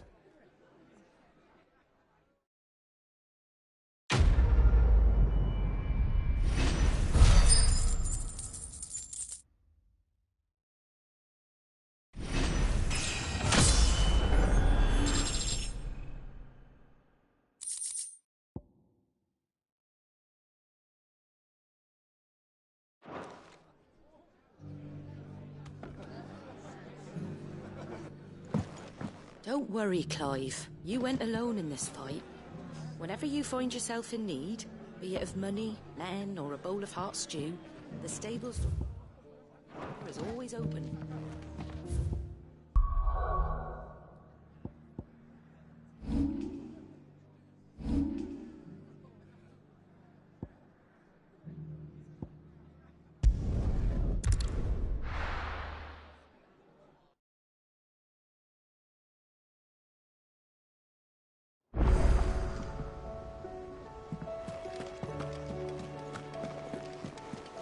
Covered in nicks and lumps, the lot of them.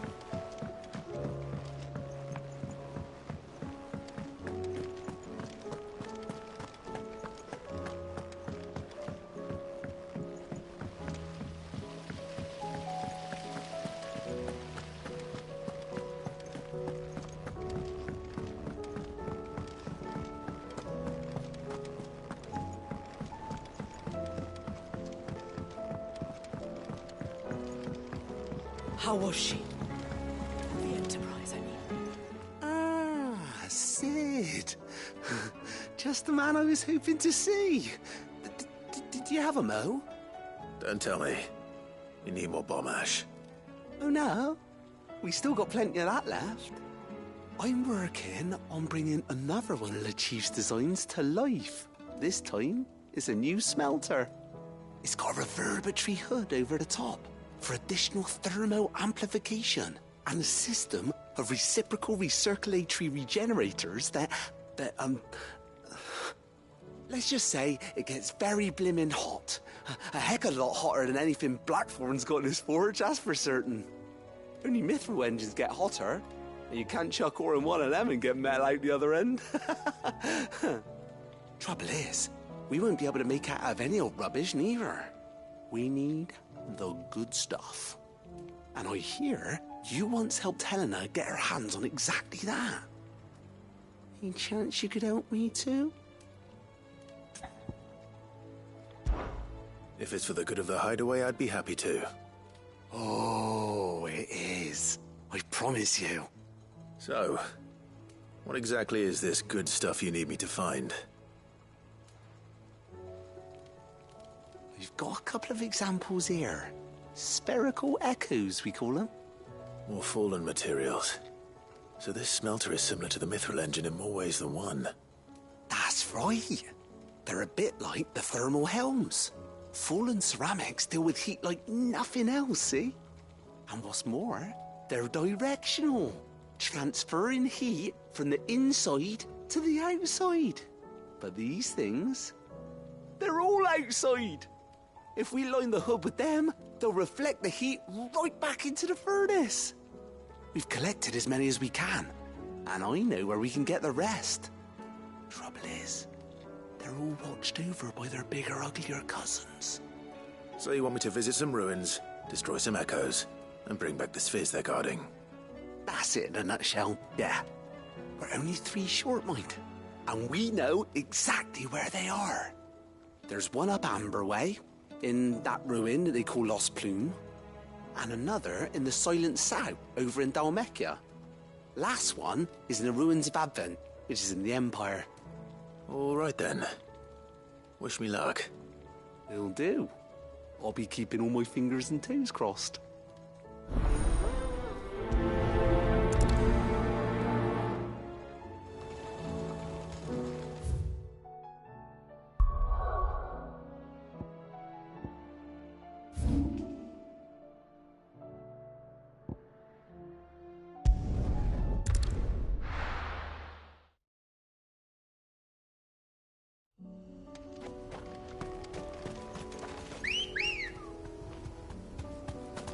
Let's go.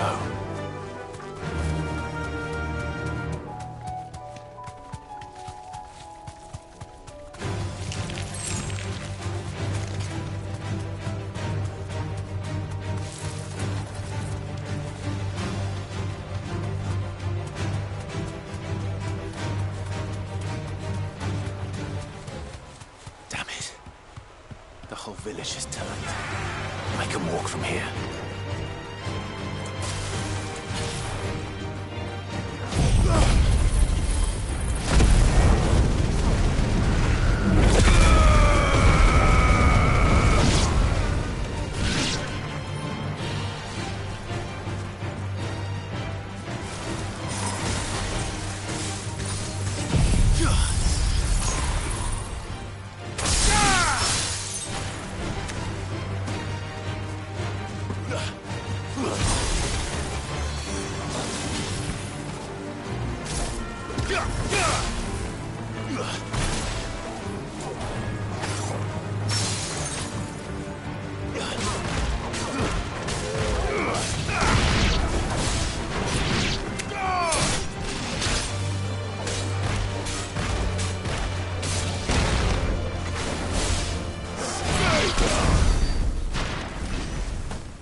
Good girl.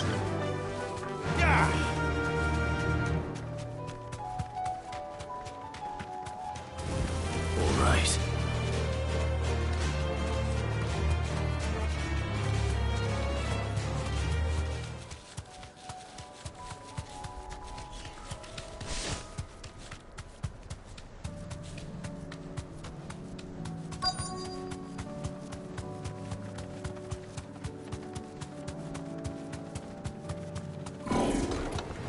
I'll need to deal with these ones first.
Now to find this spherical echo. This is it. Right then. Just two more to find.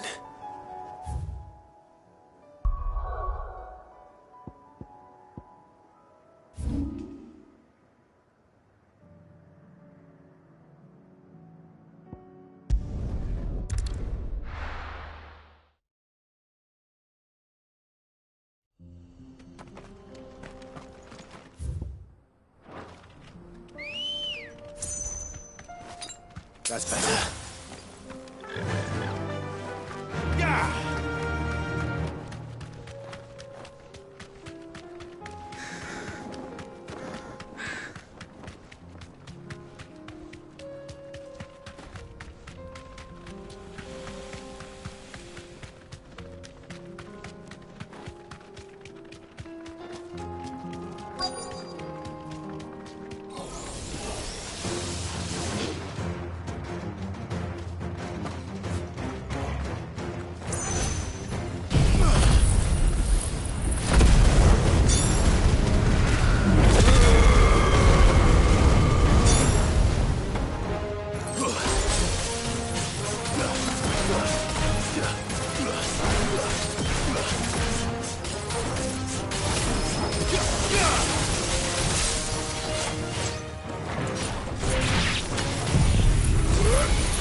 Two down, one to go.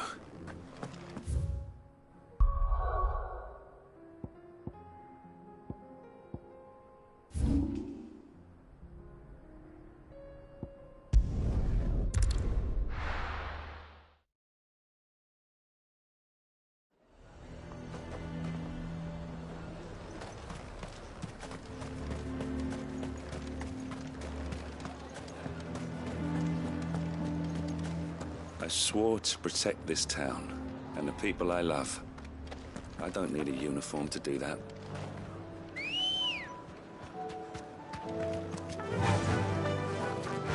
Run like the wind.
This might take a while.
That's all of them.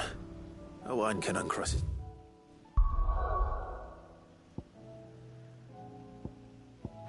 Toes now.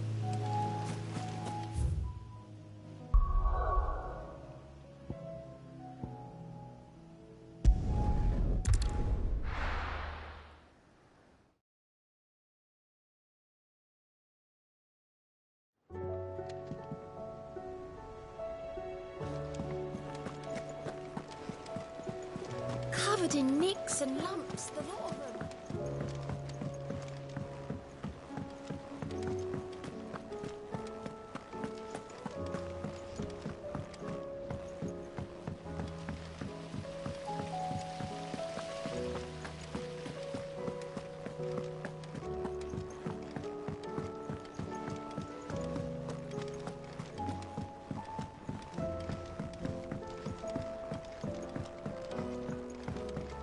How was she?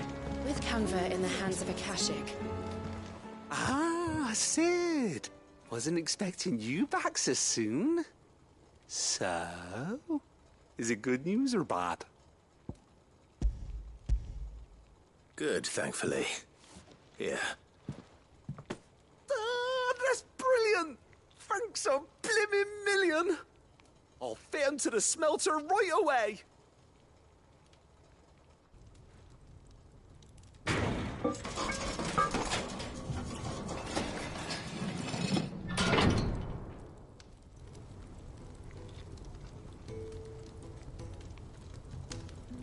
May I present to you the Telemon Furnace? Ain't bad, is she? She's a beauty. You saved my bacon again, Sid, and I ain't about to let your good deed go unrewarded. It's fine, really. My bag's flexible enough already. Oh, don't say that. I'm sure I can make a few improvements to it yet. You could just buy me a bigger... How about that clasp? Looks a bit stiff. Reckon you could loosen it up and make some more room? And I reckon I know how. With a new alloy we've been working on. The Telemon Furnace was just what we needed to perfect it. It's a metal, see? So it's lovely and strong, but it's also, well, stretchy, if you can believe it. Stretchy metal. Well, if you insist. That is the spirit. You'll love it, I promise.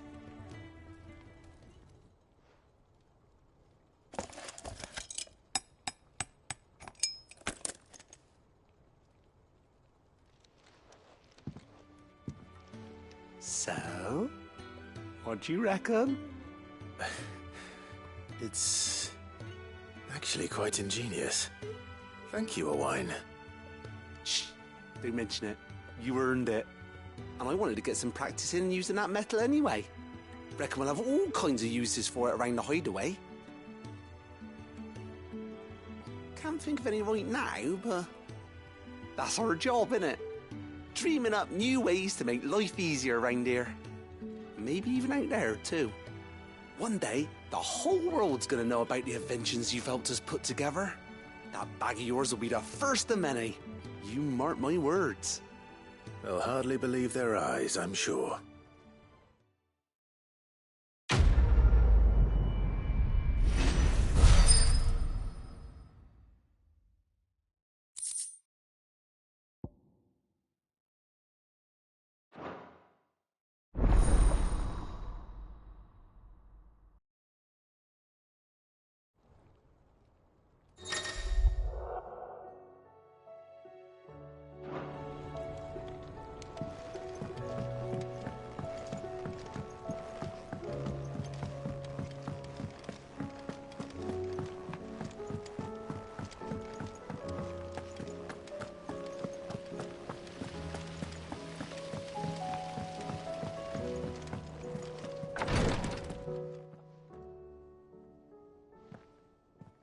How are you feeling, Joshua? Better than I was. But not nearly as well as you should be. Your cuts and burns may have healed, but your body still bears the burden of every spell cast. And what would you have had me do? It was no ordinary foe we faced. It was the Warden of Darkness. Yet still, it was not enough. The king could have ended me at any moment, but instead chose to toy with me like a curl does a mouse. You underestimate yourself. Oh, it was crystal clear. Only one man established his dominance that day, and that man was Barnabas. I'm sorry, brother. That was ill-spoken. It's just, I have never felt so powerless. And when so many are looking to us for strength, perhaps the prince feels the same.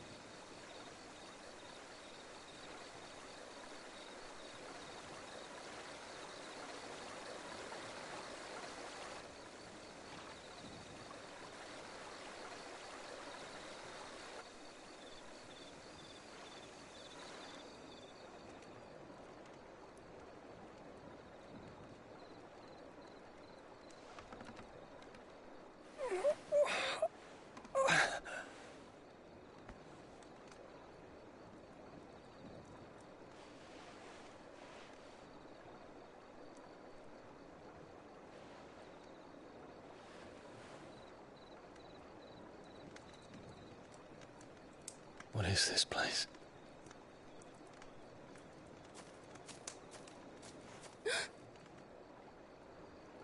Don't move.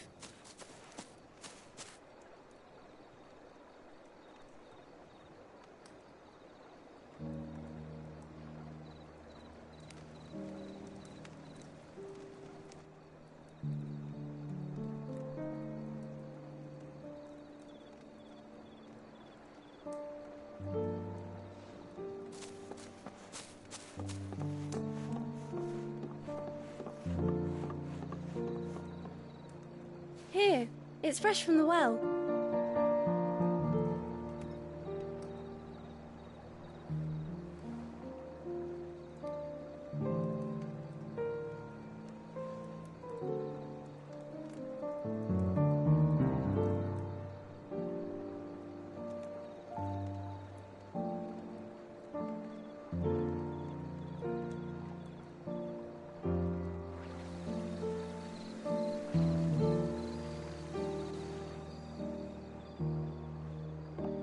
Grandmother told me spirits sometimes get lost, and that the lanterns guide them to their proper place.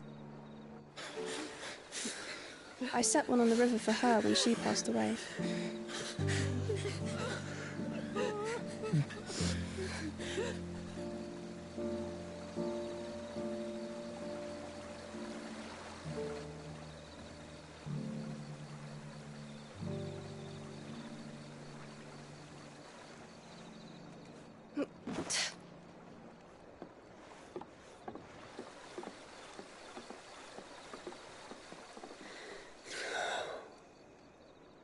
The fiend works from the shadows.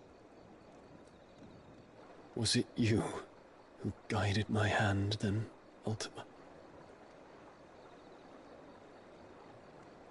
No, not you. This is my doing, my fault, my sin to bear. And for it, I must atone. Your hurts are healing nicely. It was my poultices that saw you well. You make them? And sell them, or try to. Earns me enough for bread, most days. Forgive me. I have nothing to... I know, but I couldn't just leave you lying there.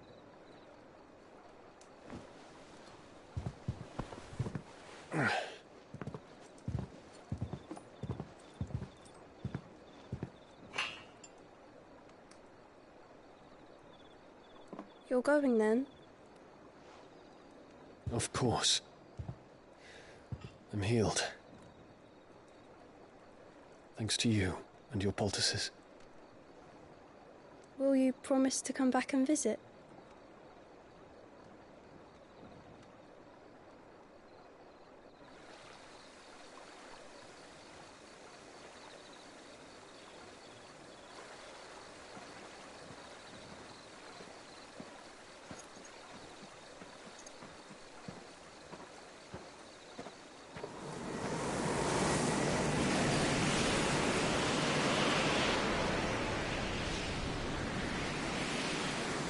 Farewell, Phoenix.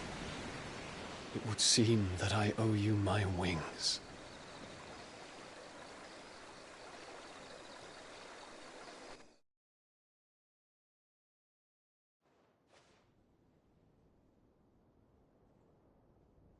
Perhaps he can find an answer. You will be returning to Waloed soon, I gather. I see no reason to wait. Then neither do I. I can think of a few, but I doubt they'll stop you. You will take your medicine. Of course, Lady Daya. Set on leaving already, are you? How long will it take us to get back to Ash? Dunno, about the same amount of time it took us to get here. Maybe less, if your uncle can find someone trustworthy to patch up the Enterprise. All depends on where we're putting into port, mind. Yes. It's not as if we can put ashore wherever we choose. We have to assume that the whole of Ash is hostile, and that we'll be attacked on sight. Then we must find a place they won't think to look. And I have an idea who might know of one. The Professor! I'll go and tell you come in! While you're plotting our course, I'll be in the shelves with your lawsman. I wish to pick his brains about Ultima. Then I'll talk to Karen about supplies for the journey. They may not be easy to come by in Ash.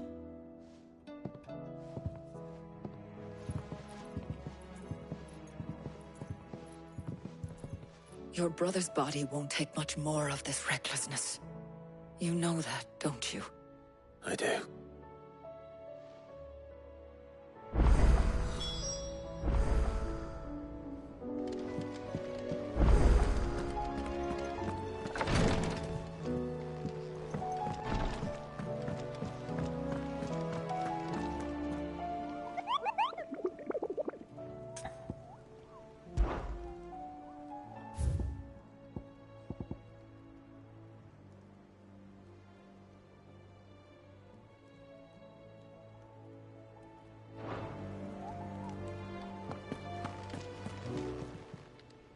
Welcome to the Patron's Whisper.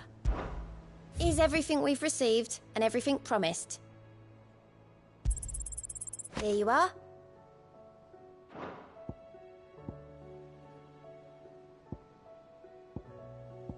All done?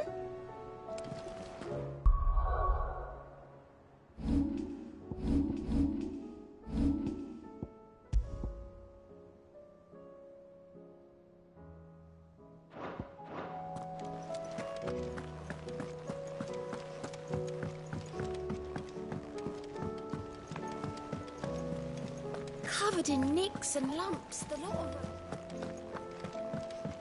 Come back.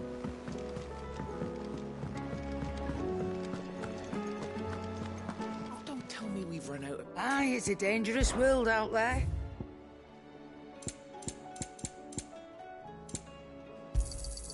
You're rubbing me blind, you know. You'll not find a better price than that. You're rubbing me blind, you know. Is that all? The stew's awfully thin.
do you mean, don't jump to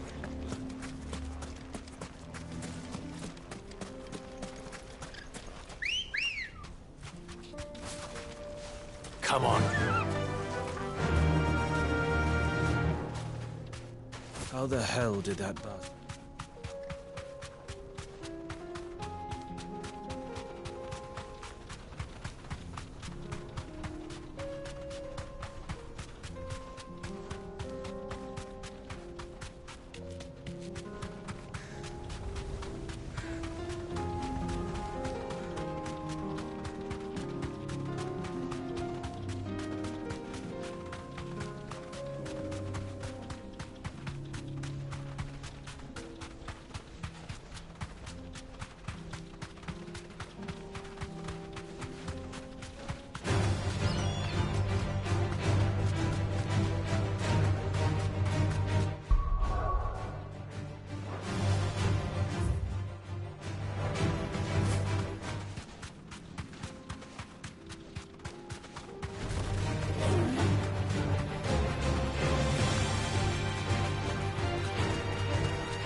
This won't be easy.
I can walk from here.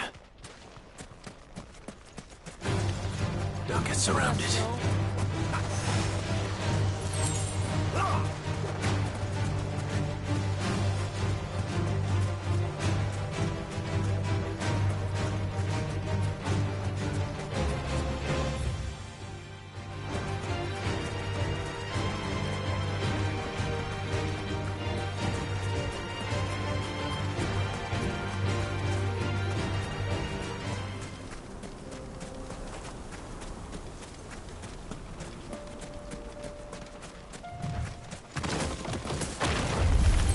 Time to fight.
This one's awake.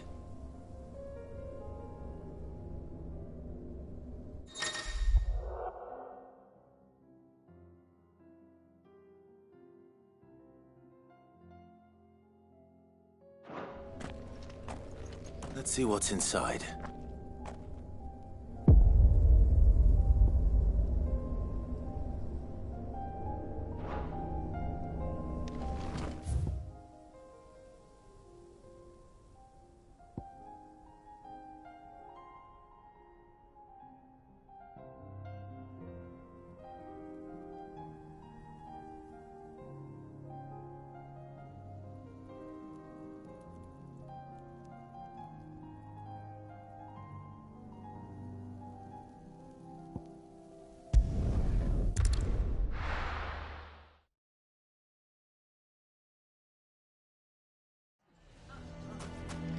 Why the hell would Victor take the bearer's side?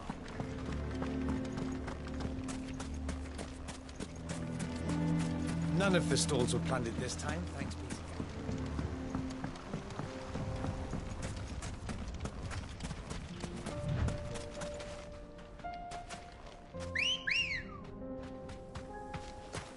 Ready, go?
This won't be easy.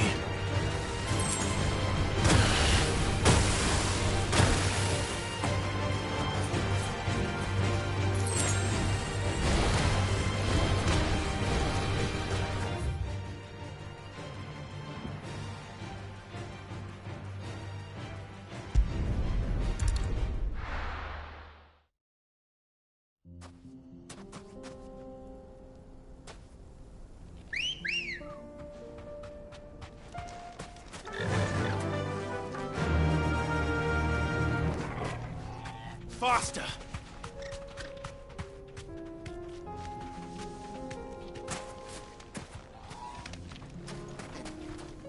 Sid, you didn't happen to see anything out of the ordinary on your way here, did you? We've had reports of bearer transports being attacked along the roads, and they're not freeing the poor souls. They're reselling them on the black market. If we can catch them in the act, perhaps we can kill two birds with one stone.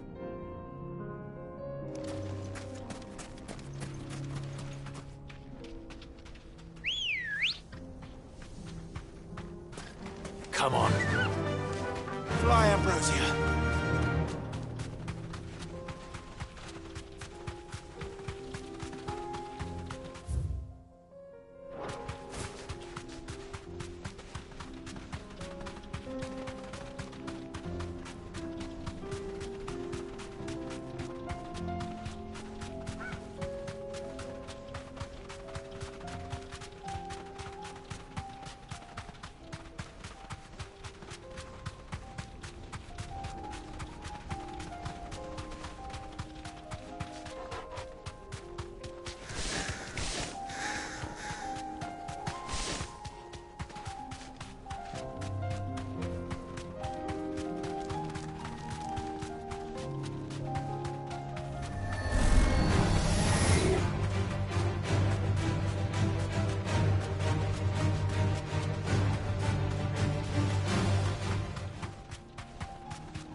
straight home now.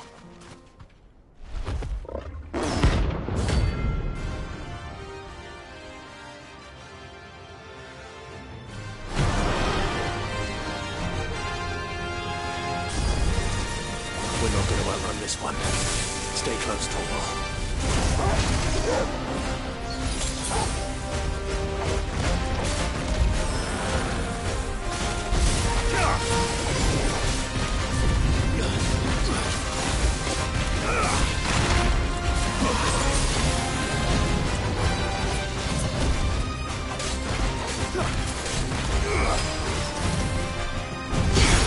Too slow.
Silent stone!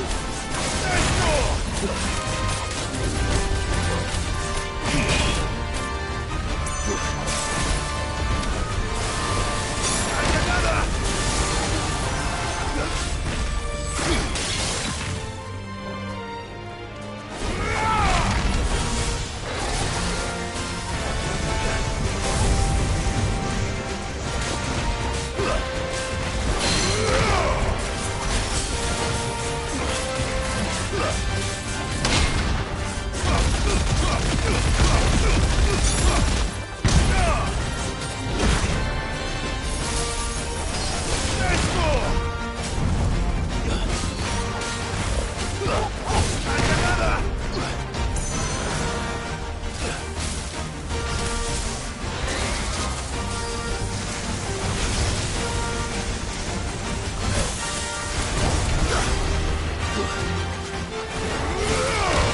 Should have picked on someone your own size.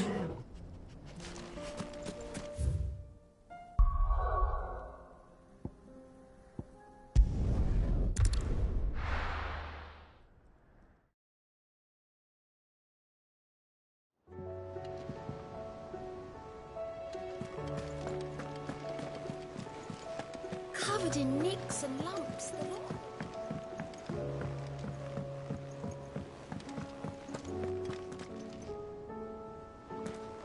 I still say it were a compliment.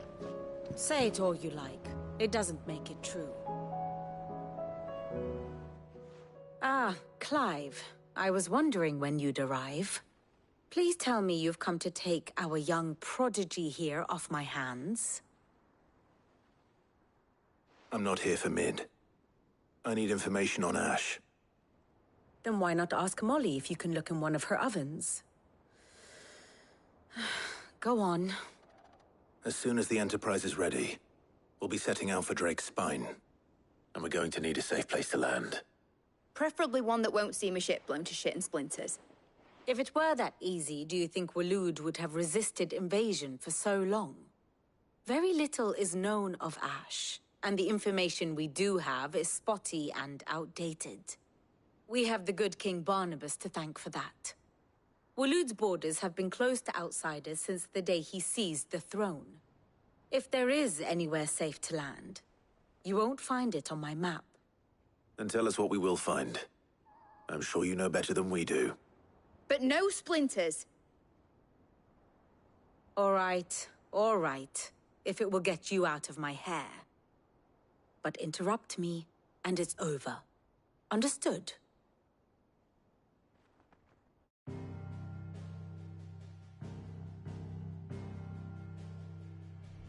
Barnabas Tham, the one they call the Last King.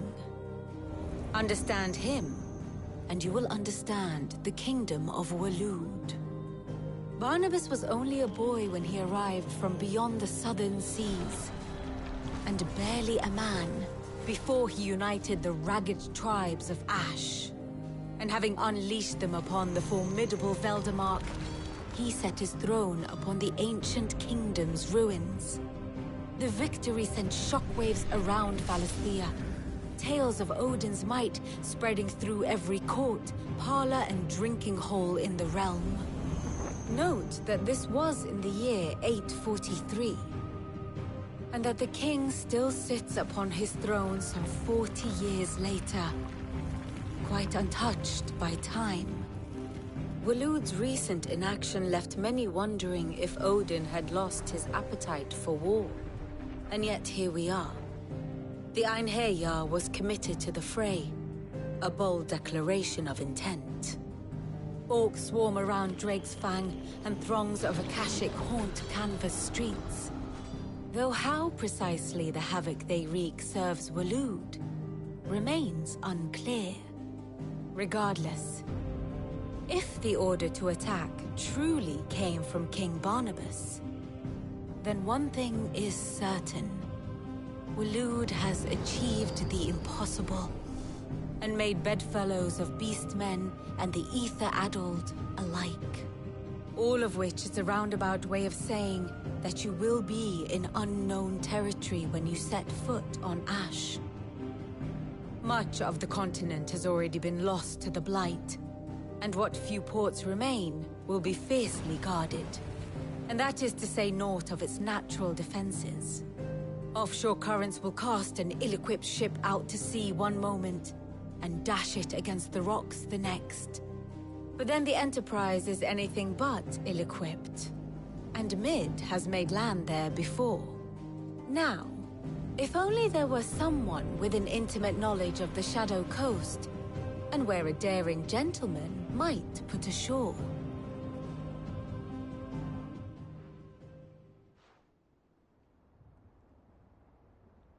You see, Clive, you had the answer all along.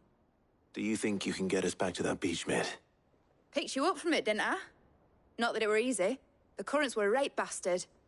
But then, if it wasn't hard, it wouldn't be worth doing, would it? Well said. Thank you, Lady Vivian. If a few morsels of common knowledge and a sprinkling of tavern talk are worthy of your thanks, I wonder what genuine intelligence might earn me. Probably more visits. Mid, I need everyone in the ale hall now. I'll fetch Joshua from the shelves. Aye, aye, Captain.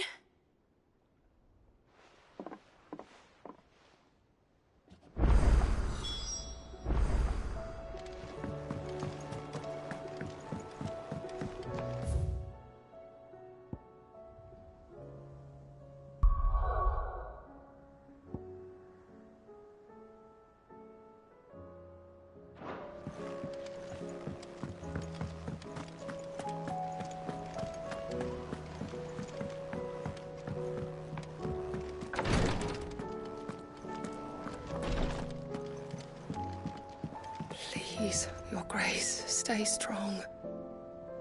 Ah, my Lord Marquis. It was the greatest honor of my life.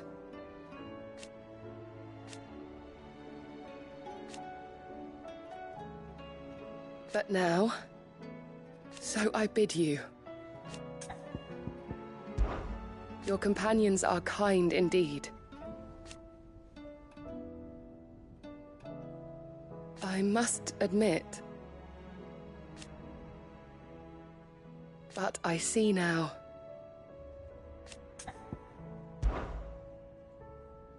Yote, is anything the matter? You seem troubled. Perhaps I might be able to help. My lord. Yes. Perhaps you might. It's your brother. His condition continues to worsen, though he does his best to hide it. The lesion on his chest pains him more with each passing day. I had feared as much. There are certain elixirs which can ease the suffering of those afflicted by the curse, but... But his grace's case is severe. The drafts I have been able to prepare for him thus far have ceased to have any real effect. So I consulted with Tarja and certain of my comrades among the Undying about the possibility of finding something stronger. And thankfully, a recipe was found. The only problem being that the critical ingredient is exceptionally hard to come by, and our supplies are almost exhausted. Unless we can secure more soon, your brother's anguish will likely become unbearable. My lord, I know that I have no right to make demands of you. But would you help? For Joshua's sake. For Joshua? Anything. Thank you, my lord. So, what is this critical ingredient? A rare herb by the name of stonerwort. It grows only where the ether is densest. The vigor it stores in its stems helps to counteract the curse. We discovered a patch near the aqueduct in Rosaria. But alas, yet more ether has erupted from the earth there recently, leaving the whole area flooded. The search continues for a new source. One that we might reach without being turned. So it's only that you can't reach it? The stonerwort itself is unharmed by the flood? Well, yes, but... Then I shall go in your stead. But, my lord... You've yet to find another source, correct? So for now, the aqueduct is our best hope. Besides, I'm a dominant. The ether can't hurt me. Well, if you're sure, my lord. Stonerwort is easily identified by its blood-red blooms. Search around the aqueduct, and you're sure to find some soon enough. I shall remain here and prepare the other ingredients.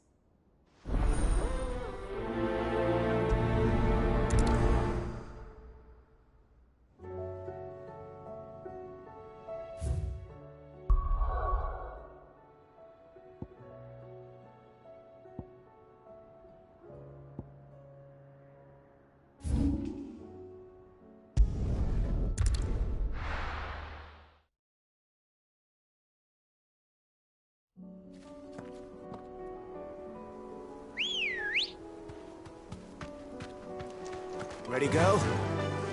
Fly, Ambrosia.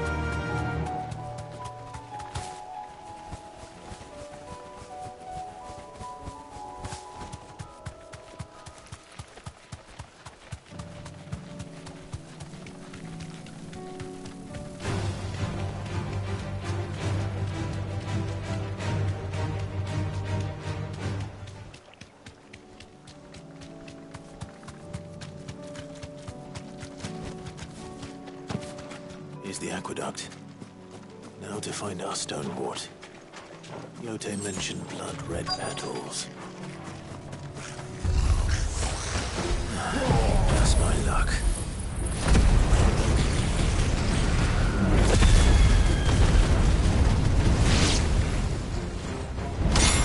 Well, I won't be making anything to land on. There's only one thing for it.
Better collect as much as I can before reinforcements arrive.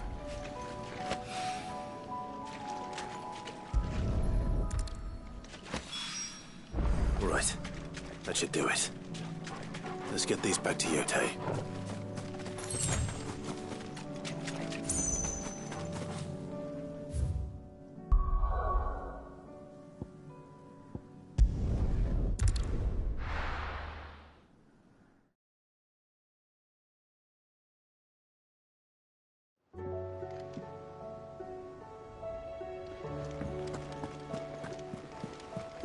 Covered in nicks and lumps, the lot of them.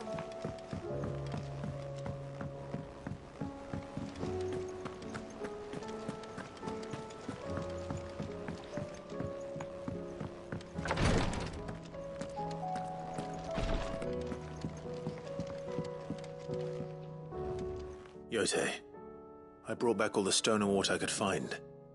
Will this be enough?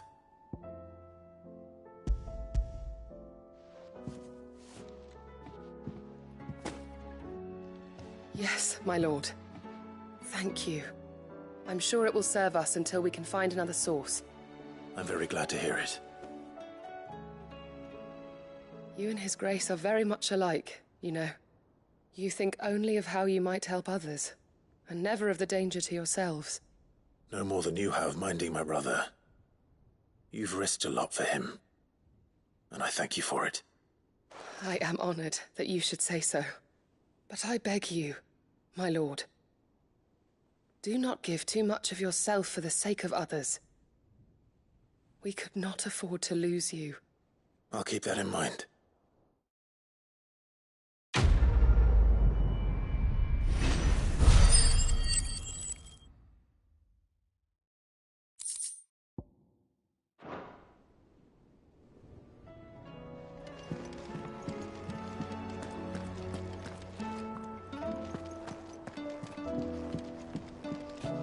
You and your brother really are alike, my lord.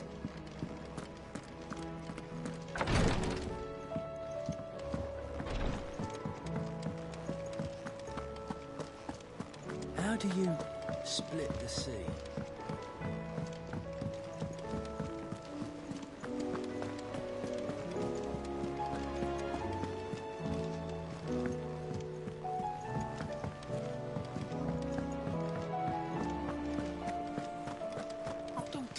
Run out of pep. Aye, it's a dangerous world out there.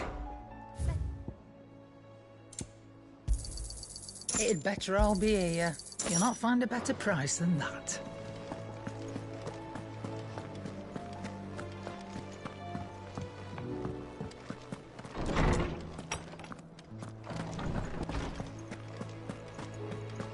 I have no reason to assume otherwise. Well, then that changes everything. Clive, you must listen to this. Lawsman, tell him. Do you recall when we spoke before on the divinity of Ultima?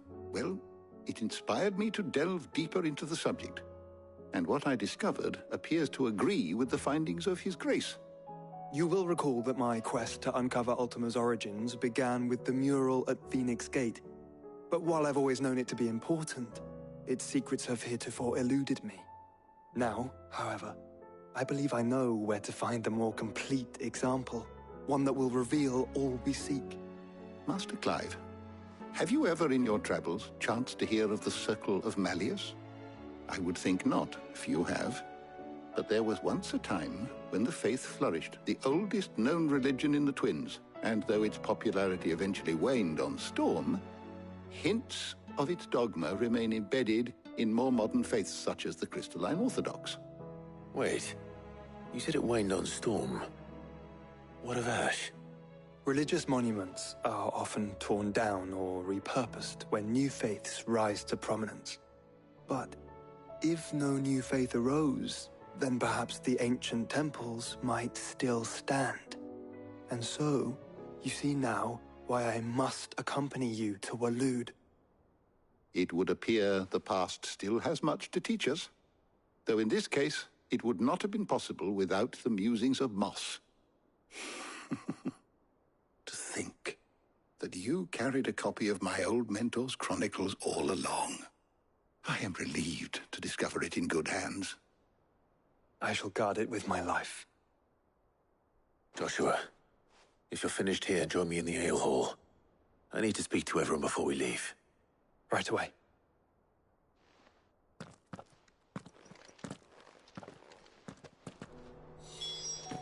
Mid said I can ride the Enterprise now.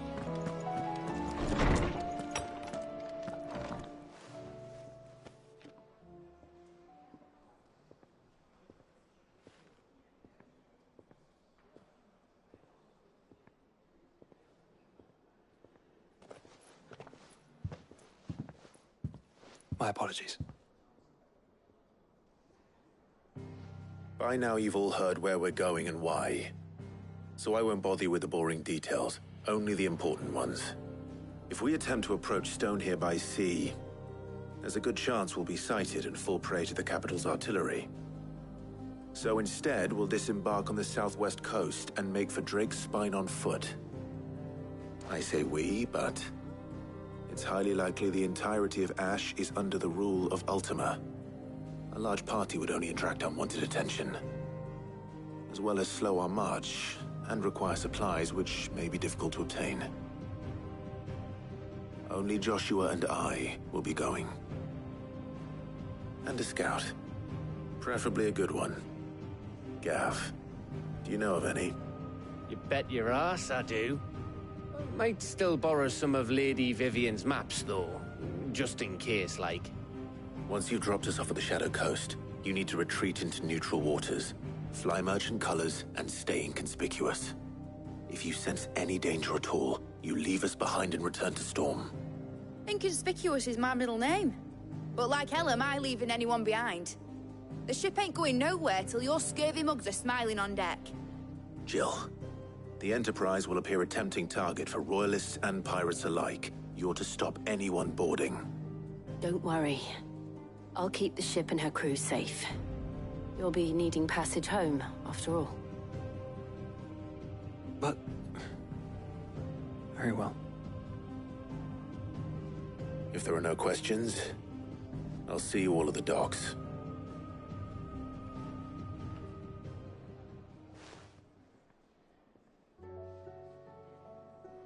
Let me know when you're leaving. I want a word before you go. Of course.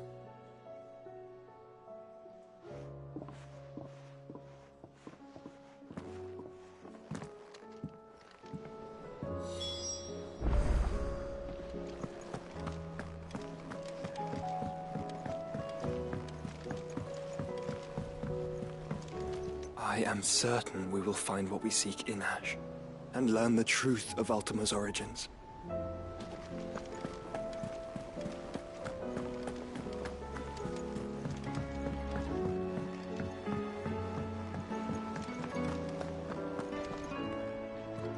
Is something wrong? Not at all. Honestly. Can't a man wish his friend farewell?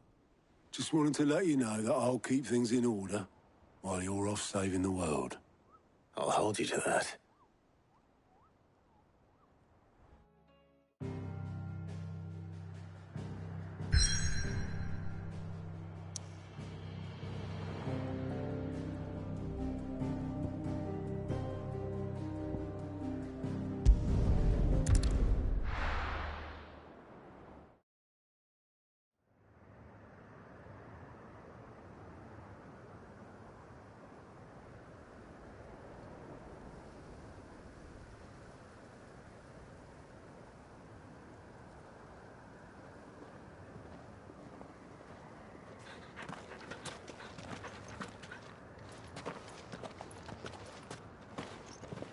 Reckon it'll be a long walk to the capital if we follow the cliffs.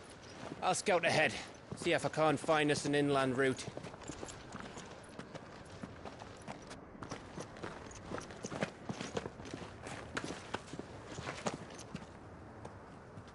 Clive.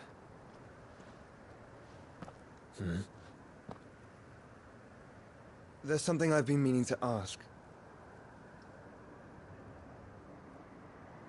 You took her icon, didn't you? Yes, I did. She understood.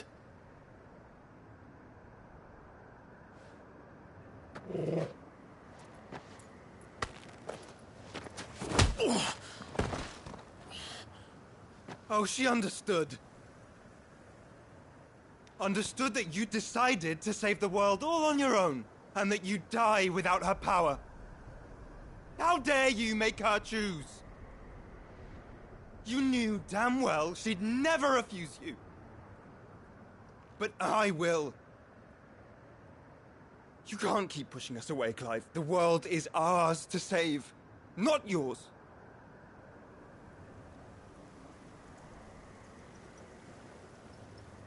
I used my gift because I thought it was the right thing to do.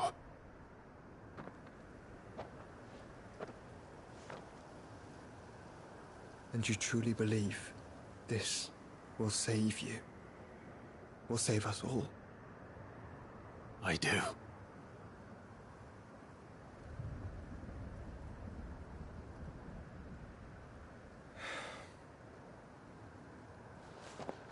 Then so be it.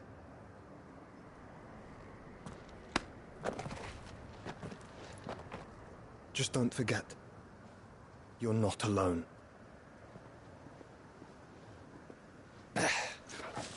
Think I found us a trail. Did I miss something?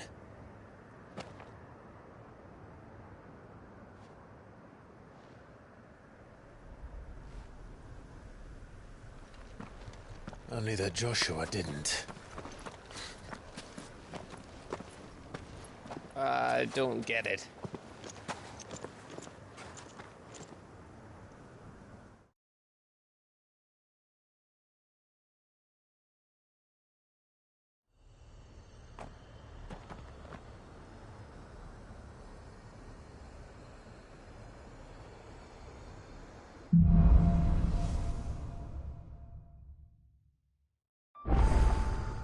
Always wanted to visit Ash. We're in Waluda territory now. Don't expect a warm welcome. Oh, I don't know, Clive. That castle over there looks inviting enough. Shall we sample its inhabitants' hospitality?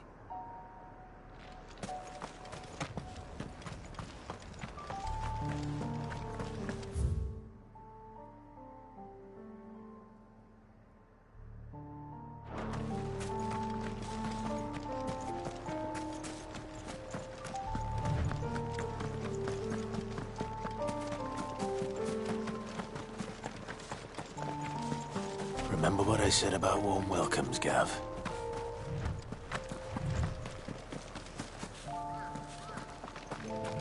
Oh, this place is as dead as Grieger's ghost.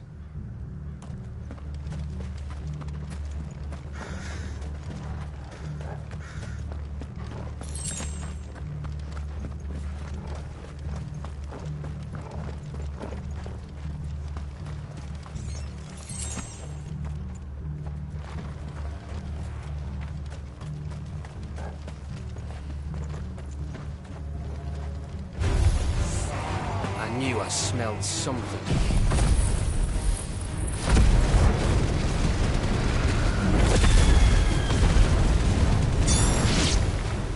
I see only orcs and Kashyyyk here.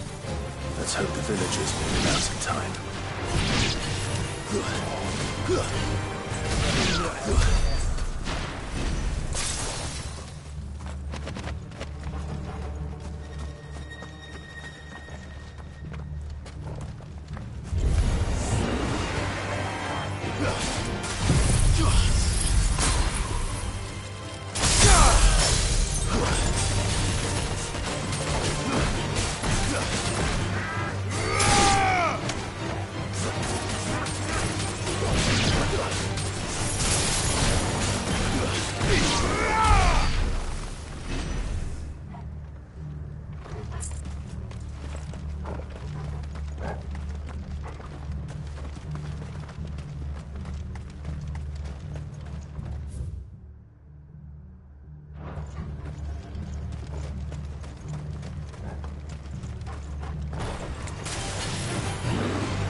All over again.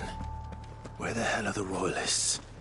Seems you were right about that welcome after all, Clive.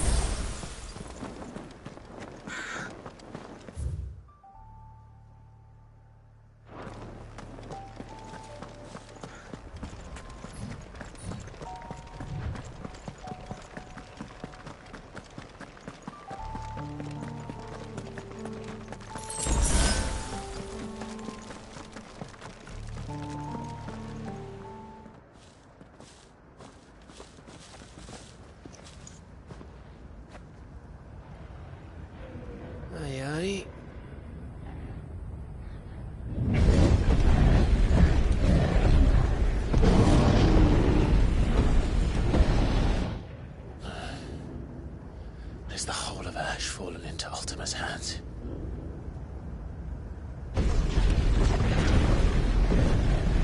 That's no peace delegation. We should send a warning to the others. No.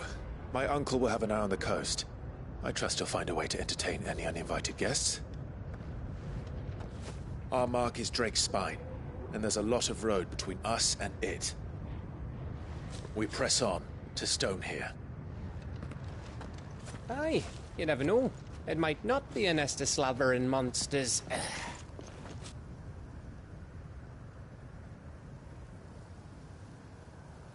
Clive, you must go on ahead without me. This stronghold is as old as Phoenix Gate, perhaps older. It may yet hide Ultima's remaining secrets, and if we are to best him, they must be unearthed. All right. Stay out of trouble. I always do. Mostly.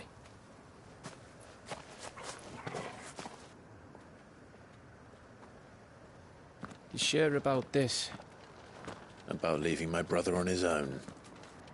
Of course. Mostly.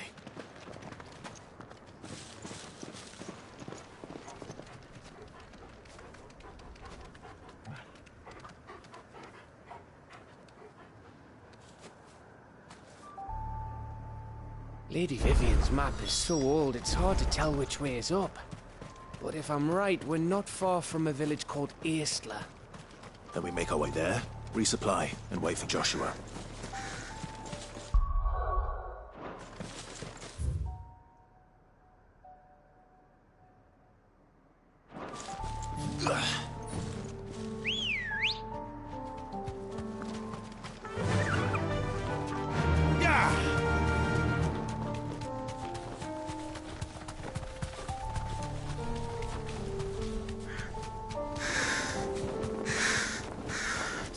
This place reeks like a mobile's arsehole. Though I'm guessing it's not the smell that'll kill us.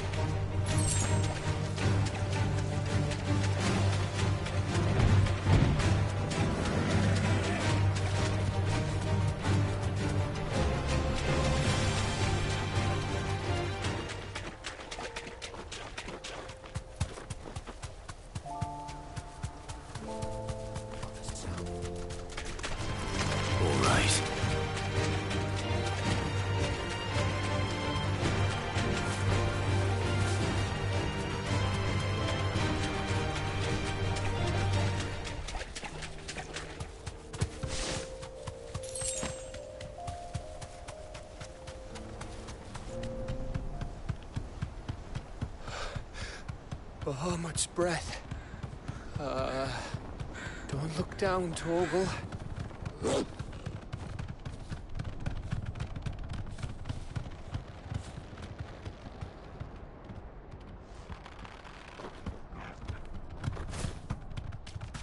That must be Eastla. Thanks, Gal.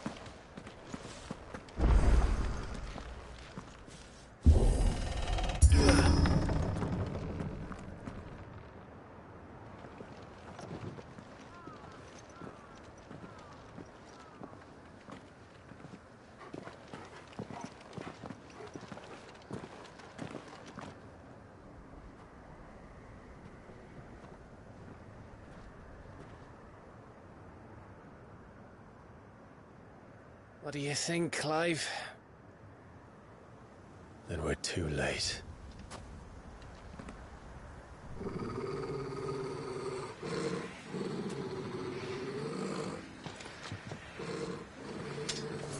Damn it. They're all turned. There's nothing we can do. I wouldn't say nothing. No quarter gav!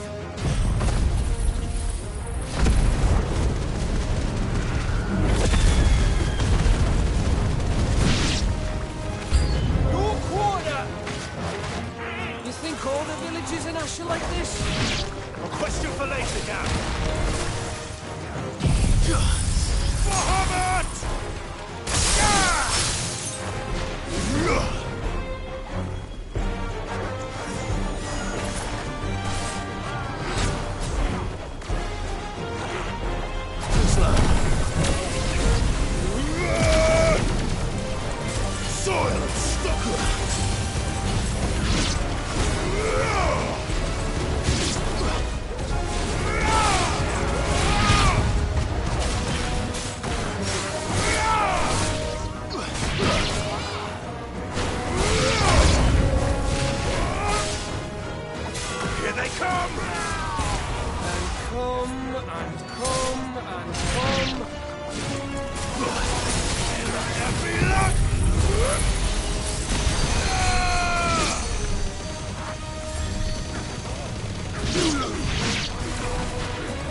I don't want to die here, Clive. Then don't!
Of course it bloody isn't.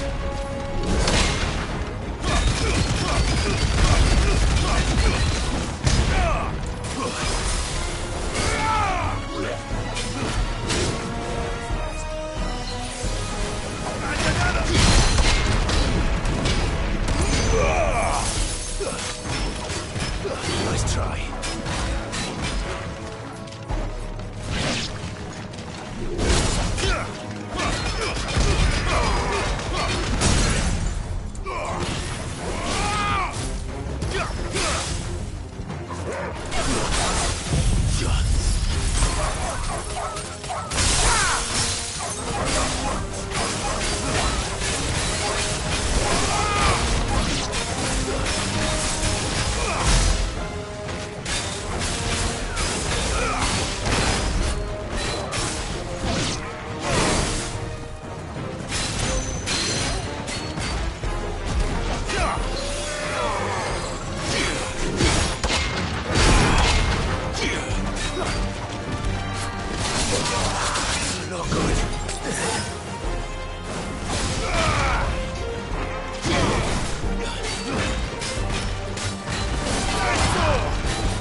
Gav?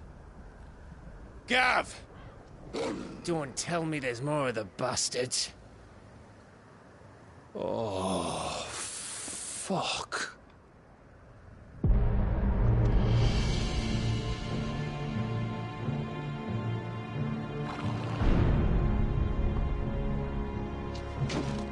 Have you come to watch, Odin?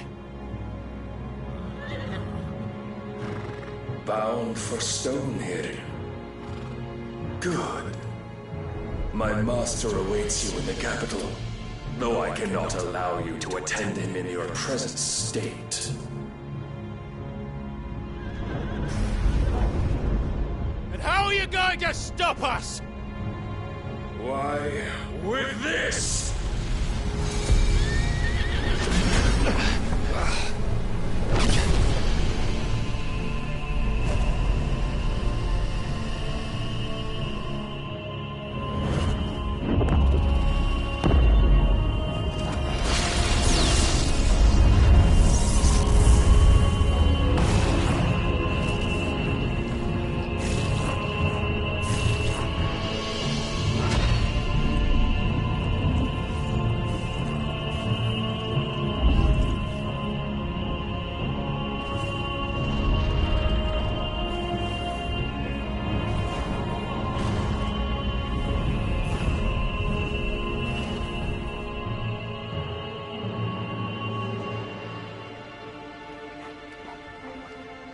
What did you do?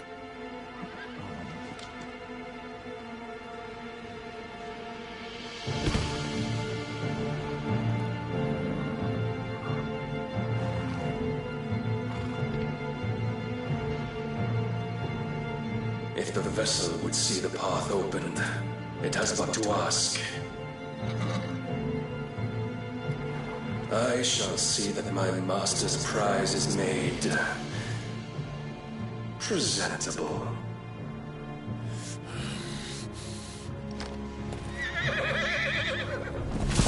Shit! No!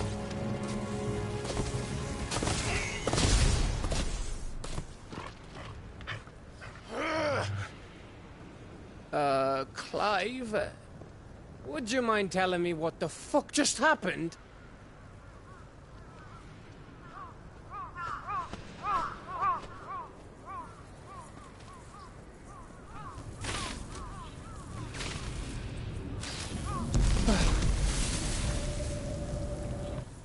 Oh, you've got to be. How are we supposed to get through that? We seek an audience with the king. If His Majesty wants me to come and ask him, then that is exactly what I'll do. Before you go practicing your petition, we don't even know where the fucker went. How about we cool our heads and think this through, eh?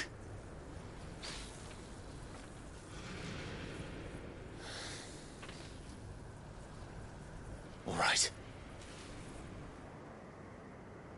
Maybe there's something here we can use.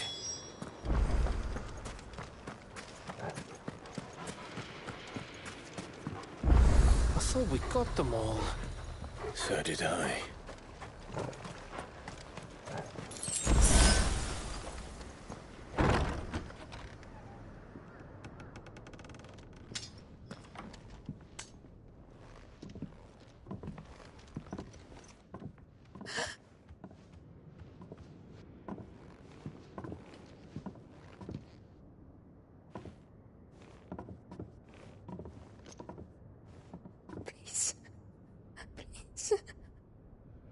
Please, no.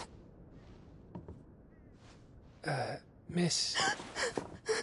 Whoa, easy, easy. We're not turned, all right?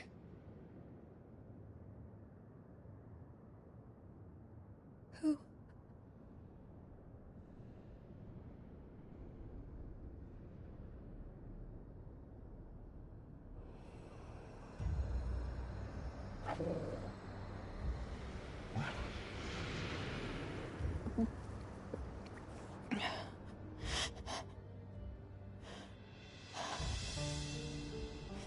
My thanks, kind travelers.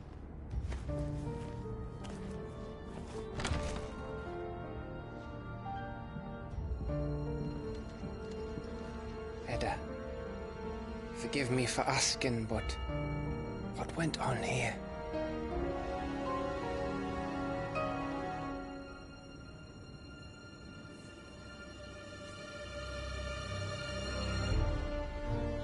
It all started when the skies changed. The elders said it was the Arcade. One by one, people went mad. Minds taken by the ether. Till only I remained. By then, I was too far along to run. And then the nights came. And I didn't know what to do.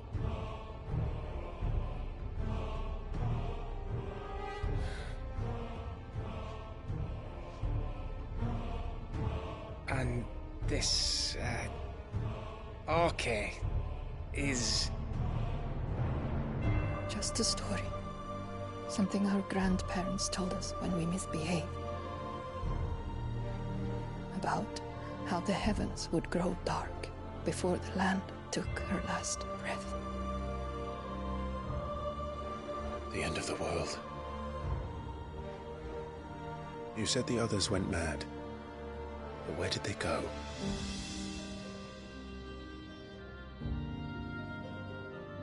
They all left. Drawn east to the tower, to Reverie. The elders, the healer, the blacksmith, my husband.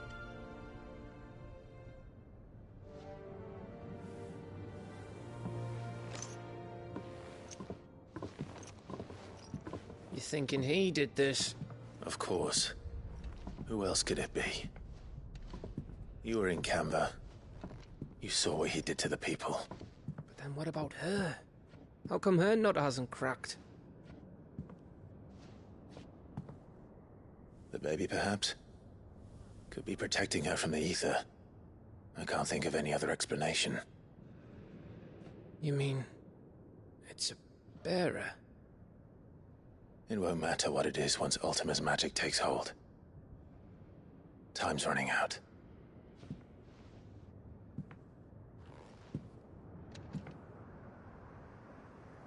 This tower. That's where we'll find the king.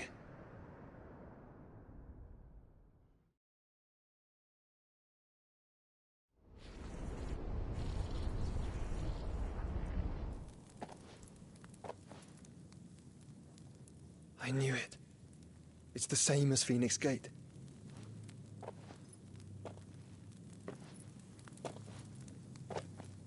Which means at the end of these stairs should be...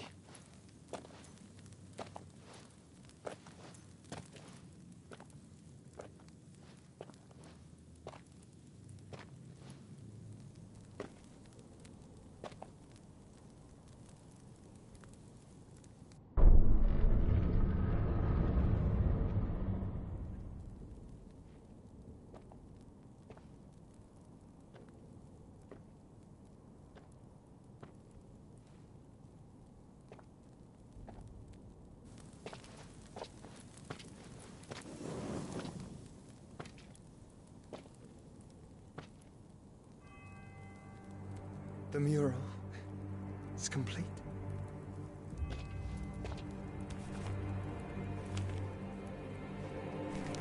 Ultima and this vessel, Ifrit. Garuda, Ramu, Shiva, Titan, Bahamut, Odin. Even Leviathan the Lost is here. But where is the Phoenix?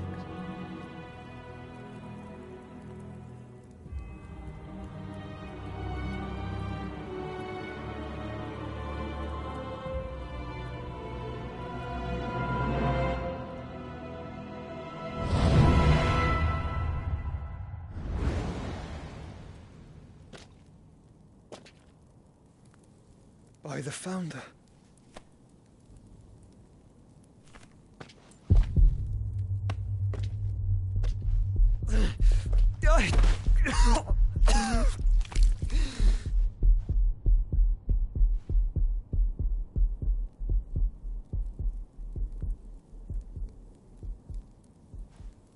So that's what you want, isn't it, Ultima?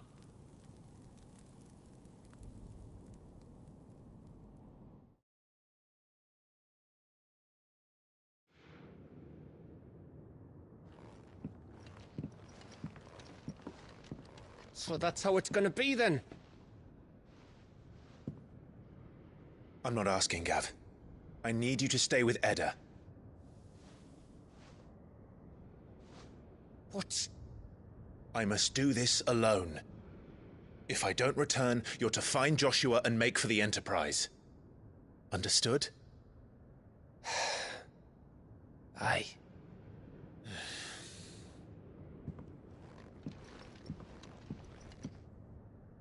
Just don't you go dying on me. Sid's name suits your miserable mug better than mine.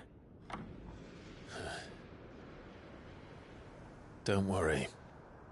I haven't finished with it yet.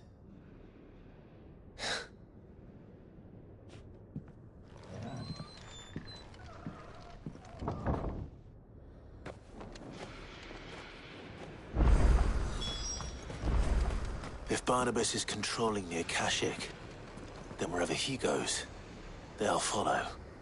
And so will I.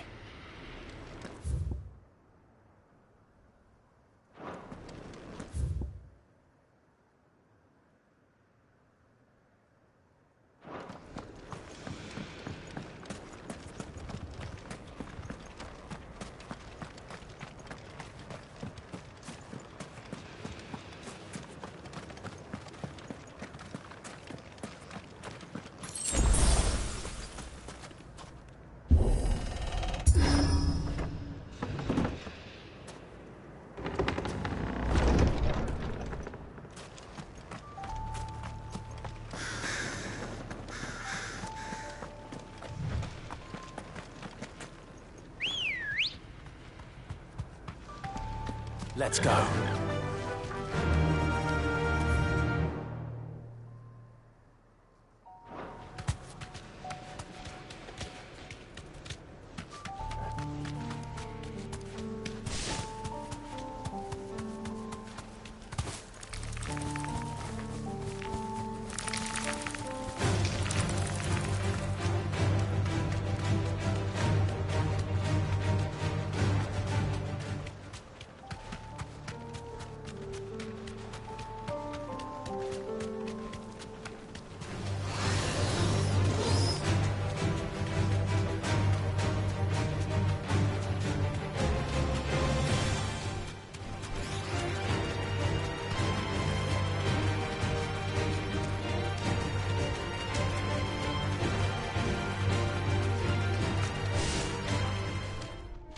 Yeah! You deserve a rest.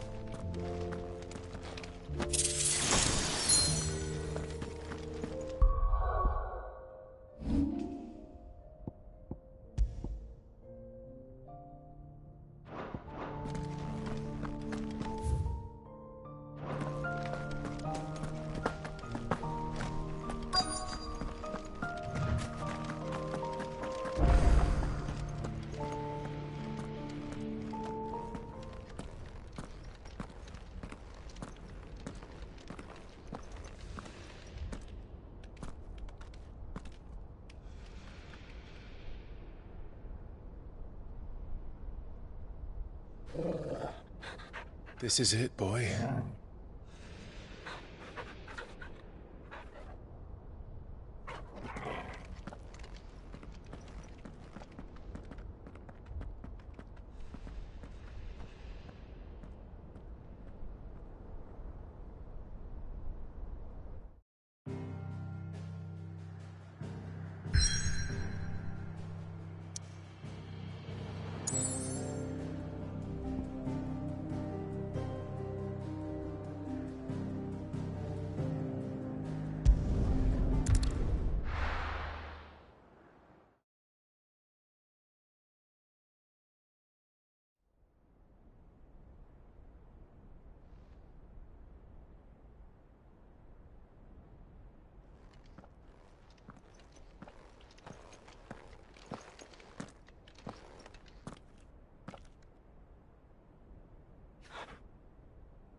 I've come for you, Barnabas.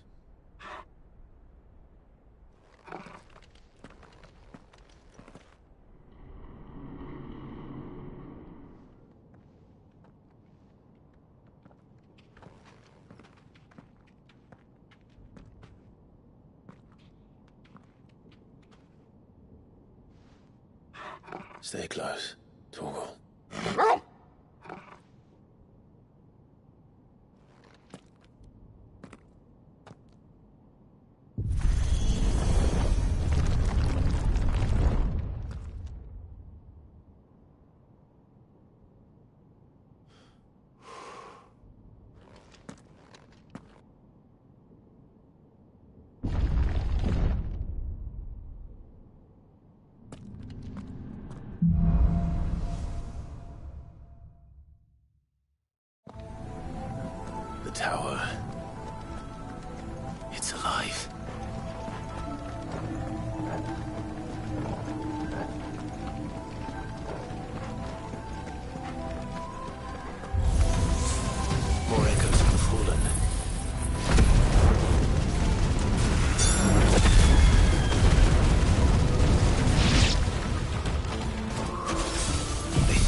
sure their flaws seem to have a mind of their own.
If I were Barnabas, where would I be? The top. So I could look down on the world.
What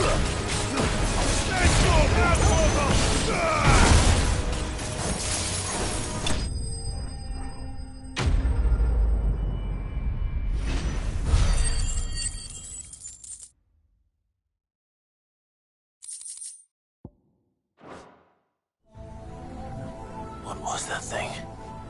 Hopefully there aren't any more.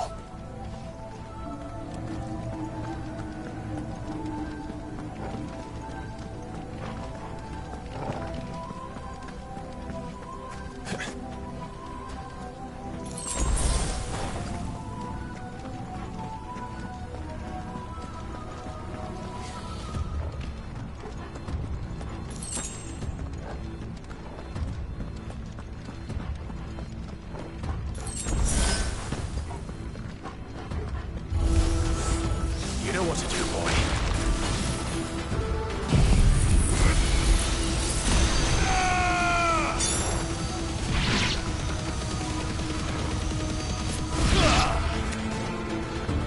Mogul, kill!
slow.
Almost there.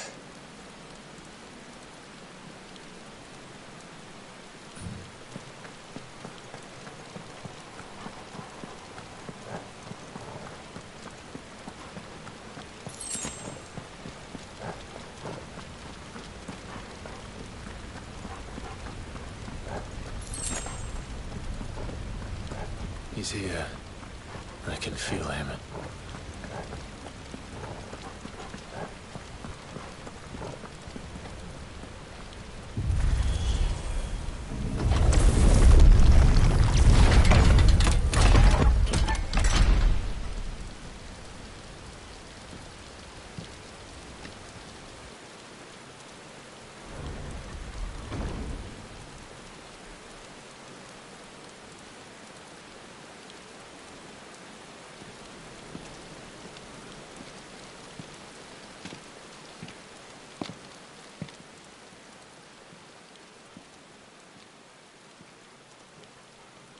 Why? The blade must ever feed if her edge is to remain keen. Watcha. What care you for these worthless creatures? They are nothing. Weak from the moment of their conception, ever longing for power not theirs to command, they turn unfailingly upon themselves. Like sheep They roam in filthy flocks, eager to trample those few gifted a fleece of gold. Or that they might feel contentment with their pitiful existence. Prejudice and persecution, severance and strife, every earthly wrong springs from the malice in men's hearts.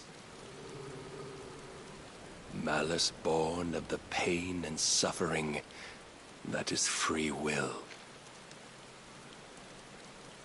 Its corruption is gnawed at your being from the very moment of your birth. You're wrong. It is no corruption. It is who I am. Every choice I make, right or wrong, gives me reason to carry on. And carry on I shall. Not as a puppet, but as a man. Which are you? There was a time I too thought those the only choices. What?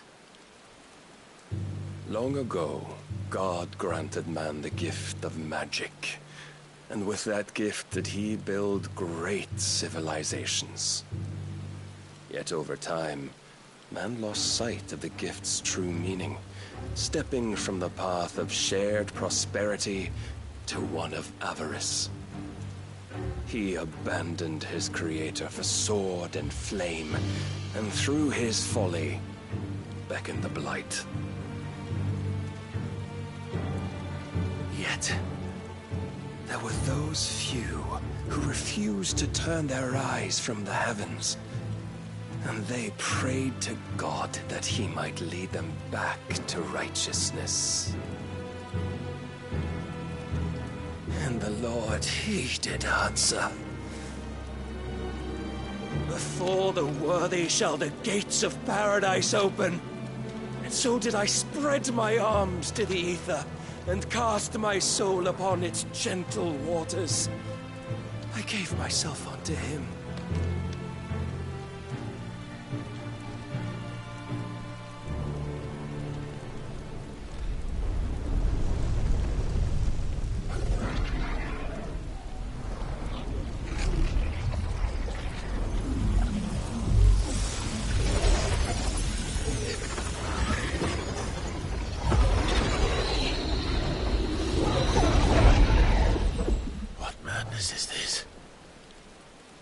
My worth proven, the Lord charged me thus.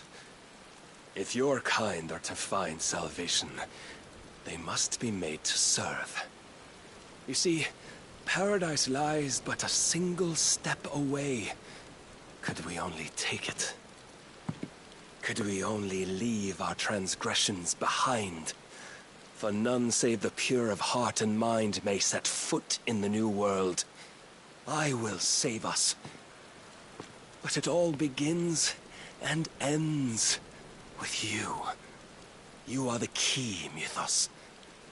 And with this humble offering, shall I prove my faith once more. So you forsook your kingdom. You forsook yourself to serve.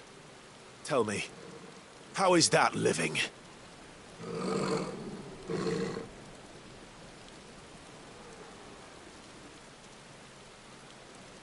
What you seek to provide is not salvation. It's anything but. Life is about always having a choice.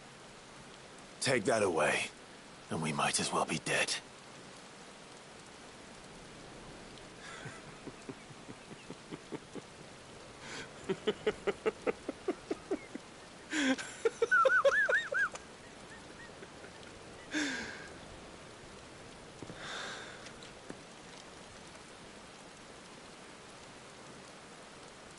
Very well.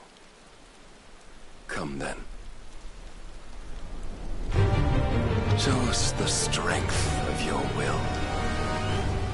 It's not the strength of my will that should worry you, but the weakness of yours.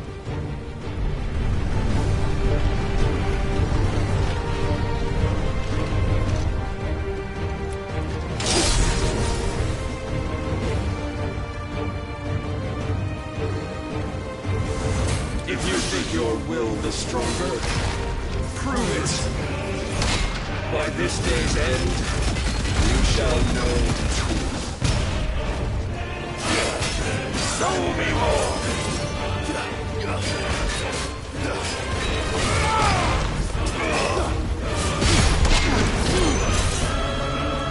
I'm tired of this.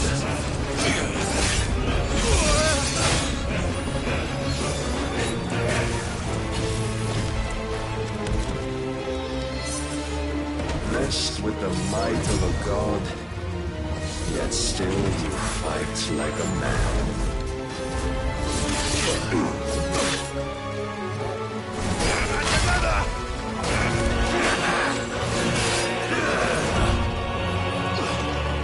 Must I show you?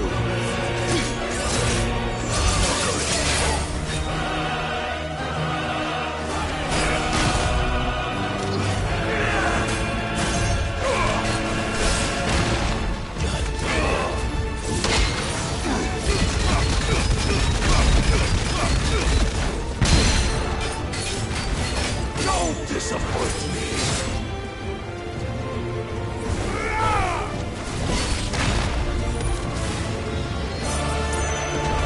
You will obey.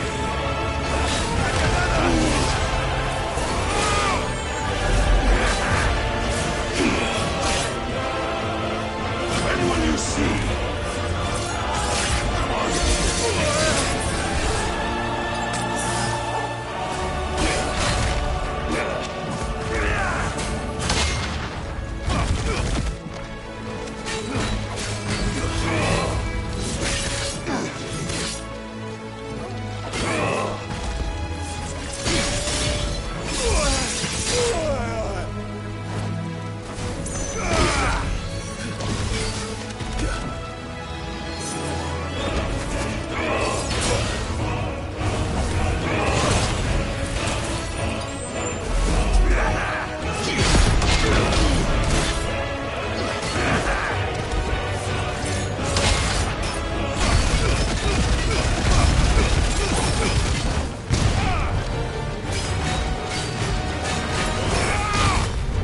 come to me.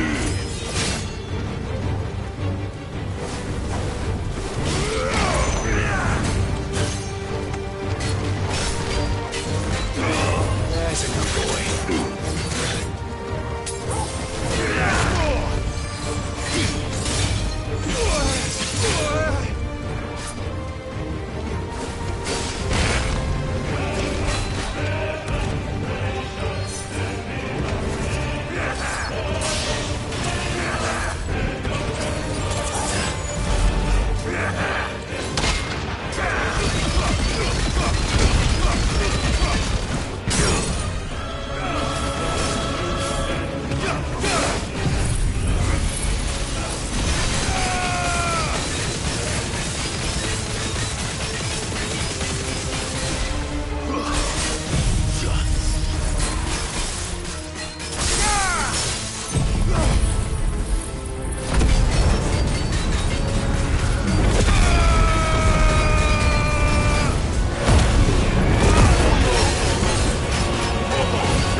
Chose you to serve as his vessel, and you cling to this foolish notion of hope when there is none.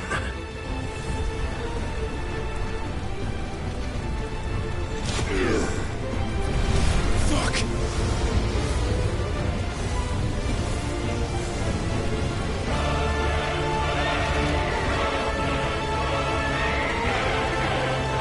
Desperate, are we?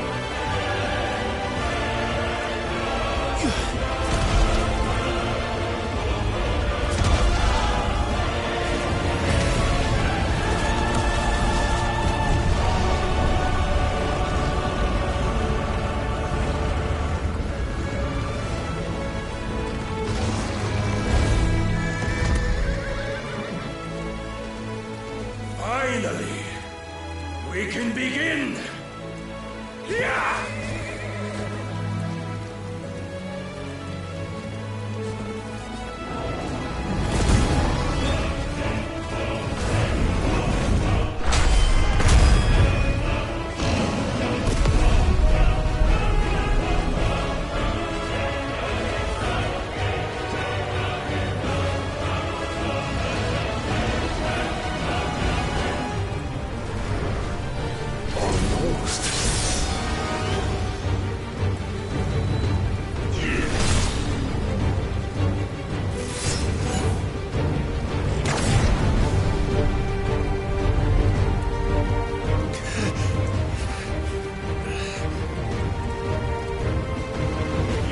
been shown the path.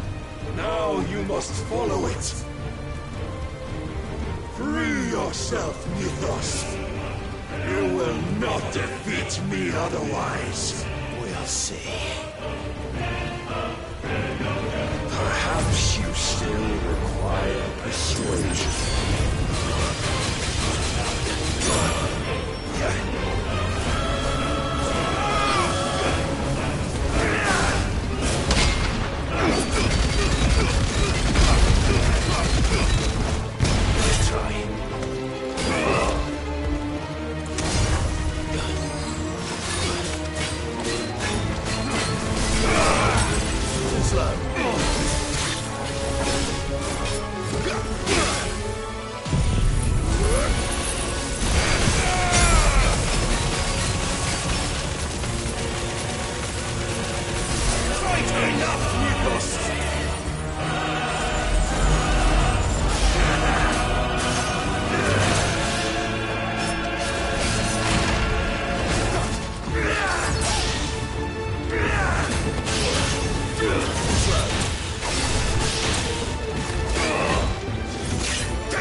You admitted defeat the moment you turned your back on us. When you turned your back on the truth, Barnabas. We are not as weak as your God believes.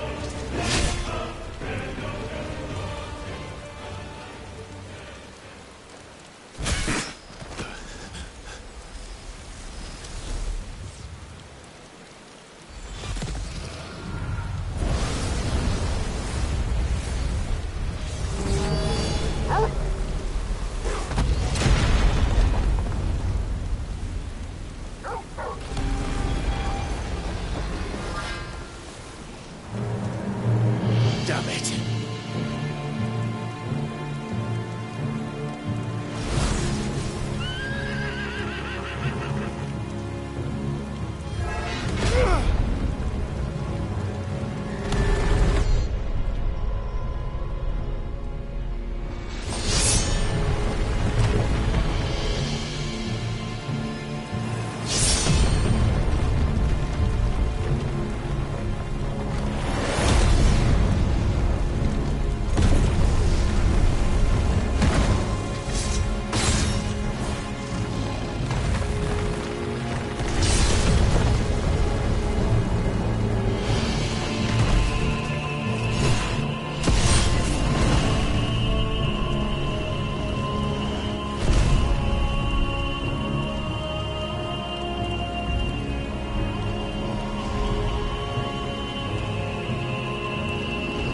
What are you waiting for? Men know nothing of strength.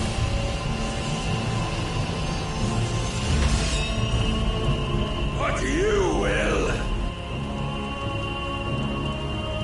Yeah!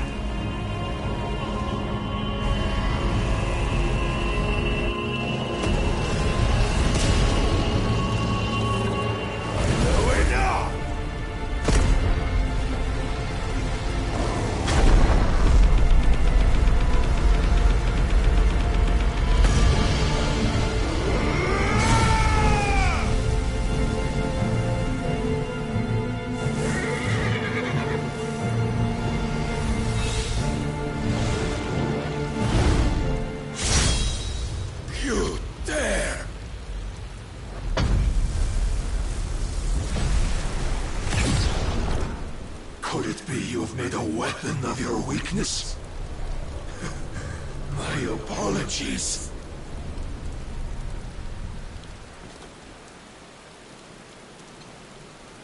You are not the fool I took you for.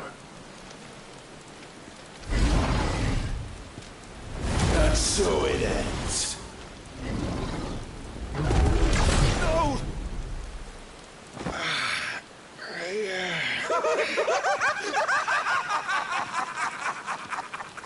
Don't tell me you are tired, Mythos!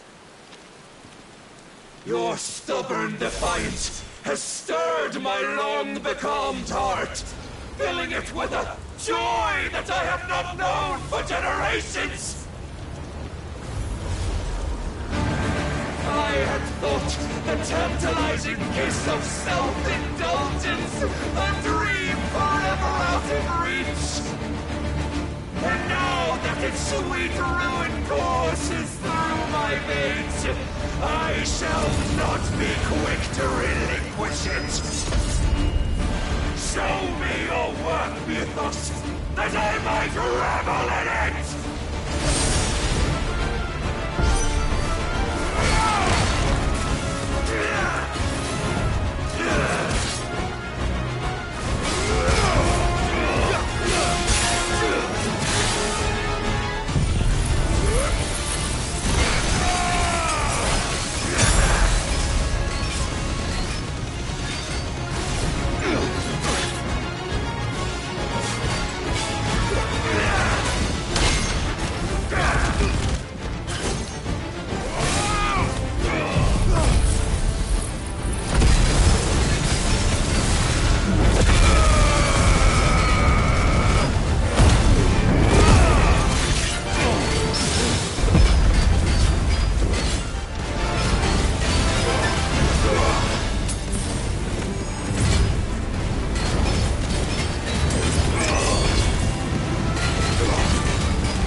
Salvation is come! Rejoice as our souls are granted peace unending! How do you know this day will come? What proof have you? I knew Mythos.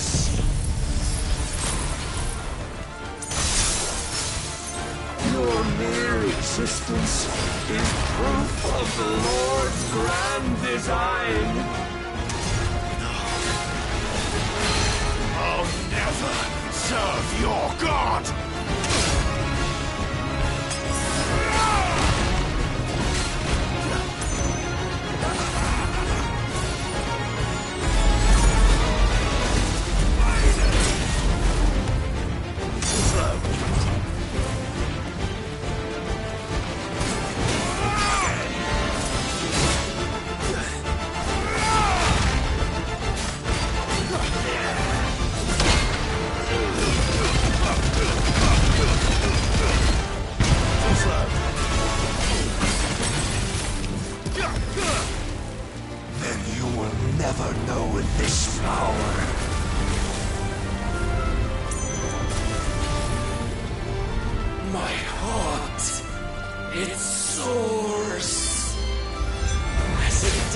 the day I won Ash.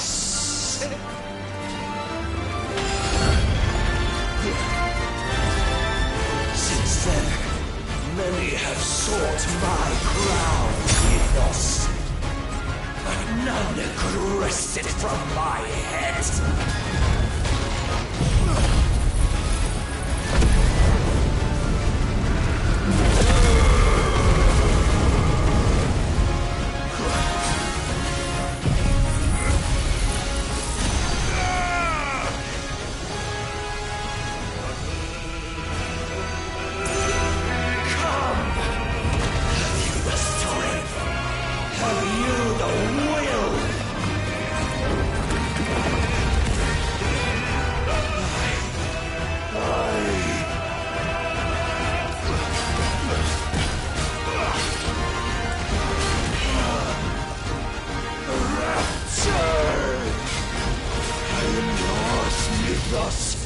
Claim me as your prize!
Is at an end.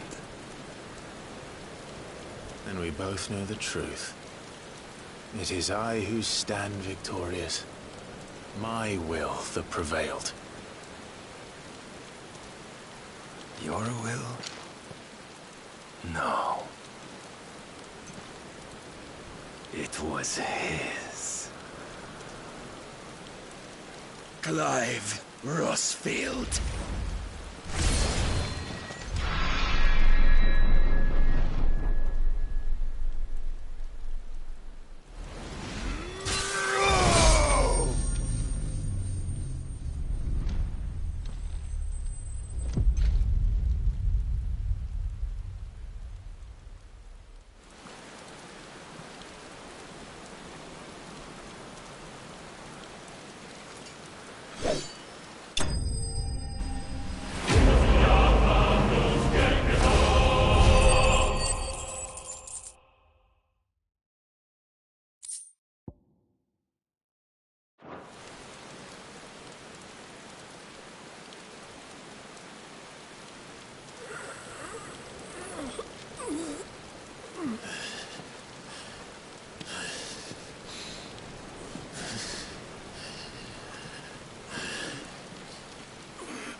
Perhaps there is strength in will.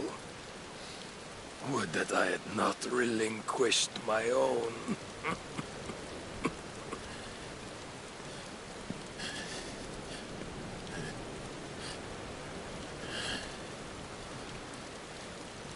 You relinquished nothing. What was it, if not will, that made you strive for a new world? Strive to win your master's approval?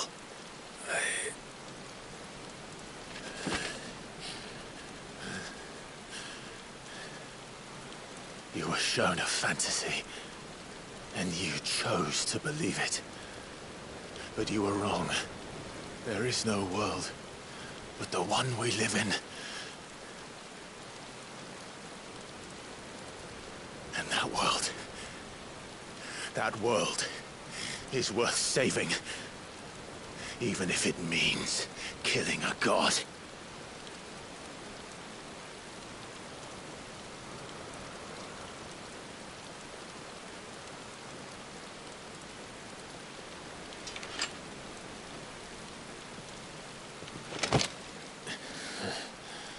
Bold words. From one who has served the Lord so well. This is pointless.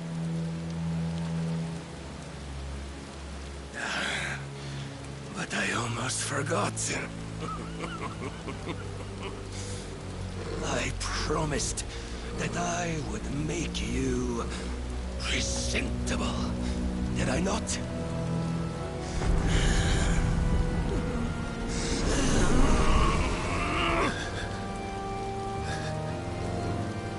We shall fulfill our destinies, just as the Lord's Mother Crystals have fulfilled theirs.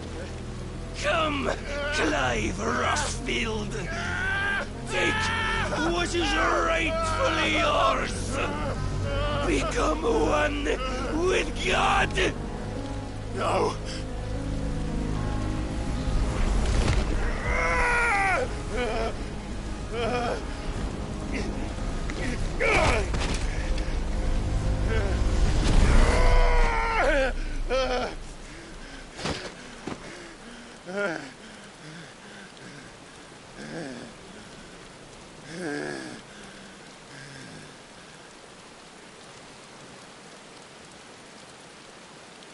At long last, salvation.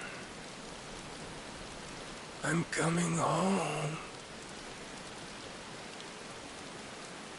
Mother.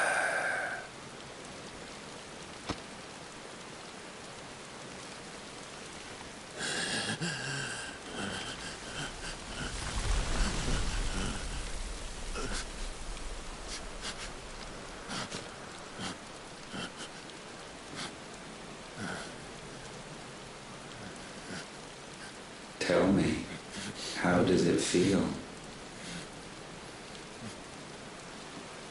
Show yourself! Face me! How does it feel to consume your rival's strength, to gorge yourself on their beam, to edge step by trembling step ever closer to the divine? With or without a will, you are still but a vessel, our vessel. Behold, how your body shudders in anticipation of its fate.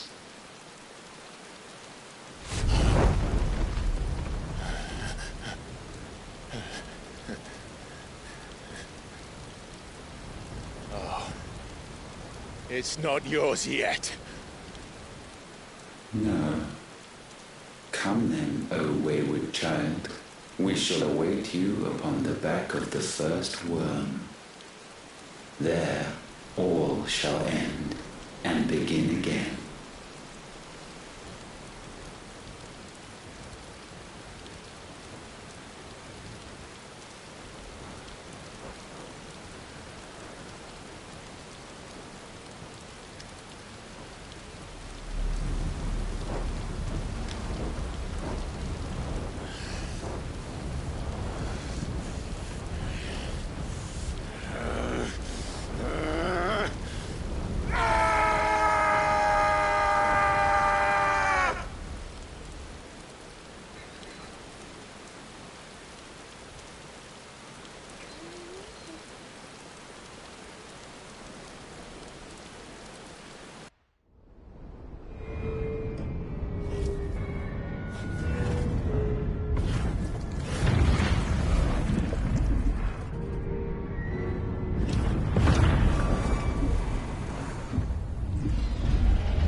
of them! Since when was Eugen Hamel one to hide when there was a fight to be had? Since they stripped me of my rank and banished me from the battlefield. Now I'm stuck wiping the backsides of this lot while the city burns and my wife tells off with a man half my age! And then you turn up! What the hell are you doing here anyway?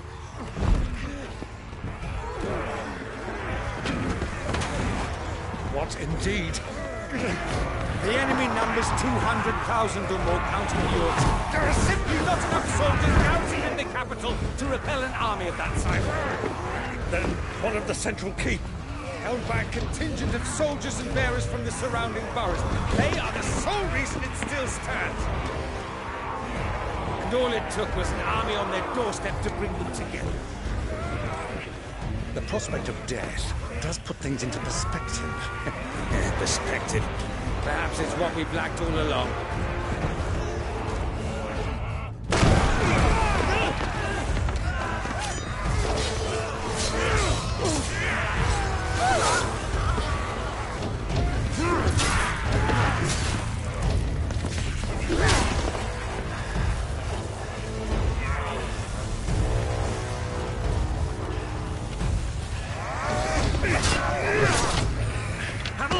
I need you to lend me some of your best men, preferably all of them. My best men? Does it look like I need more?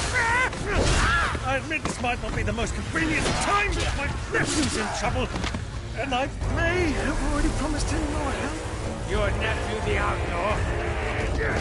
Never! My soldiers have better things to do than die for nothing. Then you and he are of the same mind. Clive fights for the opposite. He fights for a world in which we shouldn't have to live and die for nothing. And he fights today to give us all a chance of a better tomorrow. Be that as it may, a handful of men cannot stand against a kingdom.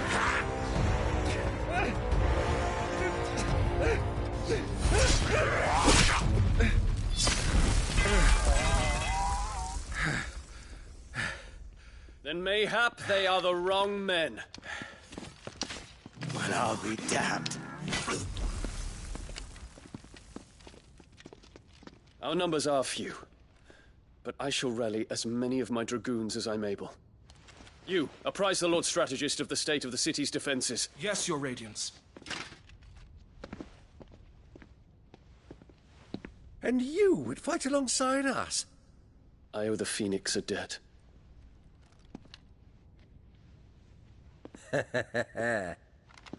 Does this vouch for my nephews? Aye, but I still have my doubts about you. Which we can discuss later. Indeed. You said you had men garrisoned in the keep. Captain, do you know how many yet remain? Allow me to confirm. Commander? Whatever their number, Randalar will be needing them all. Gather the bodies and build a pyre in the courtyard. Quickly. Terence. My lord.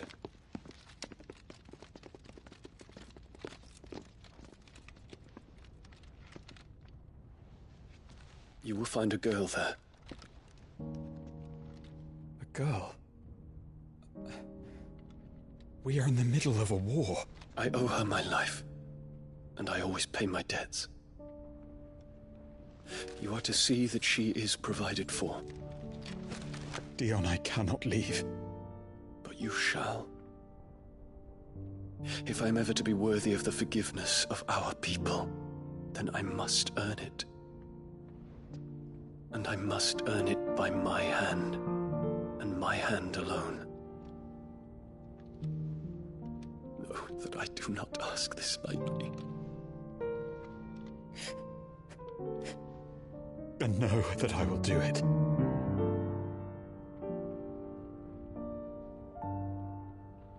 Farewell, Terence.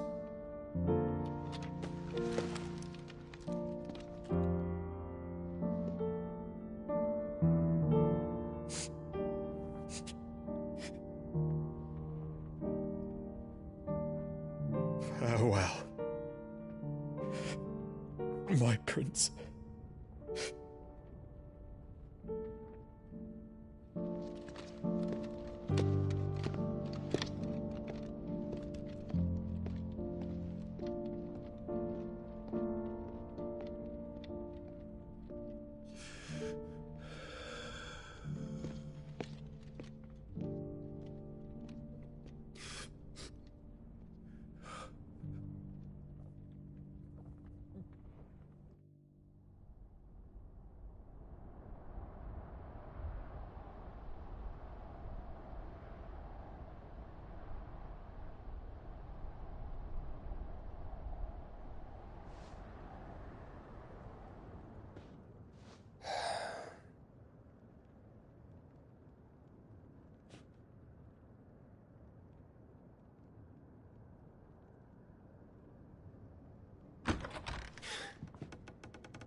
Clive! Thank fuck. You alright? I am. But I'm a damn sight better for seeing you, Joshua. And Barnabas. The king is dead.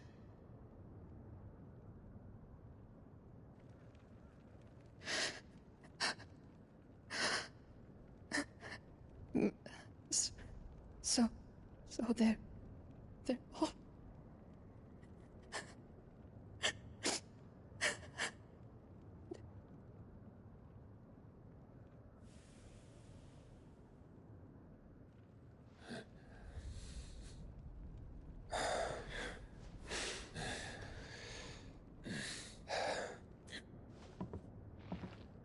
They are, but so is their killer.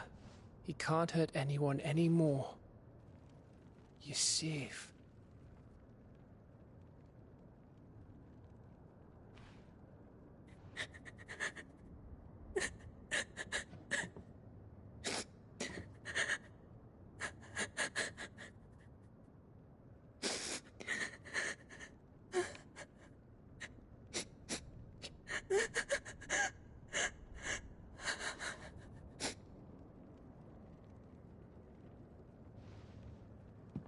Gav, we need to talk.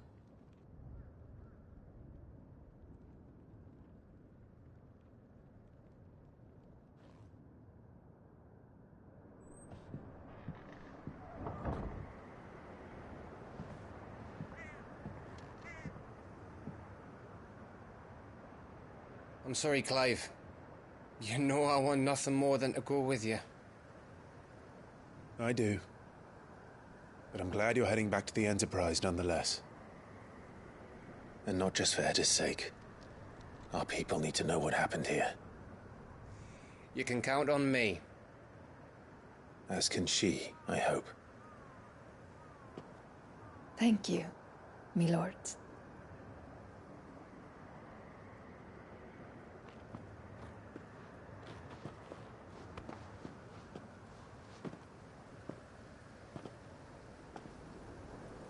Do you think that was wise?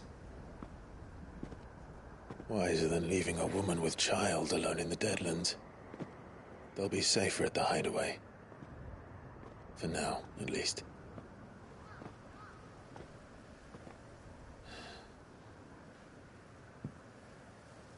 This land is overrun with Akashic. The king himself was long turned, albeit by choice, all to serve Ultima in his damnable quest to forge the perfect vessel. The chaos Barnabas wreaked upon nation after nation.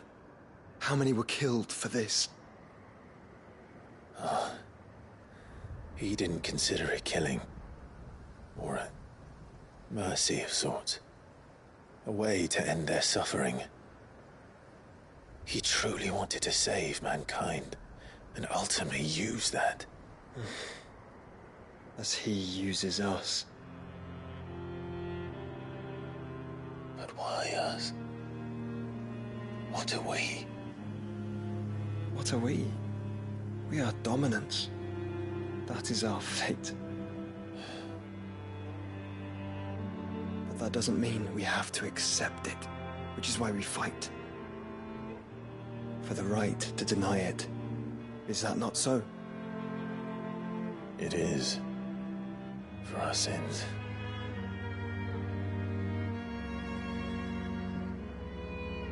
Barnabas said something else. That the Mother Crystals were Ultimas. Ultimas? Are you certain? We know that the Mother Crystals have been leading the land of Ether. And we also know that it's this which hastens the spread of the Blight. But what I cannot fathom is what Ultima stands to gain from that. What did you find at the Stronghold? The truth about Ultima's prize. For so long, I believed it to be you, and you alone. Yet, it is not merely Efreet that he desires, but Efreet and Phoenix both, that which we became in the skies over Twinside. Only when the twin flames are joined shall his vessel be complete. Quite why he needs a vessel is another question. Unless there is something he cannot achieve without one. Something his immaterial form precludes. Something requiring an unthinkable amount of ether and a body resilient enough to channel it. If I did not know better, brother, I would think that he meant to cast a spell. A spell 1,000 years in the making. A spell to end all spells. But he cannot do it without us. Nor without the Mother Crystals. But if we destroy them all, we will stop not only the Blight, but Ultima as well.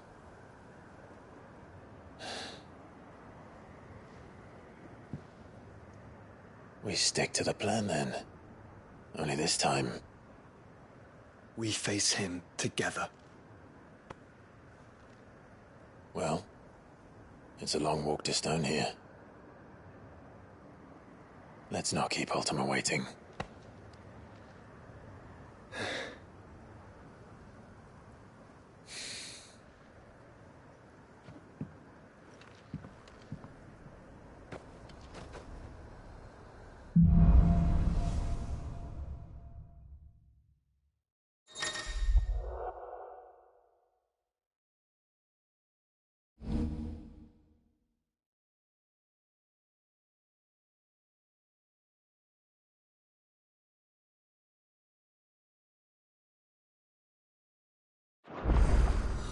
When Barnabas fell, his magic died with him.